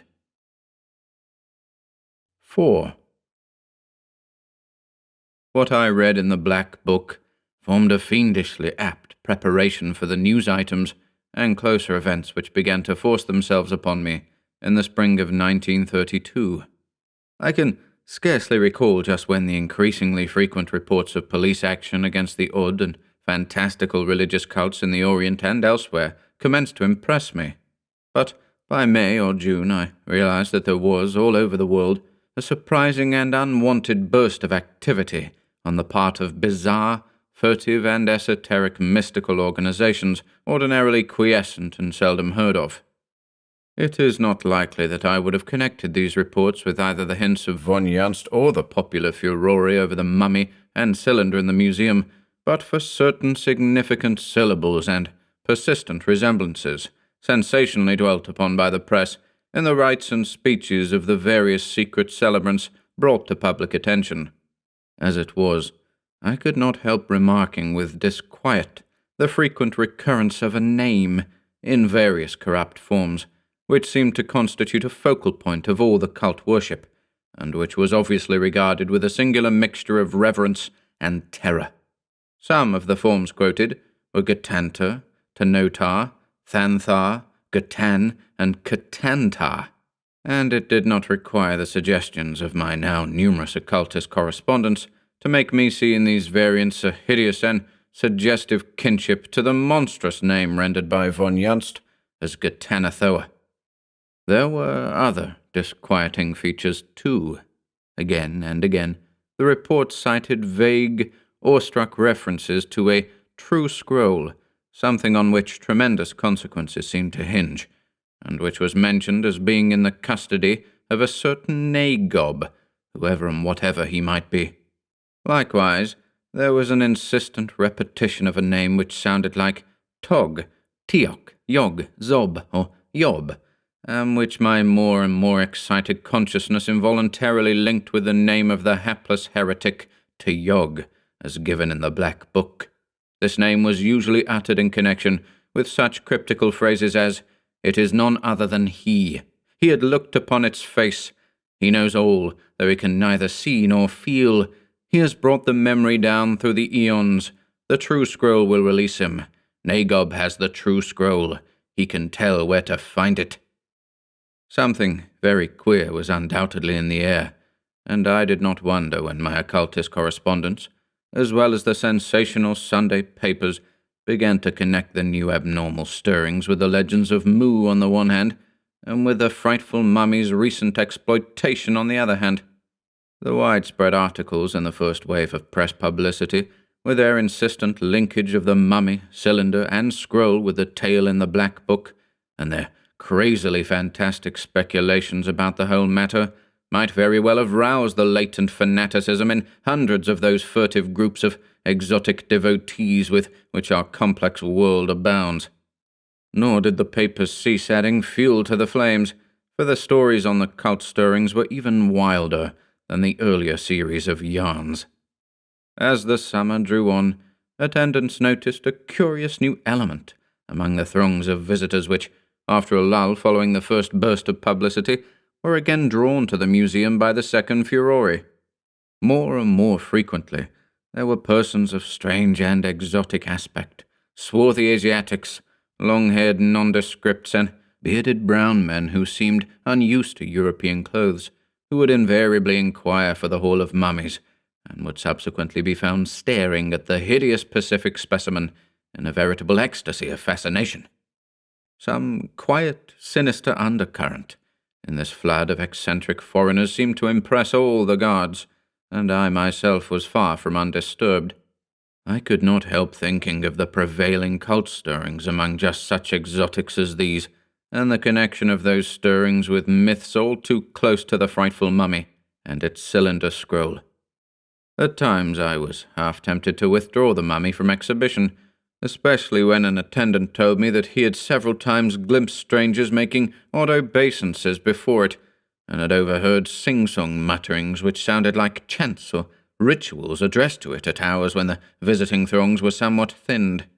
One of the guards acquired a queer, nervous hallucination about the petrified horror in the lone glass case, alleging that he could see from day to day certain vague, subtle, and infinitely slight changes in the frantic flexion of the bony claws and in the fear-crazed expression of the leathery face. He could not get rid of the loathsome idea that those horrible, bulging eyes were about to pop suddenly open. It was early in September, when the curious crowds had lessened and the Hall of Mummies was sometimes vacant, that the attempt to get at the mummy by cutting the glass of its case was made. The culprit, a swarthy Polynesian, was spied in time by a guard and was overpowered before any damage occurred. Upon investigation, the fellow turned out to be a Hawaiian notorious for his activity in certain underground religious cults, and having a considerable police record in connection with abnormal and inhuman rites and sacrifices. Some of the papers found in his room were highly puzzling and disturbing, including many sheets covered with hieroglyphs closely resembling those on the scroll at the museum and in the Black Book of von Janst, but regarding these things he could not be prevailed upon to speak. Scarcely a week after this incident, another attempt to get at the mummy, this time by tampering with the lock of his case, resulted in a second arrest. The offender, a Singalese, had as long and unsavory a record of loathsome cult activities as the Hawaiian had possessed, and displayed a kindred unwillingness to talk to the police. What made this case doubly and darkly interesting was that a guard had noticed this man several times before, and had heard him addressing to the mummy a peculiar chant containing unmistakable repetitions of the word Teyog. As a result of this affair, I doubled the guards in the Hall of Mummies, and ordered them never to leave the now notorious specimen out of sight, even for a moment. As may well be imagined, the press made much of these two incidents, reviewing its talk of primal and fabulous Mu, and claiming boldly that the hideous mummy was none other than the daring heretic Teyog, petrified by something he had seen in the pre-human citadel he had invaded and preserved intact through 175,000 years of our planet's turbulent history.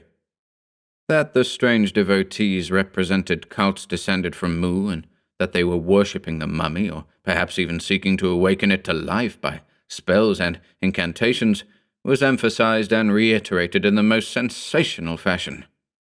Writers exploited the insistence of the old legends that the brain of Ghatanothoa's petrified victims remained conscious and unaffected, a point which served as a basis for the wildest and most improbable speculations. The mention of a true scroll also received due attention, it being the prevailing popular theory that Teyog's stolen charm against Ghatanothoa was somewhere in existence, and that cult members were trying to bring it into contact with Teyog himself for some purpose of their own. One result of this exploitation was that a third wave of gaping visitors began flooding the museum and staring at the hellish mummy which served as a nucleus for the whole strange and disturbing affair. It was among this wave of spectators, many of whom made repeated visits, that talk of the mummy's vaguely changing aspect first began to be widespread. I suppose, despite the disturbing notion of the nervous guard some months before, that the museum's personnel was too well used to the constant sight of odd shapes to pay close attention to details. In any case, it was the excited whispers of visitors which at length aroused the guards to the subtle mutation which was apparently in progress. Almost simultaneously the press got hold of it, with blatant results which can well be imagined. Naturally, I gave the matter my most careful observation, and by the middle of October decided that a definite disintegration of the mummy was underway. Through some chemical or physical influence in the air, the half-stony, half-leathery fibers seemed to be gradually relaxing, causing distinct variations in the angles of the limbs and in certain details of the fear-twisted facial expression. After a half-century of perfect preservation, this was a highly disconcerting development, and I had the museum's taxidermist, Dr. Moore, go carefully over the gruesome objects several times. He reported a general relaxation and softening, and gave the thing 2 or 3 astringent sprayings, but did not dare to attempt anything drastic, lest there be a sudden crumbling and accelerated decay. The effect of all this upon the gaping crowds was curious. Heretofore, each new sensation sprung by the press had brought fresh waves of staring and whispering visitors, but now, though the papers blathered endlessly about the mummy's changes, the public seemed to have acquired a definite sense of fear, which outranked even its morbid curiosity. People seemed to feel that a sinister aura hovered over the museum, and from a high peak the attendance fell to a level distinctly below normal. This lessened attendance gave added prominence to the stream of freakish foreigners who continued to infest the place, and whose numbers seemed in no way diminished. On November 18th, a Peruvian of Indian blood suffered a strange hysterical or epileptic seizure in front of the mummy. Afterwards, shrieking from his hospital cot, it tried to open its eyes. Tiyog tried to open his eyes and stare at me. I was by this time on the point of removing the object from exhibition, but permitted myself to be overruled at a meeting of our very conservative directors. However, I could see that the museum was beginning to acquire an unholy reputation in its austere and quiet neighborhood. After this incident, I gave instructions that no one be allowed to pause before the monstrous Pacific relic for more than a few minutes at a time. It was on November 24th, after the museum's 5 o'clock closing, that one of the guards noticed a minute opening of the mummy's eyes. The phenomenon was very slight, nothing but a thin crescent of cornea being visible in either eye, but it was none the less of the highest interest. Dr. Moore, having been summoned hastily, was about to study the exposed bits of eyeball with a magnifier, when his handling of the mummy caused the leathery lids to fall tightly shut again. All gentle efforts to open them failed, and the taxidermist did not dare to apply drastic measures. When he notified me of all this by telephone, I felt a sense of mounting dread hard to reconcile with the apparently simple event concerned. For a moment, I could share the popular impression that some evil, amorphous blight from unplumbed deeps of time and space hung murkily and menacingly over the museum. 2 nights later, a sullen Filipino was trying to secrete himself in the museum at closing time. Arrested and taken to the station, he refused even to give his name, and was detained as a suspicious person. Meanwhile, the strict surveillance of the mummy seemed to discourage the odd hordes of foreigners from haunting it. At least, the number of exotic visitors distinctly fell off after the enforcement of the move-along order. It was during the early morning hours of Thursday, December 1st, that a terrible climax developed. At about 1 o'clock, horrible screams of mortal fright and agony were heard issuing from the museum, and a series of frantic telephone calls from neighbors brought to the scene quickly and simultaneously a squad of police and several museum officials, including myself. Some of the policemen surrounded the building, while others, with the officials, cautiously entered. In the main corridor, we found the night watchman strangled to death, a bit of East Indian hemp still knotted around his neck, and realized that despite all precautions, some darkly evil intruder or intruders had gained access to the place. Now, however, a tomb-like silence enfolded everything, and we almost feared to advance upstairs to the fateful wing, where we knew the core of the trouble must lurk. We felt a bit more steadied after flooding the building with light from the central switches in the corridor, and finally crept reluctantly up the curving staircase and through a lofty archway to the Hall of Mummies. 5. It is from this point onward that reports of the hideous case have been censored, for we have all agreed that no good can be accomplished by a public knowledge of those terrestrial conditions implied by the further developments. I have said that we flooded the whole building with light before our ascent. Now, beneath the beams that beat down on the glistening cases and their gruesome contents, we saw outspread a mute horror, whose baffling details testified to happenings utterly beyond our comprehension. There were 2 intruders, who we afterward agreed must have hidden in the building before closing time, but they would never be executed for the watchman's murder. They had already paid the penalty. One was a Burmese, and the other a Fiji islander, both known to the police for their share in frightful and repulsive cult activities. They were dead, and the more we examined them, the more utterly monstrous and unnameable we felt their manner of death to be.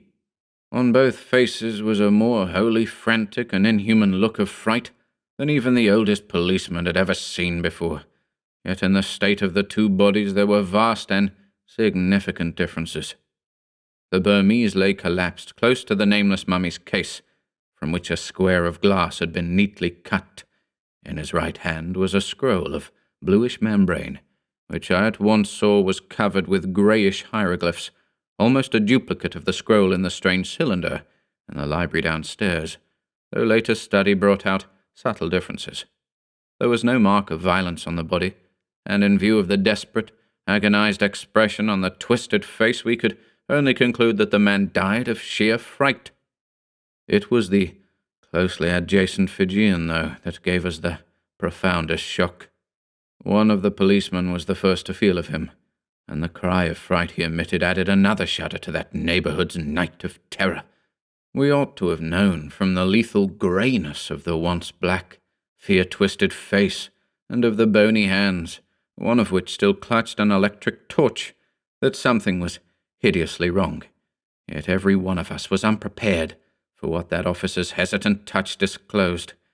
Even now I can think of it only with a paroxysm of dread and repulsion.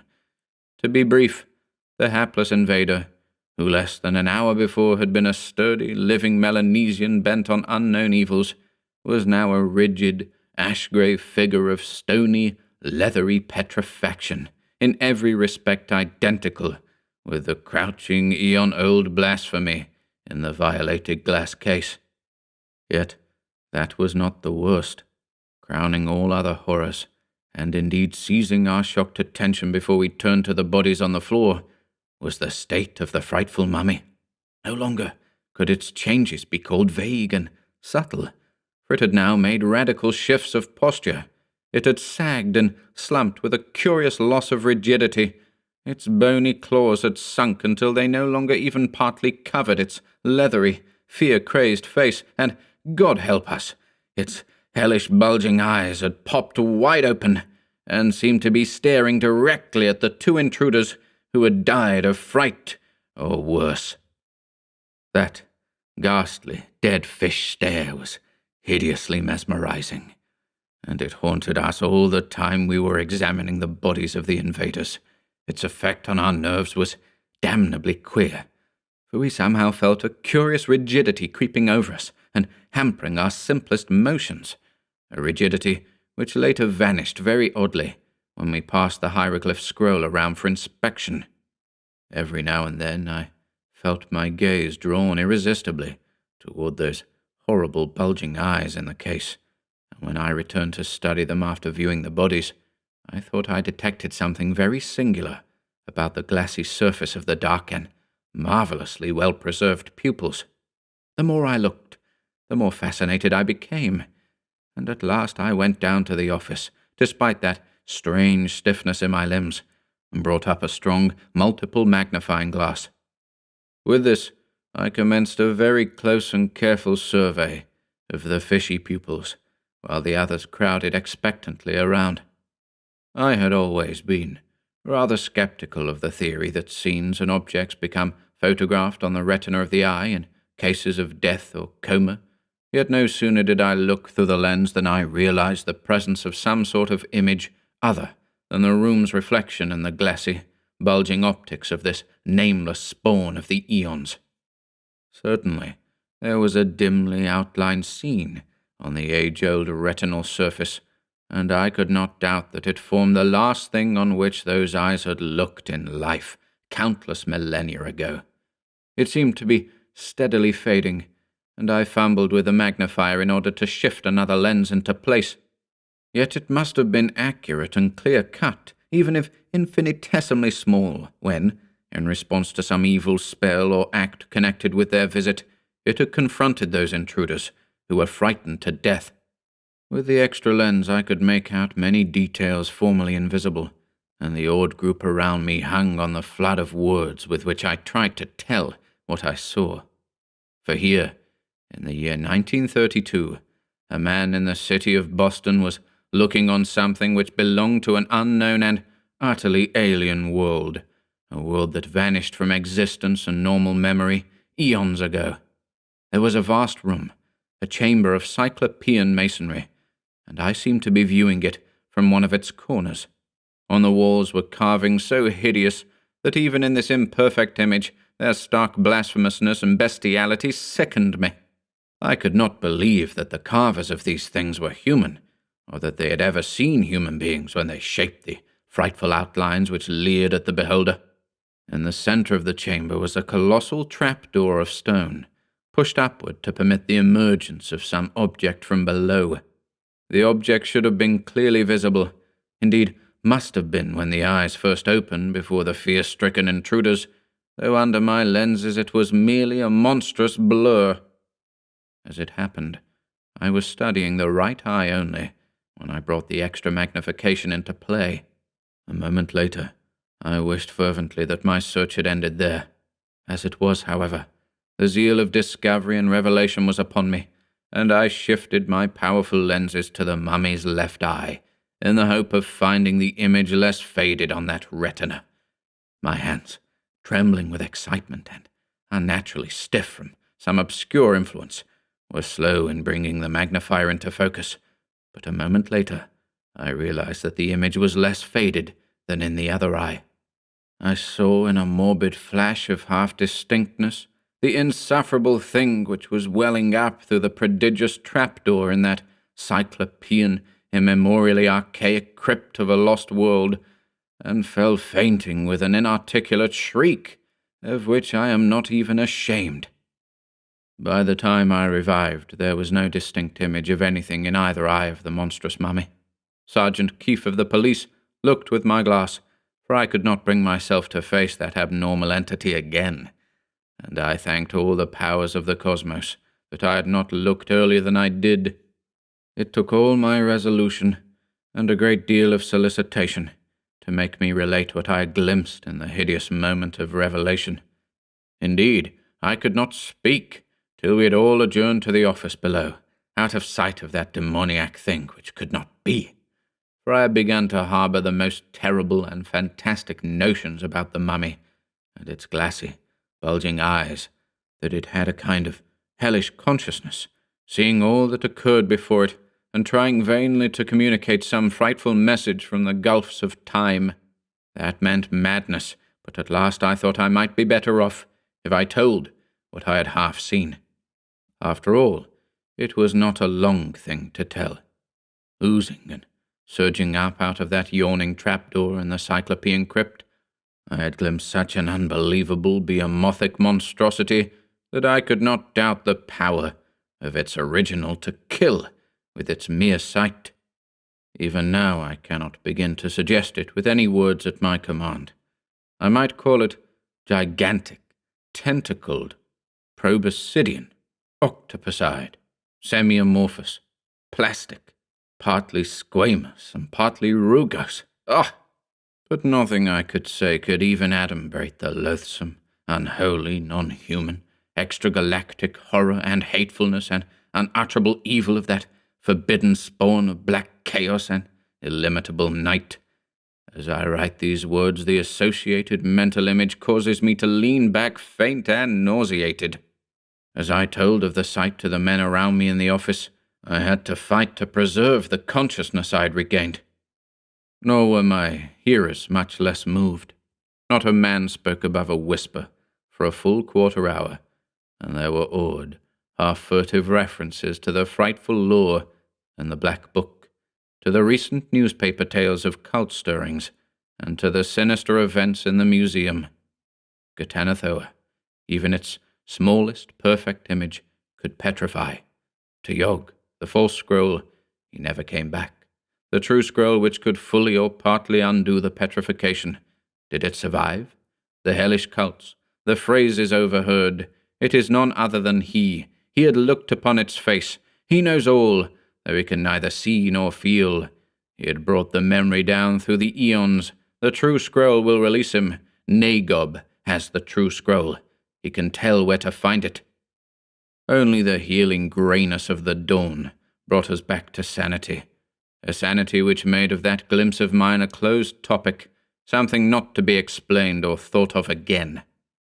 We gave out only partial reports to the press, and later on cooperated with the papers in making other suppressions. For example, when the autopsy showed the brain and several other internal organs of the petrified Fijian to be fresh and unpetrified, though hermetically sealed by the petrifaction of the exterior flesh, an anomaly about which physicians are still guardedly and bewilderedly debating, we did not wish a furore to be started. We knew too well what the yellow journals, remembering what was said of the intact, brained, and still conscious state of Ghatanothoa's stony, leathery victims, would make of this detail. As matters stood, they pointed out that the man who had held the hieroglyph scroll, and who had evidently thrust it at the mummy through the opening in the case, was not petrified, while the man who had not held it was, and they demanded that we make certain experiments, applying the scroll both to the stony, leathery body of the Fijian and to the mummy itself. We indignantly refused to abet such superstitious notions.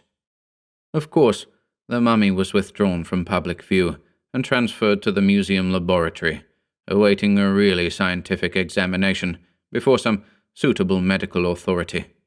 Remembering past events, we kept it under a strict guard, but even so, an attempt was made to enter the museum at 2:25 a.m. on December the 5th. Prompt working of the burglar alarm frustrated the design, though unfortunately the criminal or criminals escaped. That no hint of anything further ever reached the public, I am profoundly thankful. I wish devoutly that there were nothing more to tell. There will, of course, be leaks, and if anything happens to me, I do not know what my executors will do with this manuscript, but at least the case will not be painfully fresh in the multitude's memory when the revelation comes. Besides, no one will believe the facts when they are finally told. That is the curious thing about the multitude.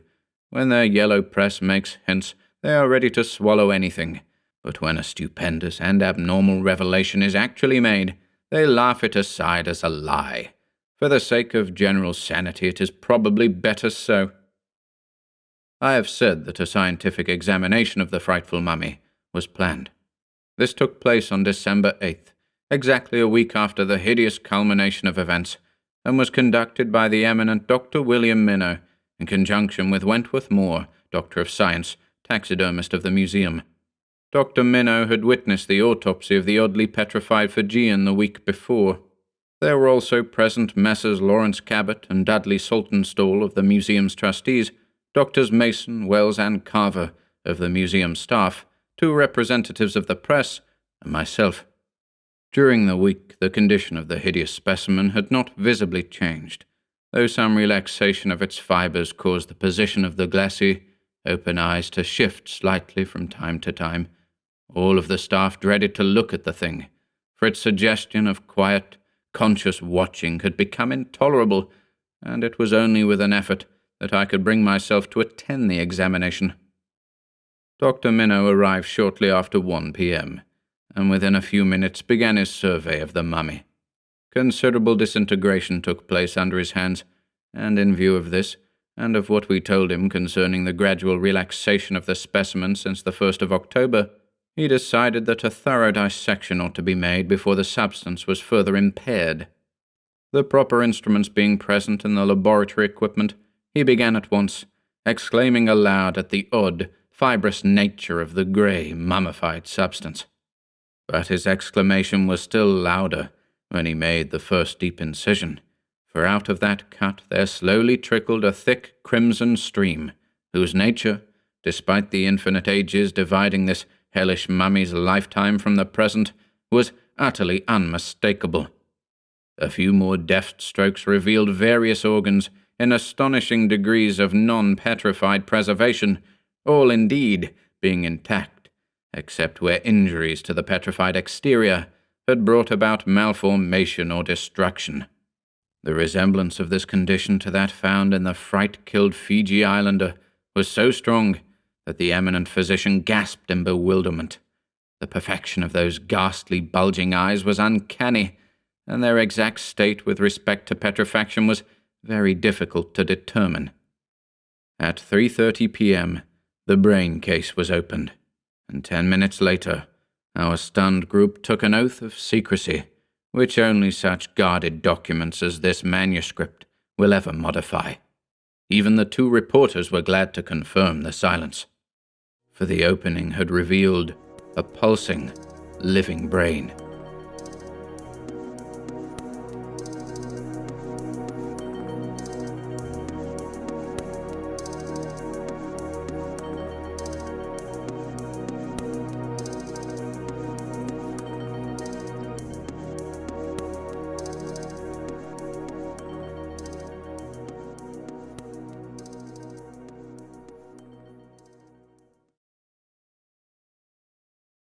The Mezzotint by M.R. James.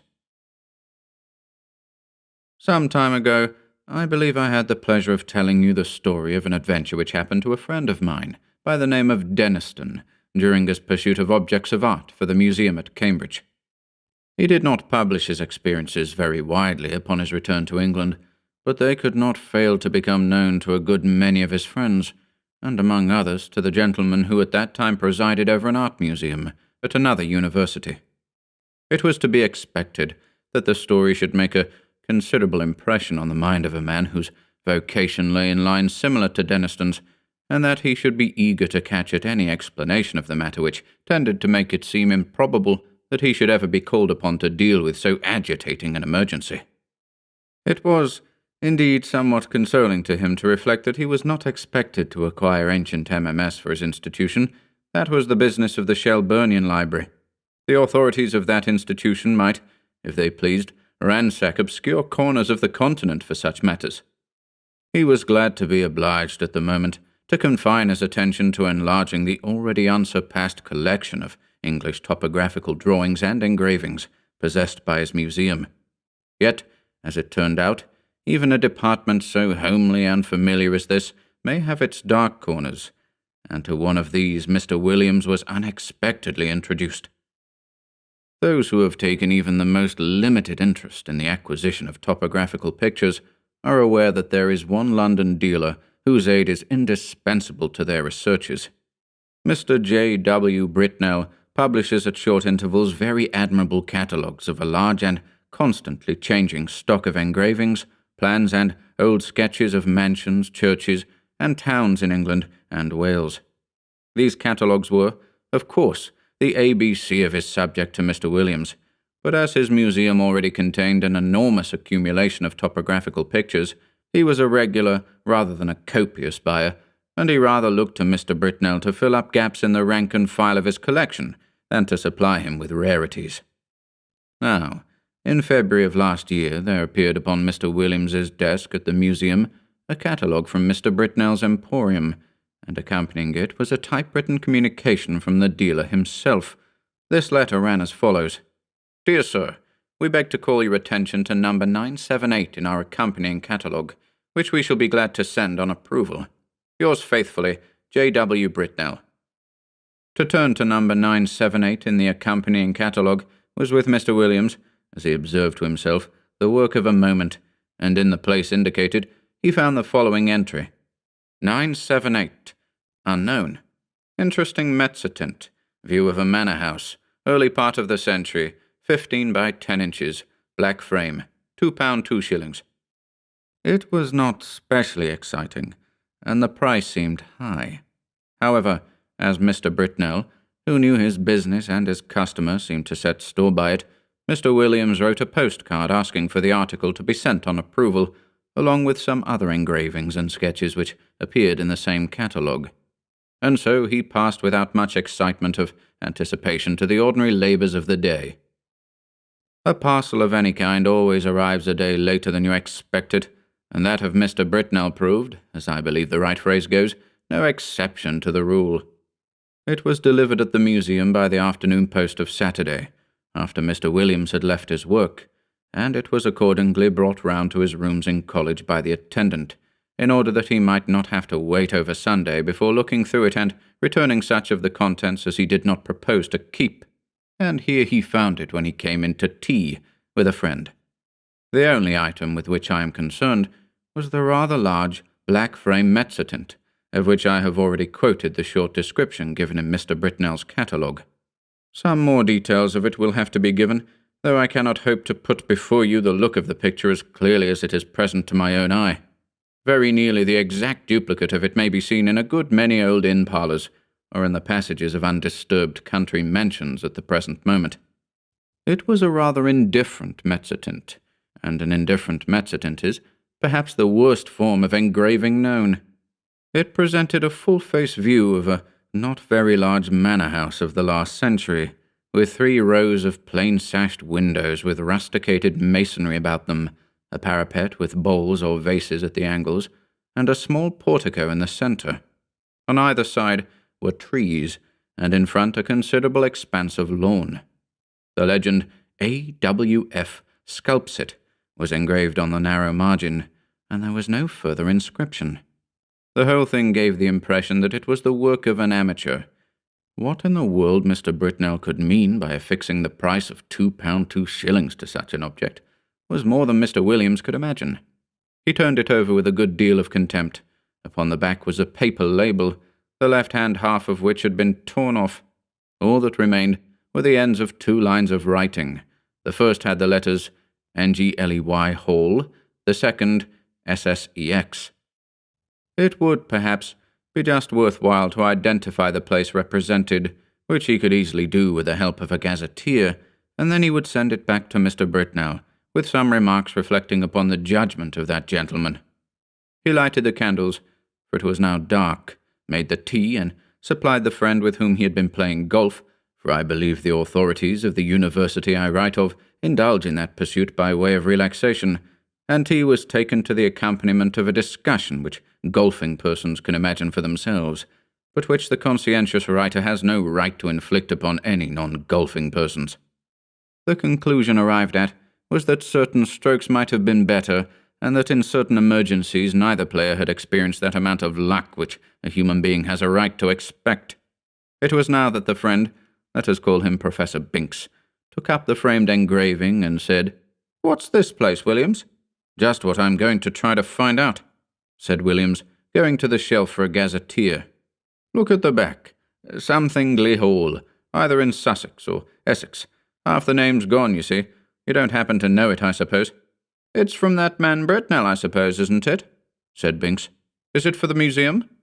"Well, I think I should buy it if the price was 5 shillings, said Williams. "But for some unearthly reason he wants 2 guineas for it. I can't conceive why. It's a wretched engraving, and there aren't even any figures to give it life." "It's not worth 2 guineas, I should think," said Binks. "But I don't think it's so badly done. The moonlight seems rather good to me, and I should have thought there were figures, or at least a figure, just on the edge in front." "Let's look," said Williams. "Well, it's true the light is rather cleverly given. Where's your figure? Oh, yes, just the head, in the very front of the picture." And indeed there was, hardly more than a black blot on the extreme edge of the engraving, the head of a man or woman, a good deal muffled up, the back turned to the spectator, and looking towards the house. Williams had not noticed it before.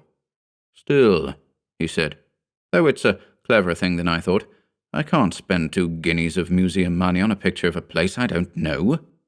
Professor Binks had his work to do, and soon went, and very nearly up to Hall time William was engaged in a vain attempt to identify the subject of his picture. If the vowel before the NG had only been left, it would have been easy enough. he thought. But as it is, the name may be anything from Gestingley to Langley, and there are many more names ending like this than I thought, and this rotten book has no index of terminations. Hall in Mr. Williams's college was at 7.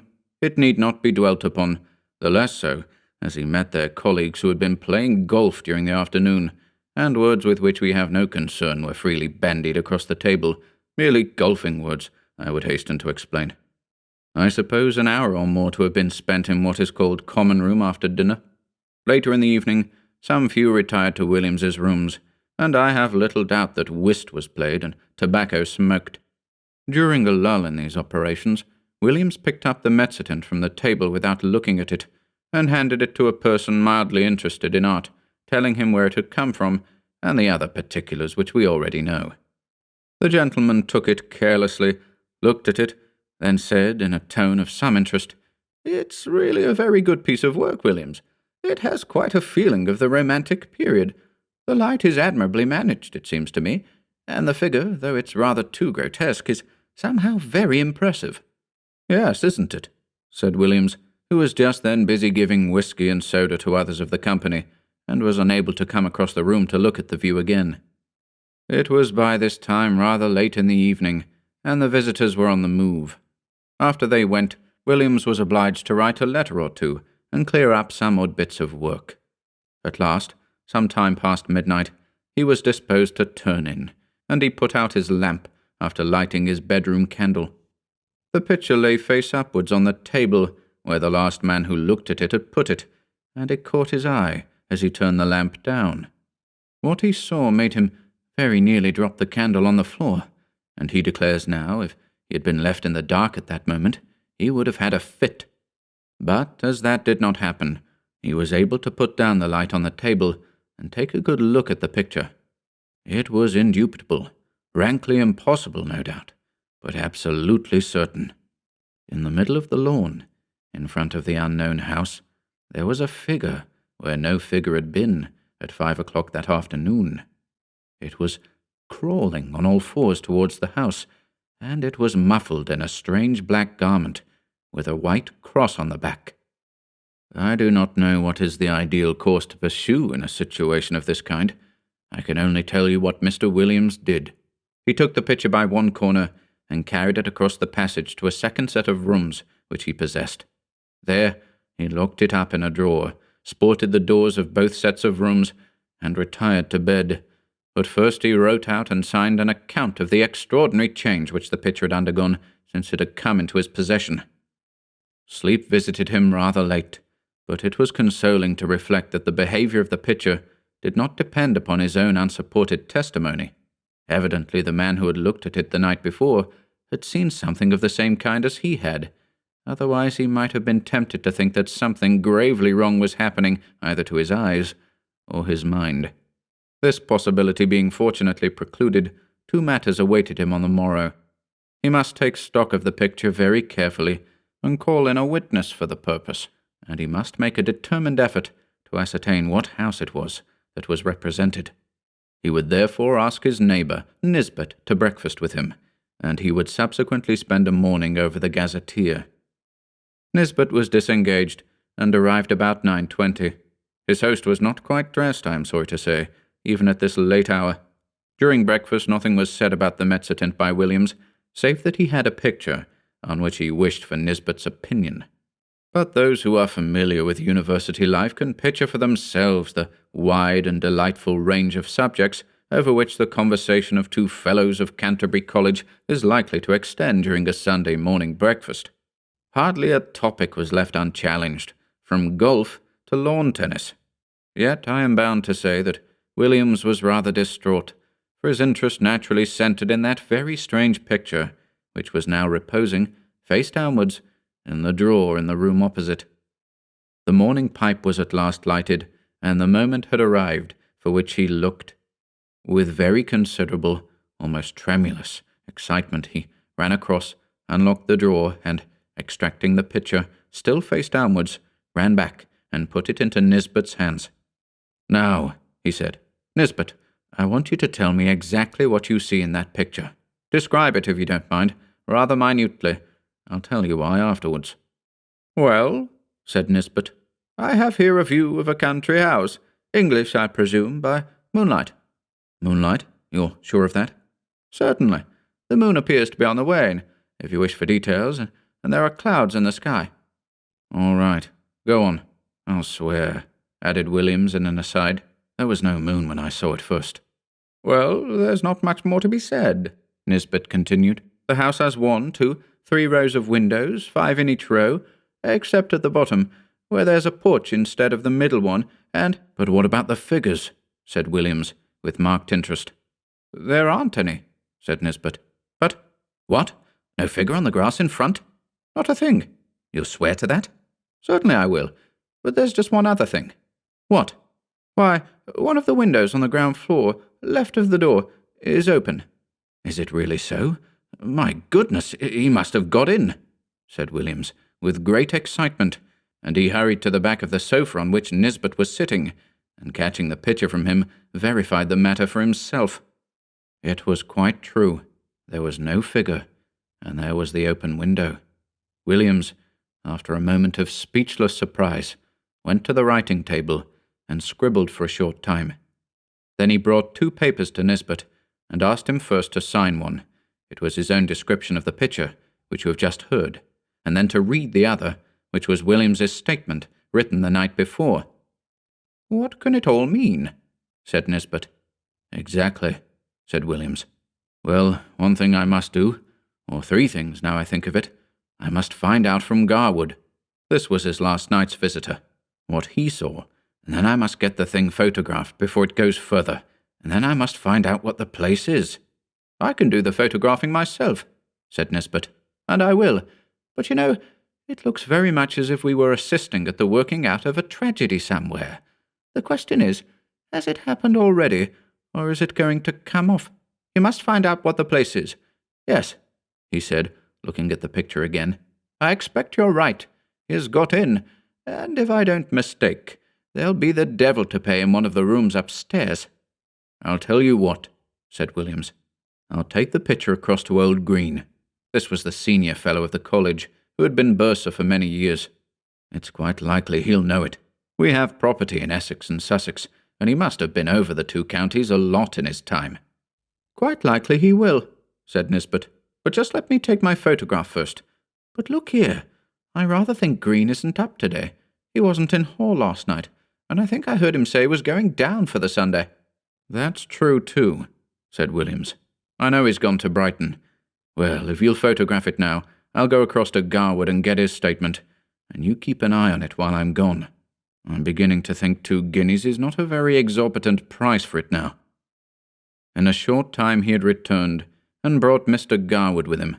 Garwood's statement was to the effect that the figure, when he had seen it, was clear of the edge of the picture, but had not got far across the lawn. He remembered a white mark on the back of its drapery, but could not have been sure it was a cross. A document to this effect was then drawn up and signed, and Nisbet proceeded to photograph the picture. Now what do you mean to do? He said. Are you going to sit and watch it all day? Well, no, I think not, said Williams. I rather imagine we're meant to see the whole thing. You see, between the time I saw it last night and this morning, there was time for lots of things to happen, but the creature only got into the house. It could easily have got through its business in the time and gone to its own place again, but the fact of the window being open, I think, must mean that it's in there now. So I feel quite easy about leaving it, and besides, I have a kind of idea that it wouldn't change much, if at all, in the daytime. We might go out for a walk this afternoon and come in to tea or whenever it gets dark. I shall leave it out on the table here and sport the door. My skip can get in, but no one else. The 3 agreed that this would be a good plan, and further, that if they spent the afternoon together, they would be less likely to talk about the business to other people, for any rumour of such a transaction as was going on would bring the whole of the Phasmatological Society about their ears. We may give them a respite until 5 o'clock. At or near that hour, the 3 were entering Williams's staircase. They were at first slightly annoyed to see that the door of his rooms was unsported, but in a moment it was remembered that on Sunday the skips came for orders an hour or so earlier than on weekdays. However, a surprise was awaiting them. The first thing they saw was the picture leaning up against a pile of books on the table, as it had been left, and the next thing was William Skip, seated on a chair opposite, gazing at it with undisguised horror. How was this? Mr. Filcher, the name is not my own invention, was a servant of considerable standing, and set the standard of etiquette to all his own college and to several neighbouring ones, and nothing could be more alien to his practice than to be found sitting on his master's chair or appearing to take any particular notice of his master's furniture or pictures. Indeed, he seemed to feel this himself. He started violently when the three men were in the room, and got up with a marked effort. Then he said, "I ask your pardon, sir, for taking such a freedom as to set down." "Not at all, Robert," interposed Mr. Williams. "I was meaning to ask you sometime what you thought of that picture." "Well, sir, of course I don't set up my opinion against yours, but it ain't the picture I should hang where my little girl could see it, sir." "Wouldn't you, Robert? Why not?" "No, sir. Why, the poor child, I recollect once she see a door Bible, with pictures not half what that is, and we had to set up with her 3 or 4 nights afterwards, if you believe me, and if she was to catch a sight of this skeleton here, or whatever it is, carrying off the poor baby, she would be in a taking. You know how it is with children, how nervous they get with a little thing and all. But what I should say, it don't seem a right picture to be laying about, sir. Not where anyone that's liable to be startled could come on it. Should you be wanting anything this evening, sir? Thank you, sir." With these words, the excellent man went to continue the round of his masters, and you may be sure the gentleman whom he left lost no time in gathering round the engraving. There was the house, as before, under the waning moon and the drifting clouds. The window that had been open was shut, and the figure was once more on the lawn, but not this time crawling cautiously on hands and knees. Now it was erect, and stepping swiftly, with long strides, towards the front of the picture. The moon was behind it, and the black drapery hung down over its face so that only hints of that could be seen, and what was visible made the spectators profoundly thankful that they could see no more than a white, dome-like forehead and a few straggling hairs. The head was bent down, and the arms were tightly clasped over an object which could be dimly seen and identified as a child. Whether dead or living, it was not possible to say. The legs of the appearance alone could be plainly discerned, and they were horribly thin. From 5 to 7 the 3 companions sat and watched the picture by turns, but it never changed. They agreed at last that it would be safe to leave it, and that they would return after Hall and await further developments. When they assembled again, at the earliest possible moment, the engraving was there, but the figure was gone, and the house was quiet under the moonbeams. There was nothing for it but to spend the evening over gazetteers and guidebooks. Williams was the lucky one at last, and perhaps he deserved it.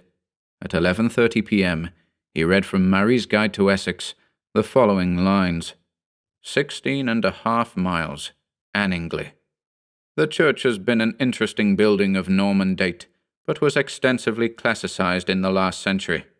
It contains the tomb of the family of Francis, whose mansion, Anningley Hall, a solid Queen Anne house, stands immediately beyond the churchyard in a park of about 80 acres. The family is now extinct, the last heir having disappeared mysteriously in infancy in the year 1802. The father, Mr. Arthur Francis, was locally known as a talented amateur engraver in Mezzotint. After his son's disappearance, he lived in complete retirement at the Hall, and was found dead in his studio on the 3rd anniversary of the disaster, having just completed an engraving of the house, impressions of which are of considerable rarity. This looked like business, and indeed, Mr. Green on his return at once identified the house as Anningley Hall. "Is there any kind of explanation of the figure, Green?"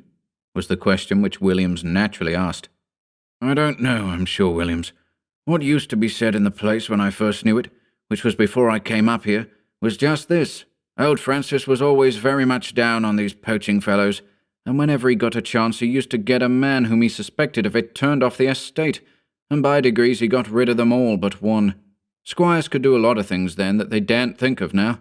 Well, this man that was left was what you find pretty often in that country, the last remains of a very old family, I believe they were lords of the manor at one time. I recollect just the same thing in my own parish." "What, like the man in Tess of the D'Urbervilles?" Williams put in. "Yes, I dare say. It's not a book I could ever read myself. But this fellow could show a row of tombs in the church there that belonged to his ancestors, and all that went to sour him a bit. But Francis, they said, could never get at him. He always kept just on the right side of the law, until one night the keepers found him at it in a wood right at the end of the estate. I could show you the place now. It marches with some land that used to belong to an uncle of mine. And you can imagine there was a row. And this man, Gordy, that was the name to be sure, Gordy, I thought I should get it, Gordy, he was unlucky enough, poor chap, to shoot a keeper. Well, that was what Francis wanted, and grand juries, you know what they would have been then, and poor Gordy was strung up in double quick time, and I've been shown the place he was buried in, on the north side of the church. You know the way in that part of the world, anyone that's been hanged or made away with themselves, they bury them that side, and the idea was that some friend of Gordy's, not a relation because he had none, poor devil, he was the last of his line, kind of spes ultima gentis. Must have planned to get hold of Francis's boy and put an end to his line too. I don't know.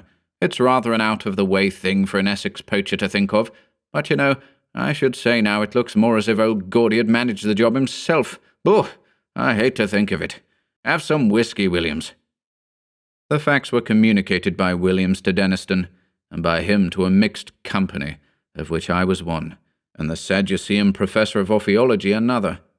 I am sorry to say that the latter, when asked what he thought of it, only remarked, "Oh, those Bridgeford people will say anything," a sentiment which met with the reception it deserved.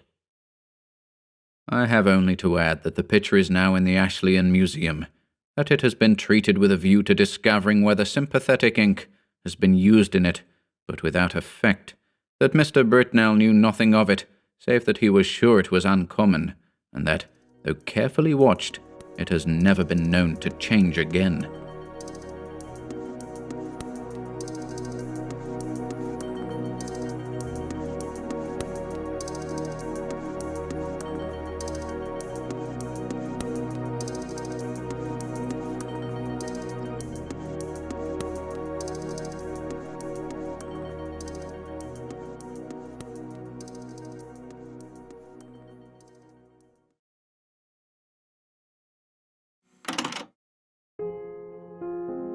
If you enjoyed listening today, be sure to subscribe to the channel by hitting the red subscribe button below.